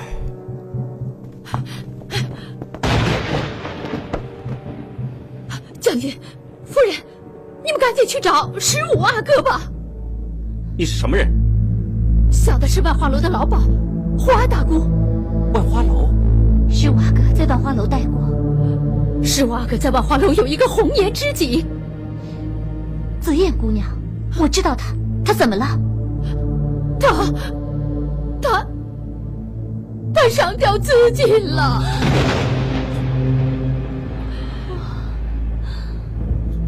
那你来找我们是？小人也没有办法给15阿哥报信，小人也听说阿哥提到过花娇姑娘。将军夫人，将军赶快入宫。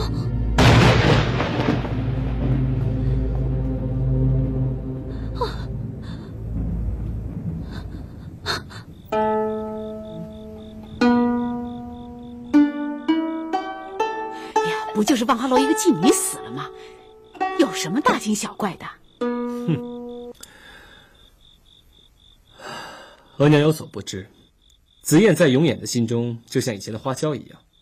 紫燕要是死了，永远就会愤怒啊，痛苦啊，做出许多笨事来。哈，是啊，他就会做出更多的傻事来。嗯。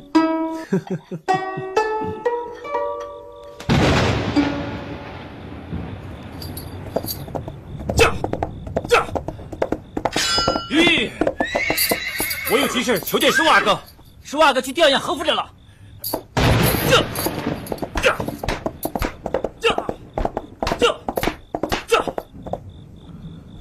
行了，阿哥的心意到了，您该回宫了。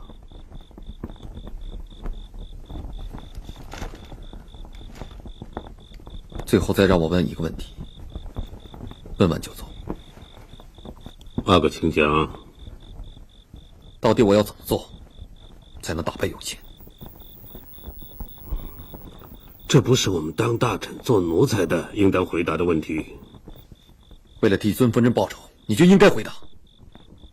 阿哥，这话怎么讲？尊夫人绝对不会是因为我而自杀的，她是为了永兴，她是为了保护永兴，才会选择毁灭自己。对不起，我夫人是为了保护两位阿哥才死的。我已经在她的灵前发下誓言，从今往后，二位阿哥的事情，我和珅绝不插手。何大人，老爷，不好了，福康安打进府来了。福康安到底是怎么回事？他说要见15阿哥，小偷不让他进，他被打进来了。给我打出去！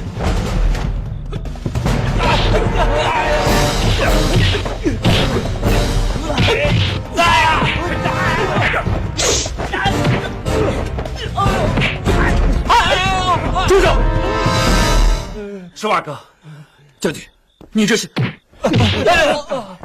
十五阿哥，紫嫣姑娘死了。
十五阿哥，节哀顺变，他已经离开万华了。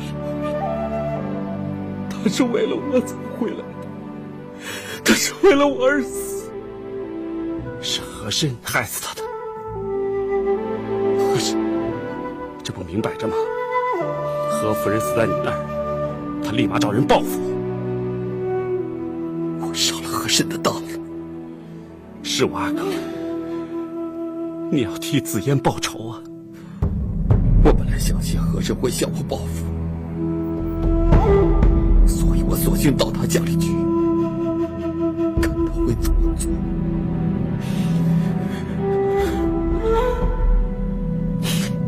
没想到他居然向紫嫣下手，太卑鄙了！他的人称紫嫣百般凌辱，简直是禽兽！福康，把你的剑给我。阿哥，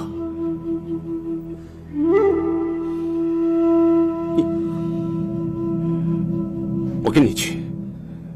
是我跟和珅的私人恩怨。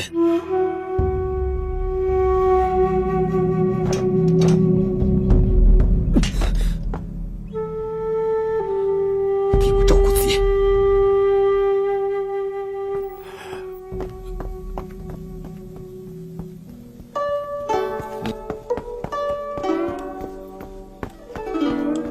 启禀主子，15阿哥已经离开万花楼了。那他去哪儿了？他要去杀和珅。啊，杀和珅？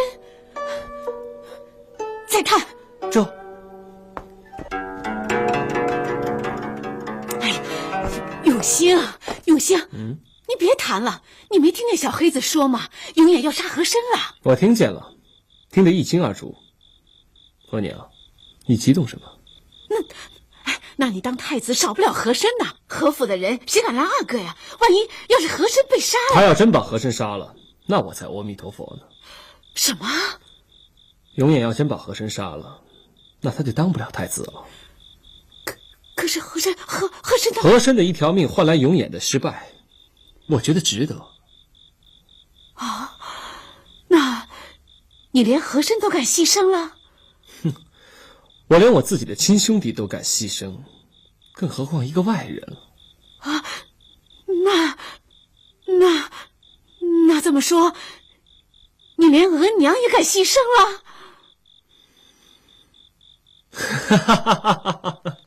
牺牲额娘，那我哪舍得？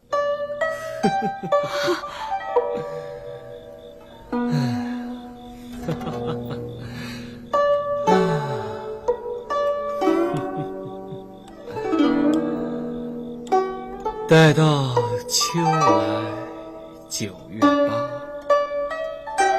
我花开后百花杀。哈哈哈哈哈哈！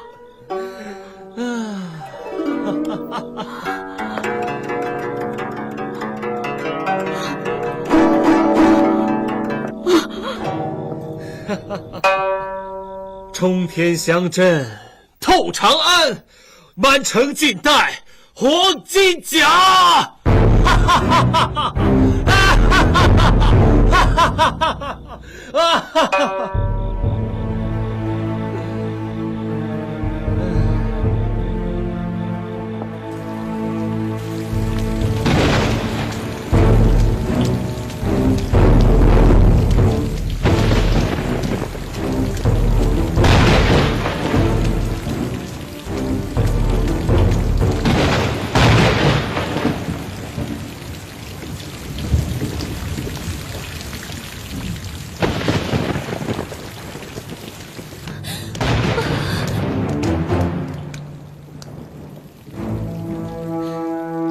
紫嫣死了，我就知道是我阿哥会来这儿。是和珅，他为了报复我，居然把紫嫣。所以是我阿哥要来杀和珅，为紫嫣报仇，我誓不为人。是我阿哥是性情中人，可敬可佩。但是有没有想过，念杀了和珅，真的能为紫嫣报仇吗？我要用他的人头去祭紫嫣。紫嫣为什么重回万花楼？他不就是为了使我阿哥能够当上太子吗？他为我，我也要为他。你杀了和珅，您还能当上太子吗？只要杀了和珅，我当不上太子有什么关系？当不上太子，紫嫣在九泉之下能够瞑目吗？是我阿哥一时冲动，毁了自己，这难道是紫嫣愿意看到的吗？你不用说了，非杀了和珅不可。没想到从前的15又回来了，那个鲁莽火爆的黑旋风15又回来了，那个经历万花楼磨练的15阿哥就不见了。花轿，你说对了，这早就没有什么15阿哥，这只有一个以牙还牙，以血还血的复仇者。15阿哥，15阿哥。花轿，你干什么？花轿，你疯了你！是我阿哥疯了，花椒也跟着疯了。你要敢跨出一步，我就先死在这儿。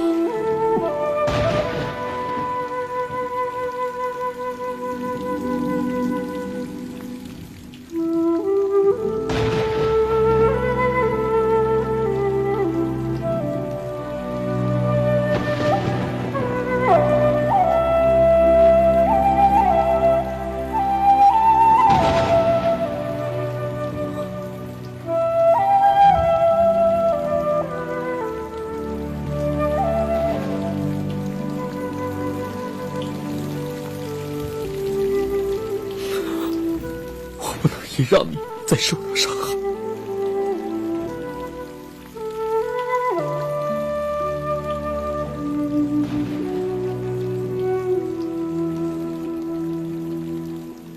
答应我，不要进去。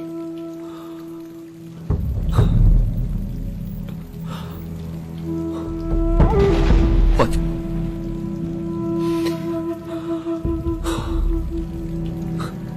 我们回去吧。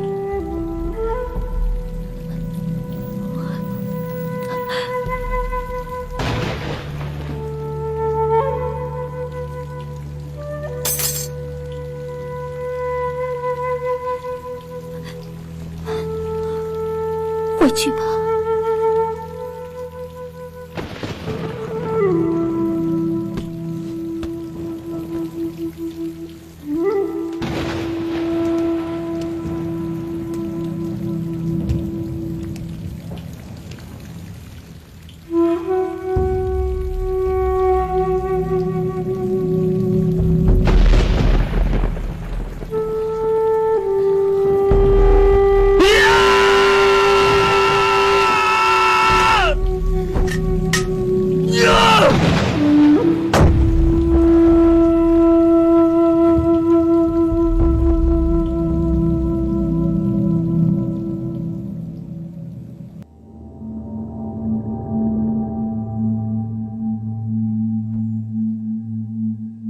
何爱卿治丧辛苦，起来回话吧。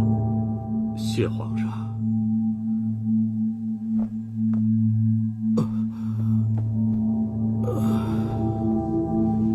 谢阿哥，皇上，请恕奴才失仪之罪，奴才彻夜未眠，实在是体力不支。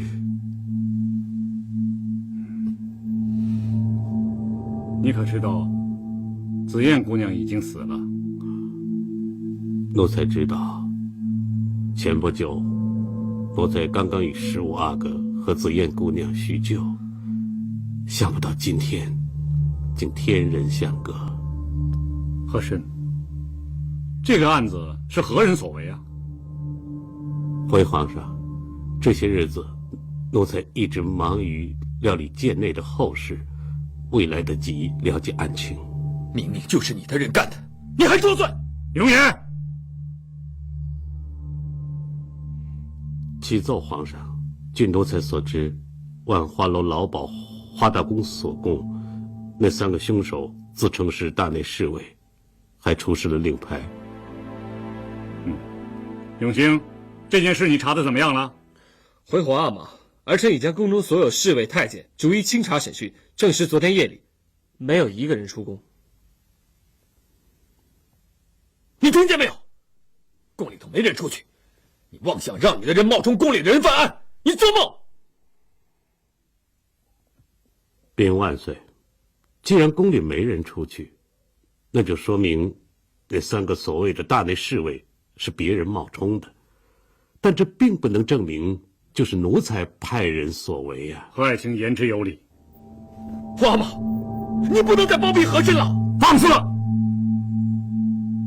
皇阿玛，请息怒，永远只是为了紫燕姑娘一时惨死而失态，请皇阿玛恕罪。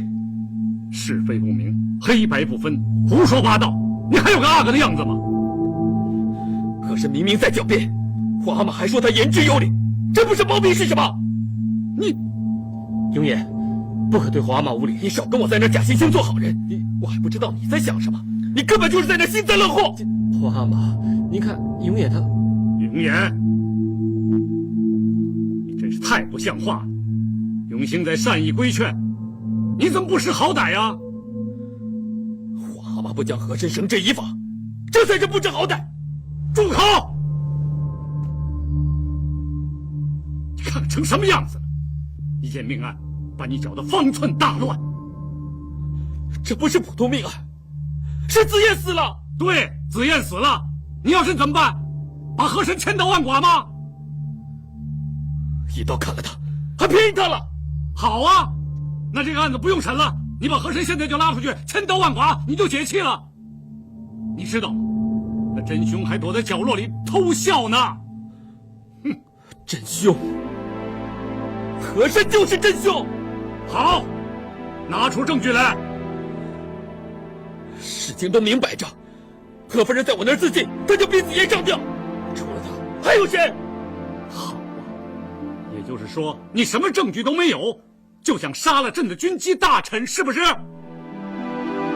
皇阿玛，请你替子燕主持公道。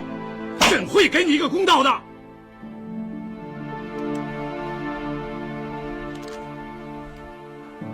何爱卿，你说这件案子该怎么审？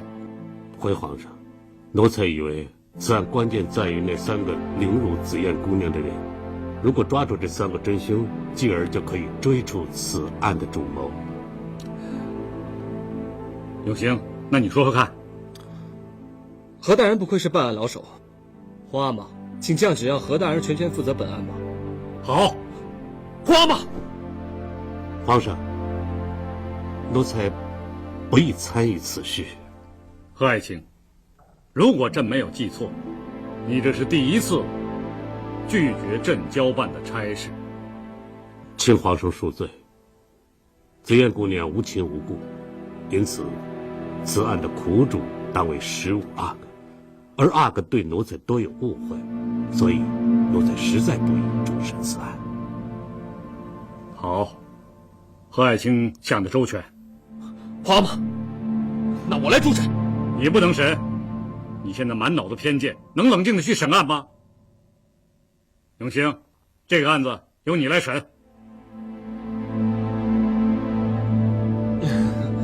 皇阿玛，儿臣也不宜主审。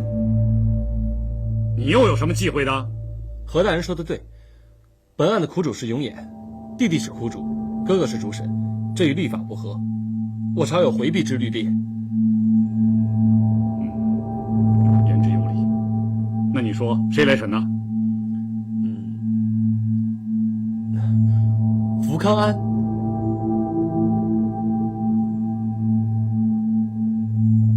福康安。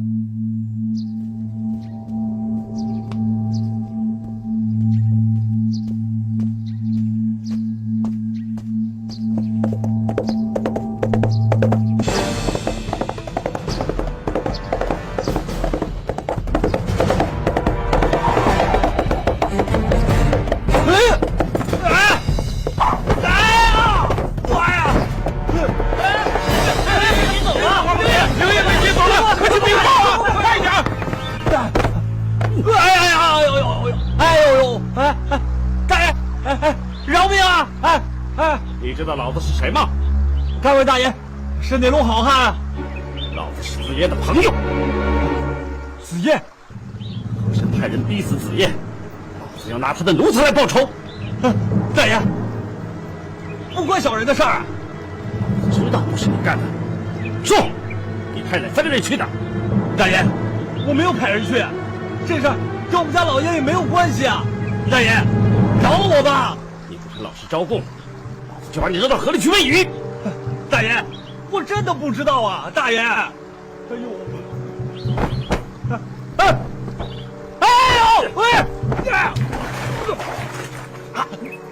大爷，救我！说不说？我什么都不知道，你让我说什么呀？大爷，大爷，救我！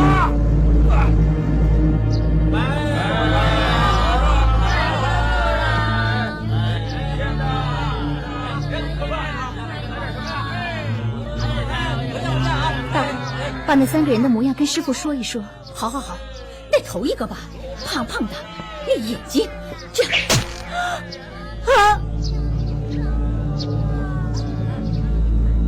大姑，大姑，你怎么了？大姑！啊！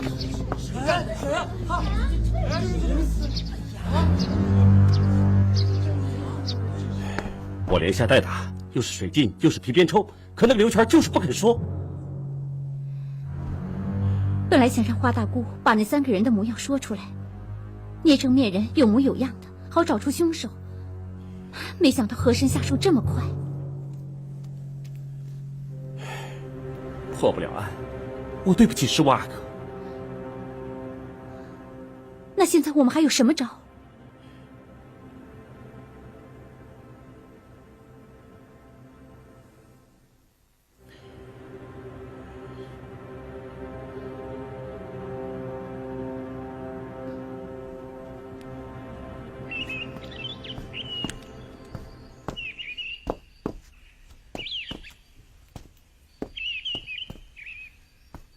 紫燕的案子查得怎么样了？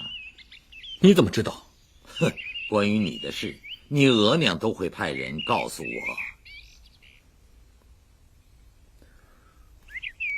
那个刘全是吃了秤砣铁了心了，硬是不肯招。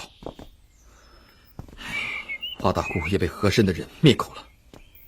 永远呐，这件事你做的是大错特错呀！我哪里错了？杀死紫燕绝不是和珅干的，明明是他派人凌辱紫燕，逼得紫燕去上吊。我跟和珅打交道几十年，还不了解他？他以为何夫人是我逼死的，所以他也逼死紫燕。他要是这么狭隘的心胸，就不是和珅了。可是他和他夫人感情很深，感情再深，和珅也不敢向一个阿哥报复。何夫人一死，皇上的眼睛正盯着他呢，哪怕他敢对你有一点点报复，那就是吃不了兜着走。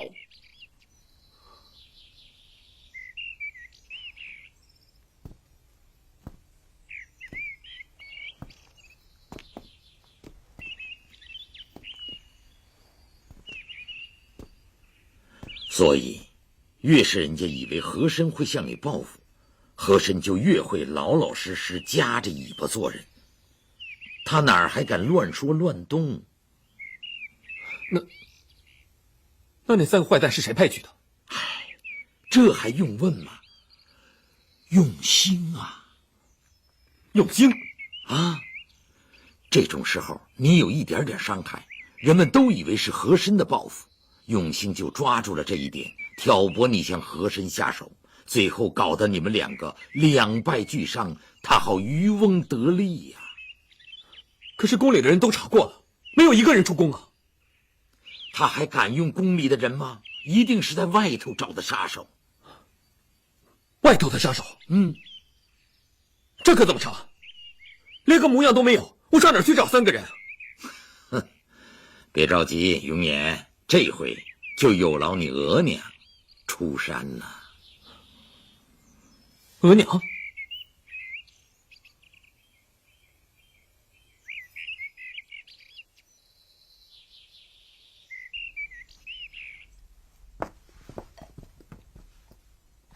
哟，姐姐，好久不见了，我来看看你。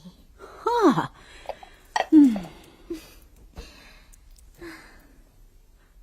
你哪是来看我呀？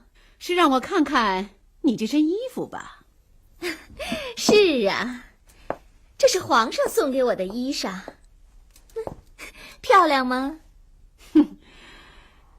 这件衣服原本是皇上赐给我的，我嫌它太老气了，没想到皇上居然赐给你了。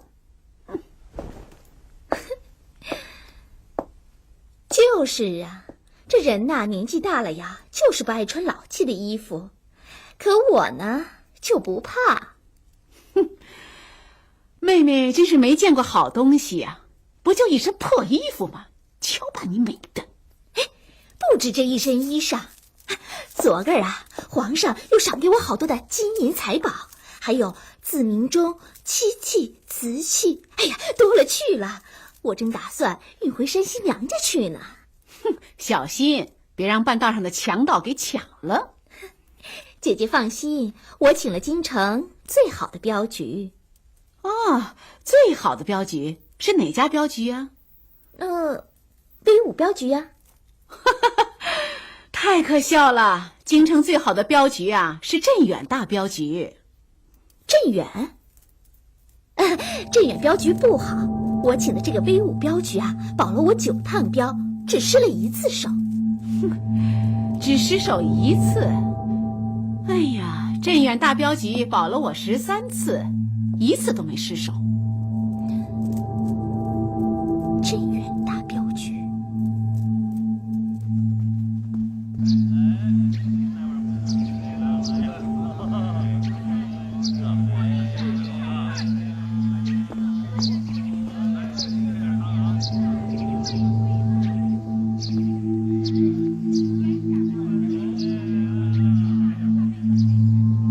舅舅，你怎么就知道那3个坏蛋是镖局的人？永兴是皇子，生长在宫里，平时也不容易出宫，所以他绝不会勾结江湖上的杀手啊。以前他用的都是大内的人，那么这次他绝不会用大内的杀手。可是他找谁呢？一定是平常跟他有往来的镖局。好，我进去查。哎，别人认出你就麻烦了，还是我去吧。哎，舅舅，哎，我一个算命老头，没人注意，你请好吧。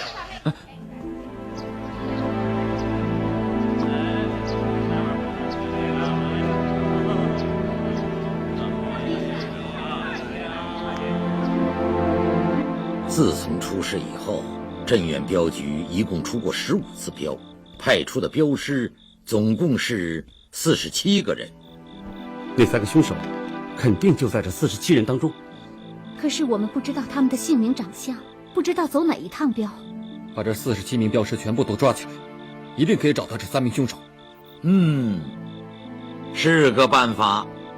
镖师可都有武功，要抓47个人，得派出好几百人才行。派出几百个人试想，他们可都保着镖，万一镖丢了……舅舅，这万一派出去的人当中有有心的人，说不定暗中偷放，又或者把他们灭口。所以我们不能抓。你刚刚还说要抓，这会儿又说不抓，你到底怎么回事？我们派很多人去抓镖师，万一要是打起来，万一要是出了人命，万一被他逃了，万一灭了口，这都不好，所以不能真抓。你是说要假抓？对，我们要虚张声势的抓，要大张旗鼓的抓，要吓得永兴胆战心惊，坐立不安。我懂了。舅老爷，好计。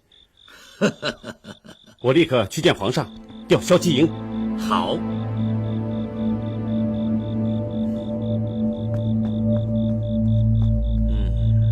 主子，福康连夜去找皇上。嗨，找皇上就找皇上，那么着急干什么？要调动骁骑营出城。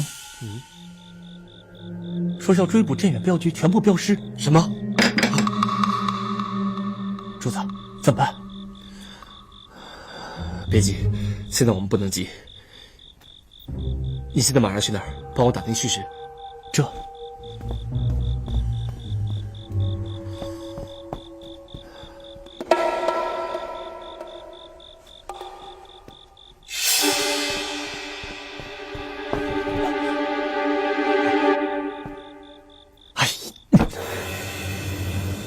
永言，你看，小黑来了。证明舅舅推测的没错，永兴真的是勾结镇远镖局，才会急着派人来探虚实。永言，还等什么？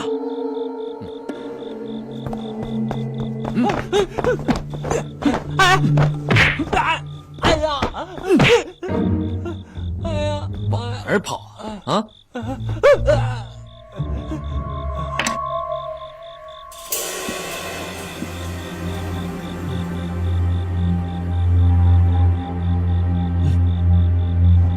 我上当了。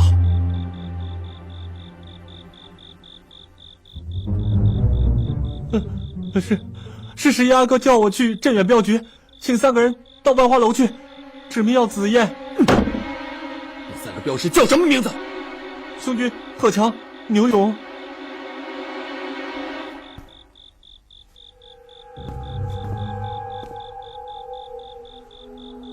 记住，多带些人去。是呀，哥，宫里现在查得可紧。要去你就去，哪儿那么多废话？这。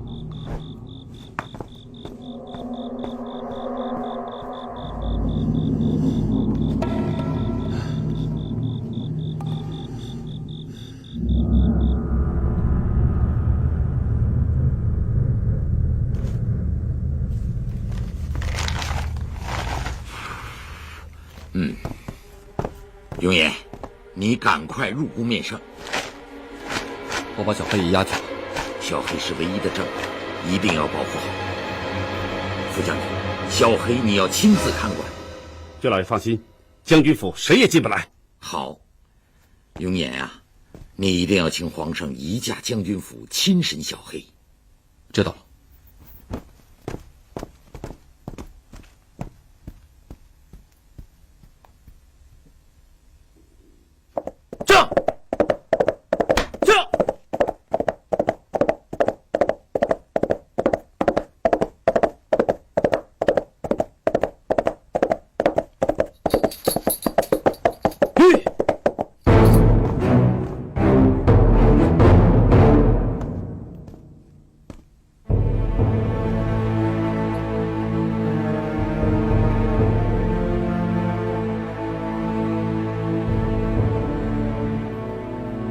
你在这儿等我。是归杰的主意吧？真高，虚张声势，吓得我派小黑去镖局打探虚实。哼，结果到那儿自投罗网。小黑的口供在我身上，我这就进宫去见妈妈。你最好不要去。有本事，你在这儿杀了我。杀你我没本事。但是杀花娇，我绰绰有余。花娇，花娇是一个朴实的女孩，虽然嫁给了福康安大将军，但每天仍然自己买菜。你把她，我没把她怎么样，但如果你心慌了，那你就再也见不到她了。王八蛋，我饶不了你！你最好现在饶了我。因为半个时辰内，你要是赶不到小树林，花娇就死定了。当然了，你现在也可以带着小黑的证据去找皇阿玛，这样我就完了，我就永远没有资格给你争太子了。我真不知道皇阿玛是病了还是疯了，竟然让你这样的人当太子，优柔寡断。我现在是你，我会毫不犹豫马上进去，因为当太子比什么都重要。一个女孩，更何况她已经是别人的老婆了。我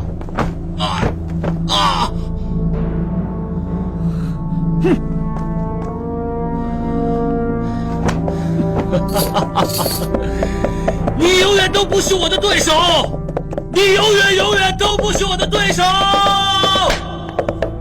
这样。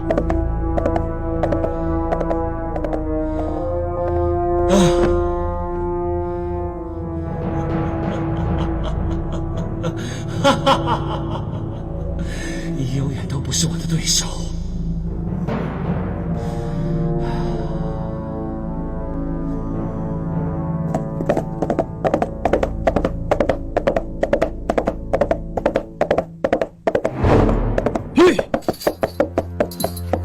告诉福安，去柳林郡花轿。是。这。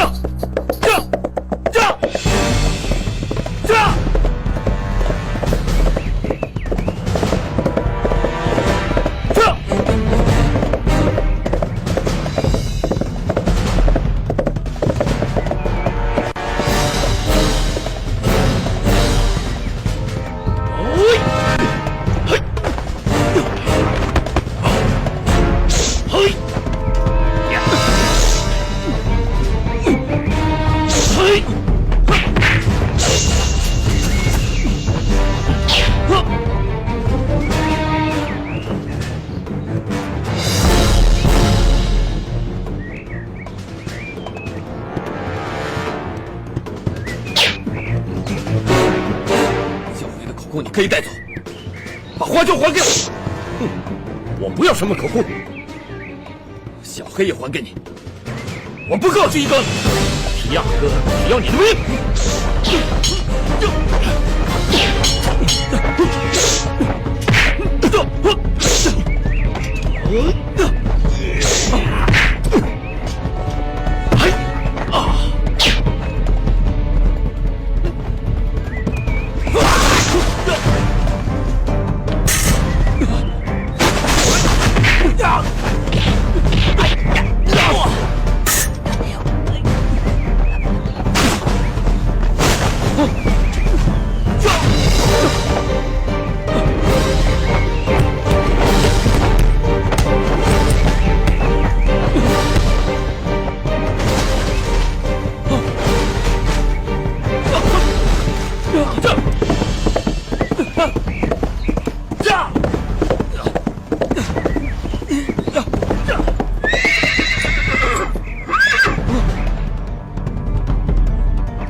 十万个！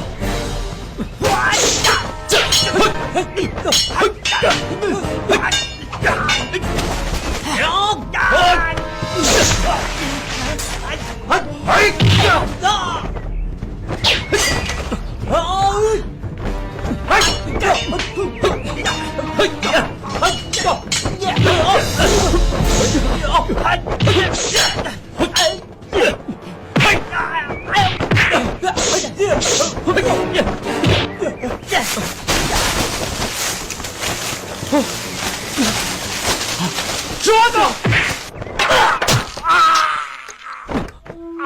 不敢！哎呀！不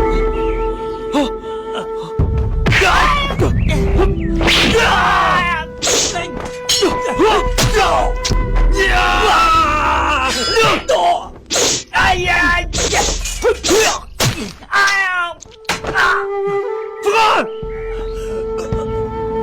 不敢！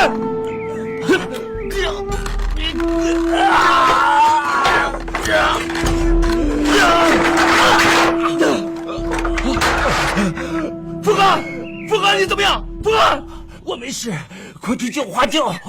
不行，你为我受这么重的伤，我怎么能在这个时候丢下你不管？别管我，快去救花椒！福哥，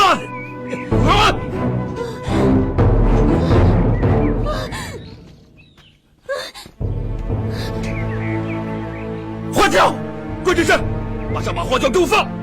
福康安，要想花椒活命，就杀了15阿哥。你们别管我，要不然我这把刀可不留情。关智深，你快放了花椒，不然我去饶不了你！快点，要不然花椒！副将军，别管我！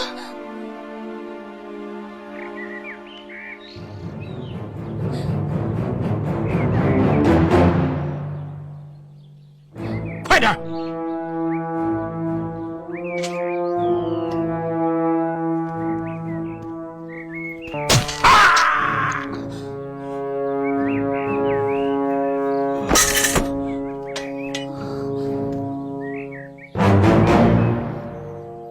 和珅，花椒，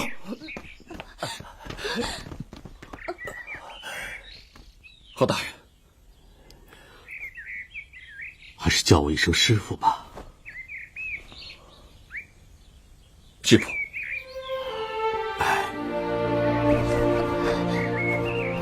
将军，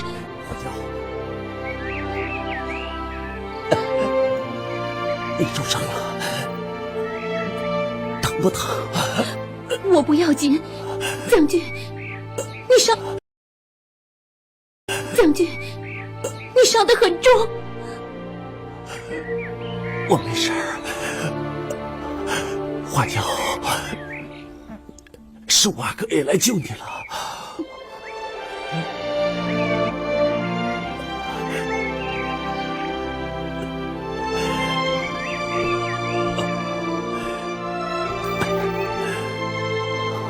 康安是为了救我，才上的这么重。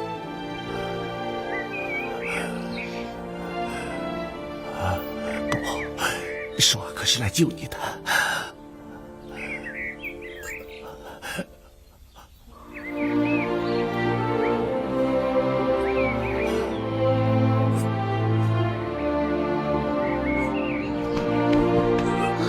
福汉，福汉，福汉！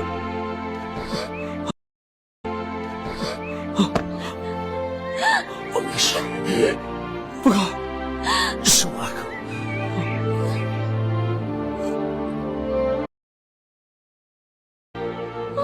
将军，福康安，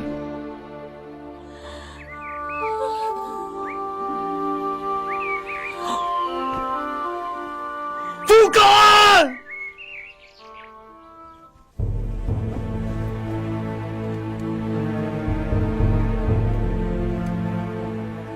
何爱卿，他嫁祸于你，你说如何处置他？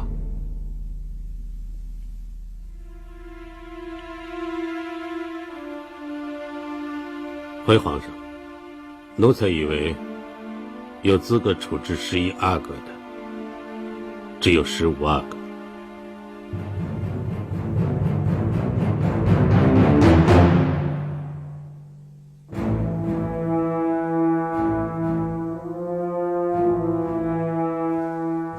言之有理。永琰，你说你要怎么处置他呀？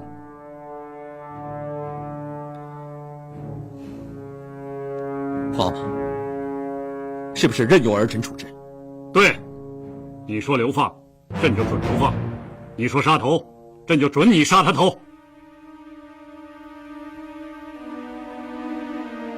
那就请皇阿玛赦免11个。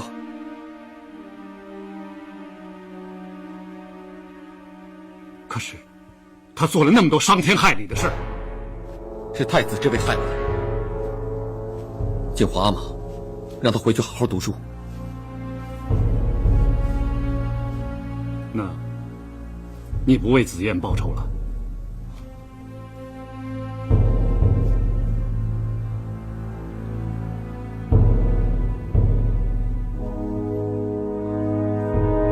紫燕，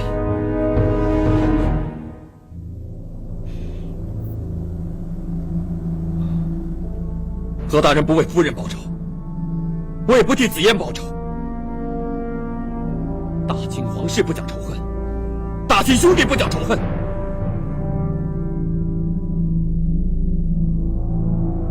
好。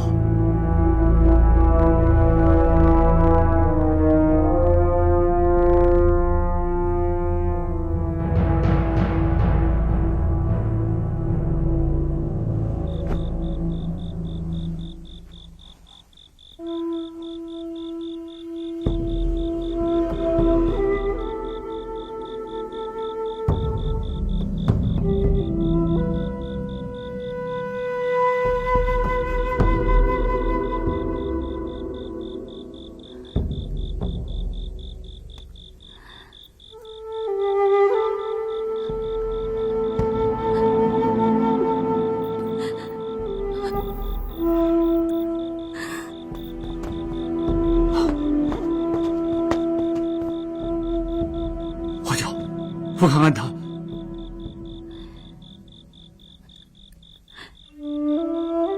太医说，将军多处负伤，其中有一处伤及命脉，失血太多，恐怕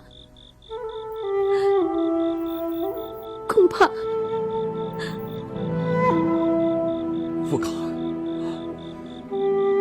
他是为了救我。太医呢？啊，太医没来吗？太医！参见皇上，快给我救人，给我救回来！快！你们都给我听着，不能让胡将军死，绝不能让他死！是我阿哥，你先扶皇上到外面去吧。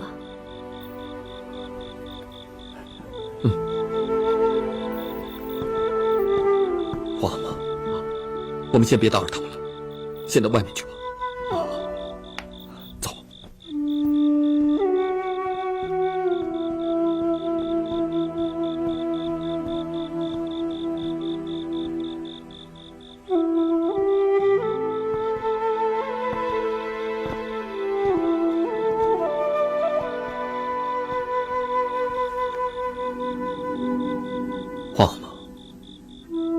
继任自有天下，傅将军一定会没事的，你就别伤心了。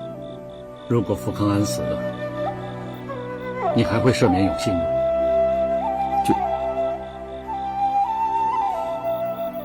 我也不知道。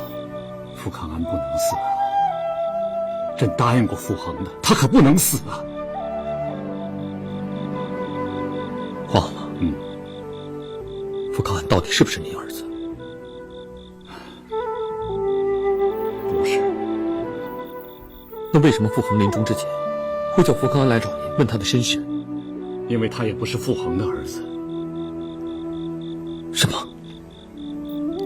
傅恒征战大小金川时，他的一个部将临阵叛逃，被傅恒当场斩了。这个部将留下一个襁褓中的婴儿，傅恒就收养了他。他就是傅康安。傅恒只跟朕一个人讲过此事，但朕一直替他保守这个秘密。难怪傅康安怎么追问你，您都不肯讲。朕怎么跟他说？怎么忍心跟他说？难道我对他说，你不是英雄傅恒将军的儿子，而是一个贪生怕死的叛将的后代吗？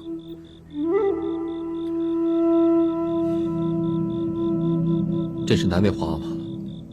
不过儿臣相信，傅康安需要知道真相。什么？你的意思是，他是个硬汉，皇阿玛不必骗他。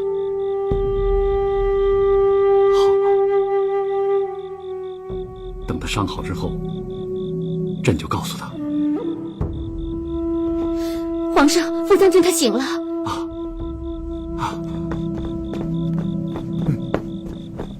傅康安，傅康安，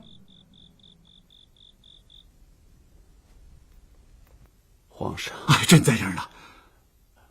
皇上，有一件事，你一直没有回答我。什么事儿？你说。我到底是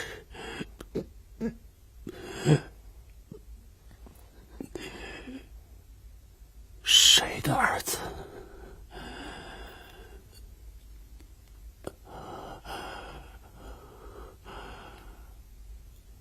你是朕的儿子，你是朕的亲生儿子。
妈妈，皇阿玛，皇阿玛，皇阿玛，你放开朕，让朕去砍了这个畜生！皇阿玛，你不能这么做！你可以不追究子燕的死，朕不可以不追究福康安的死。永兴他谋害朝廷大臣，他就该死！皇阿玛，皇上，皇上，你快去看看，永兴他疯了！万岁！万岁！万岁！众爱卿平身。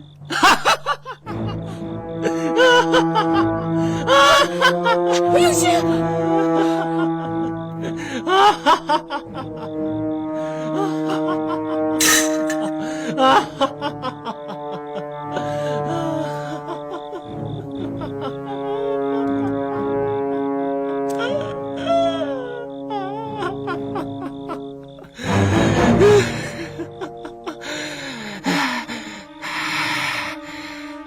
我的，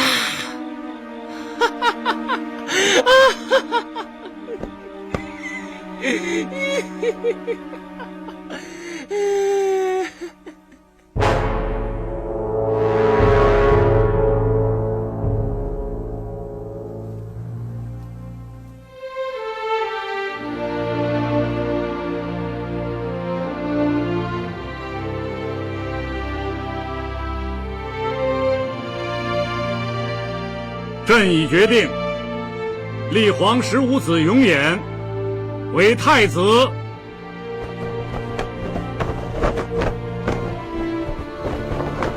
吾皇万岁！万岁！万万岁！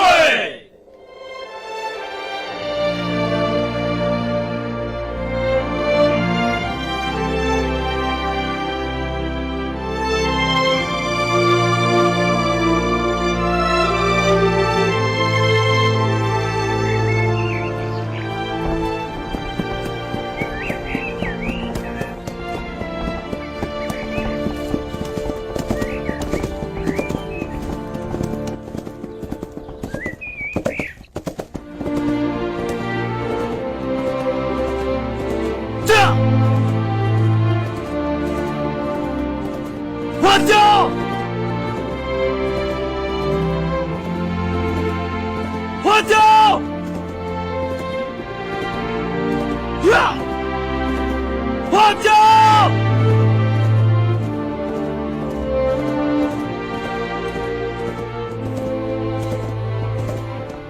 一！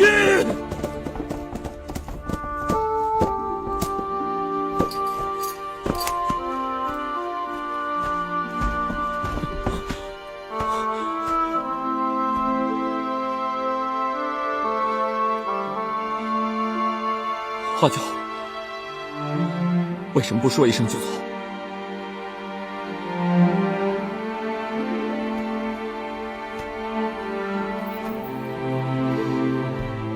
我要带着副将军的灵柩返乡。花椒，你留下来好不好？我不能没有你。我已经是将军的夫人了。花椒，皇阿玛告诉我，福康安从来没有进过你的房间。你们不是真正的夫妻。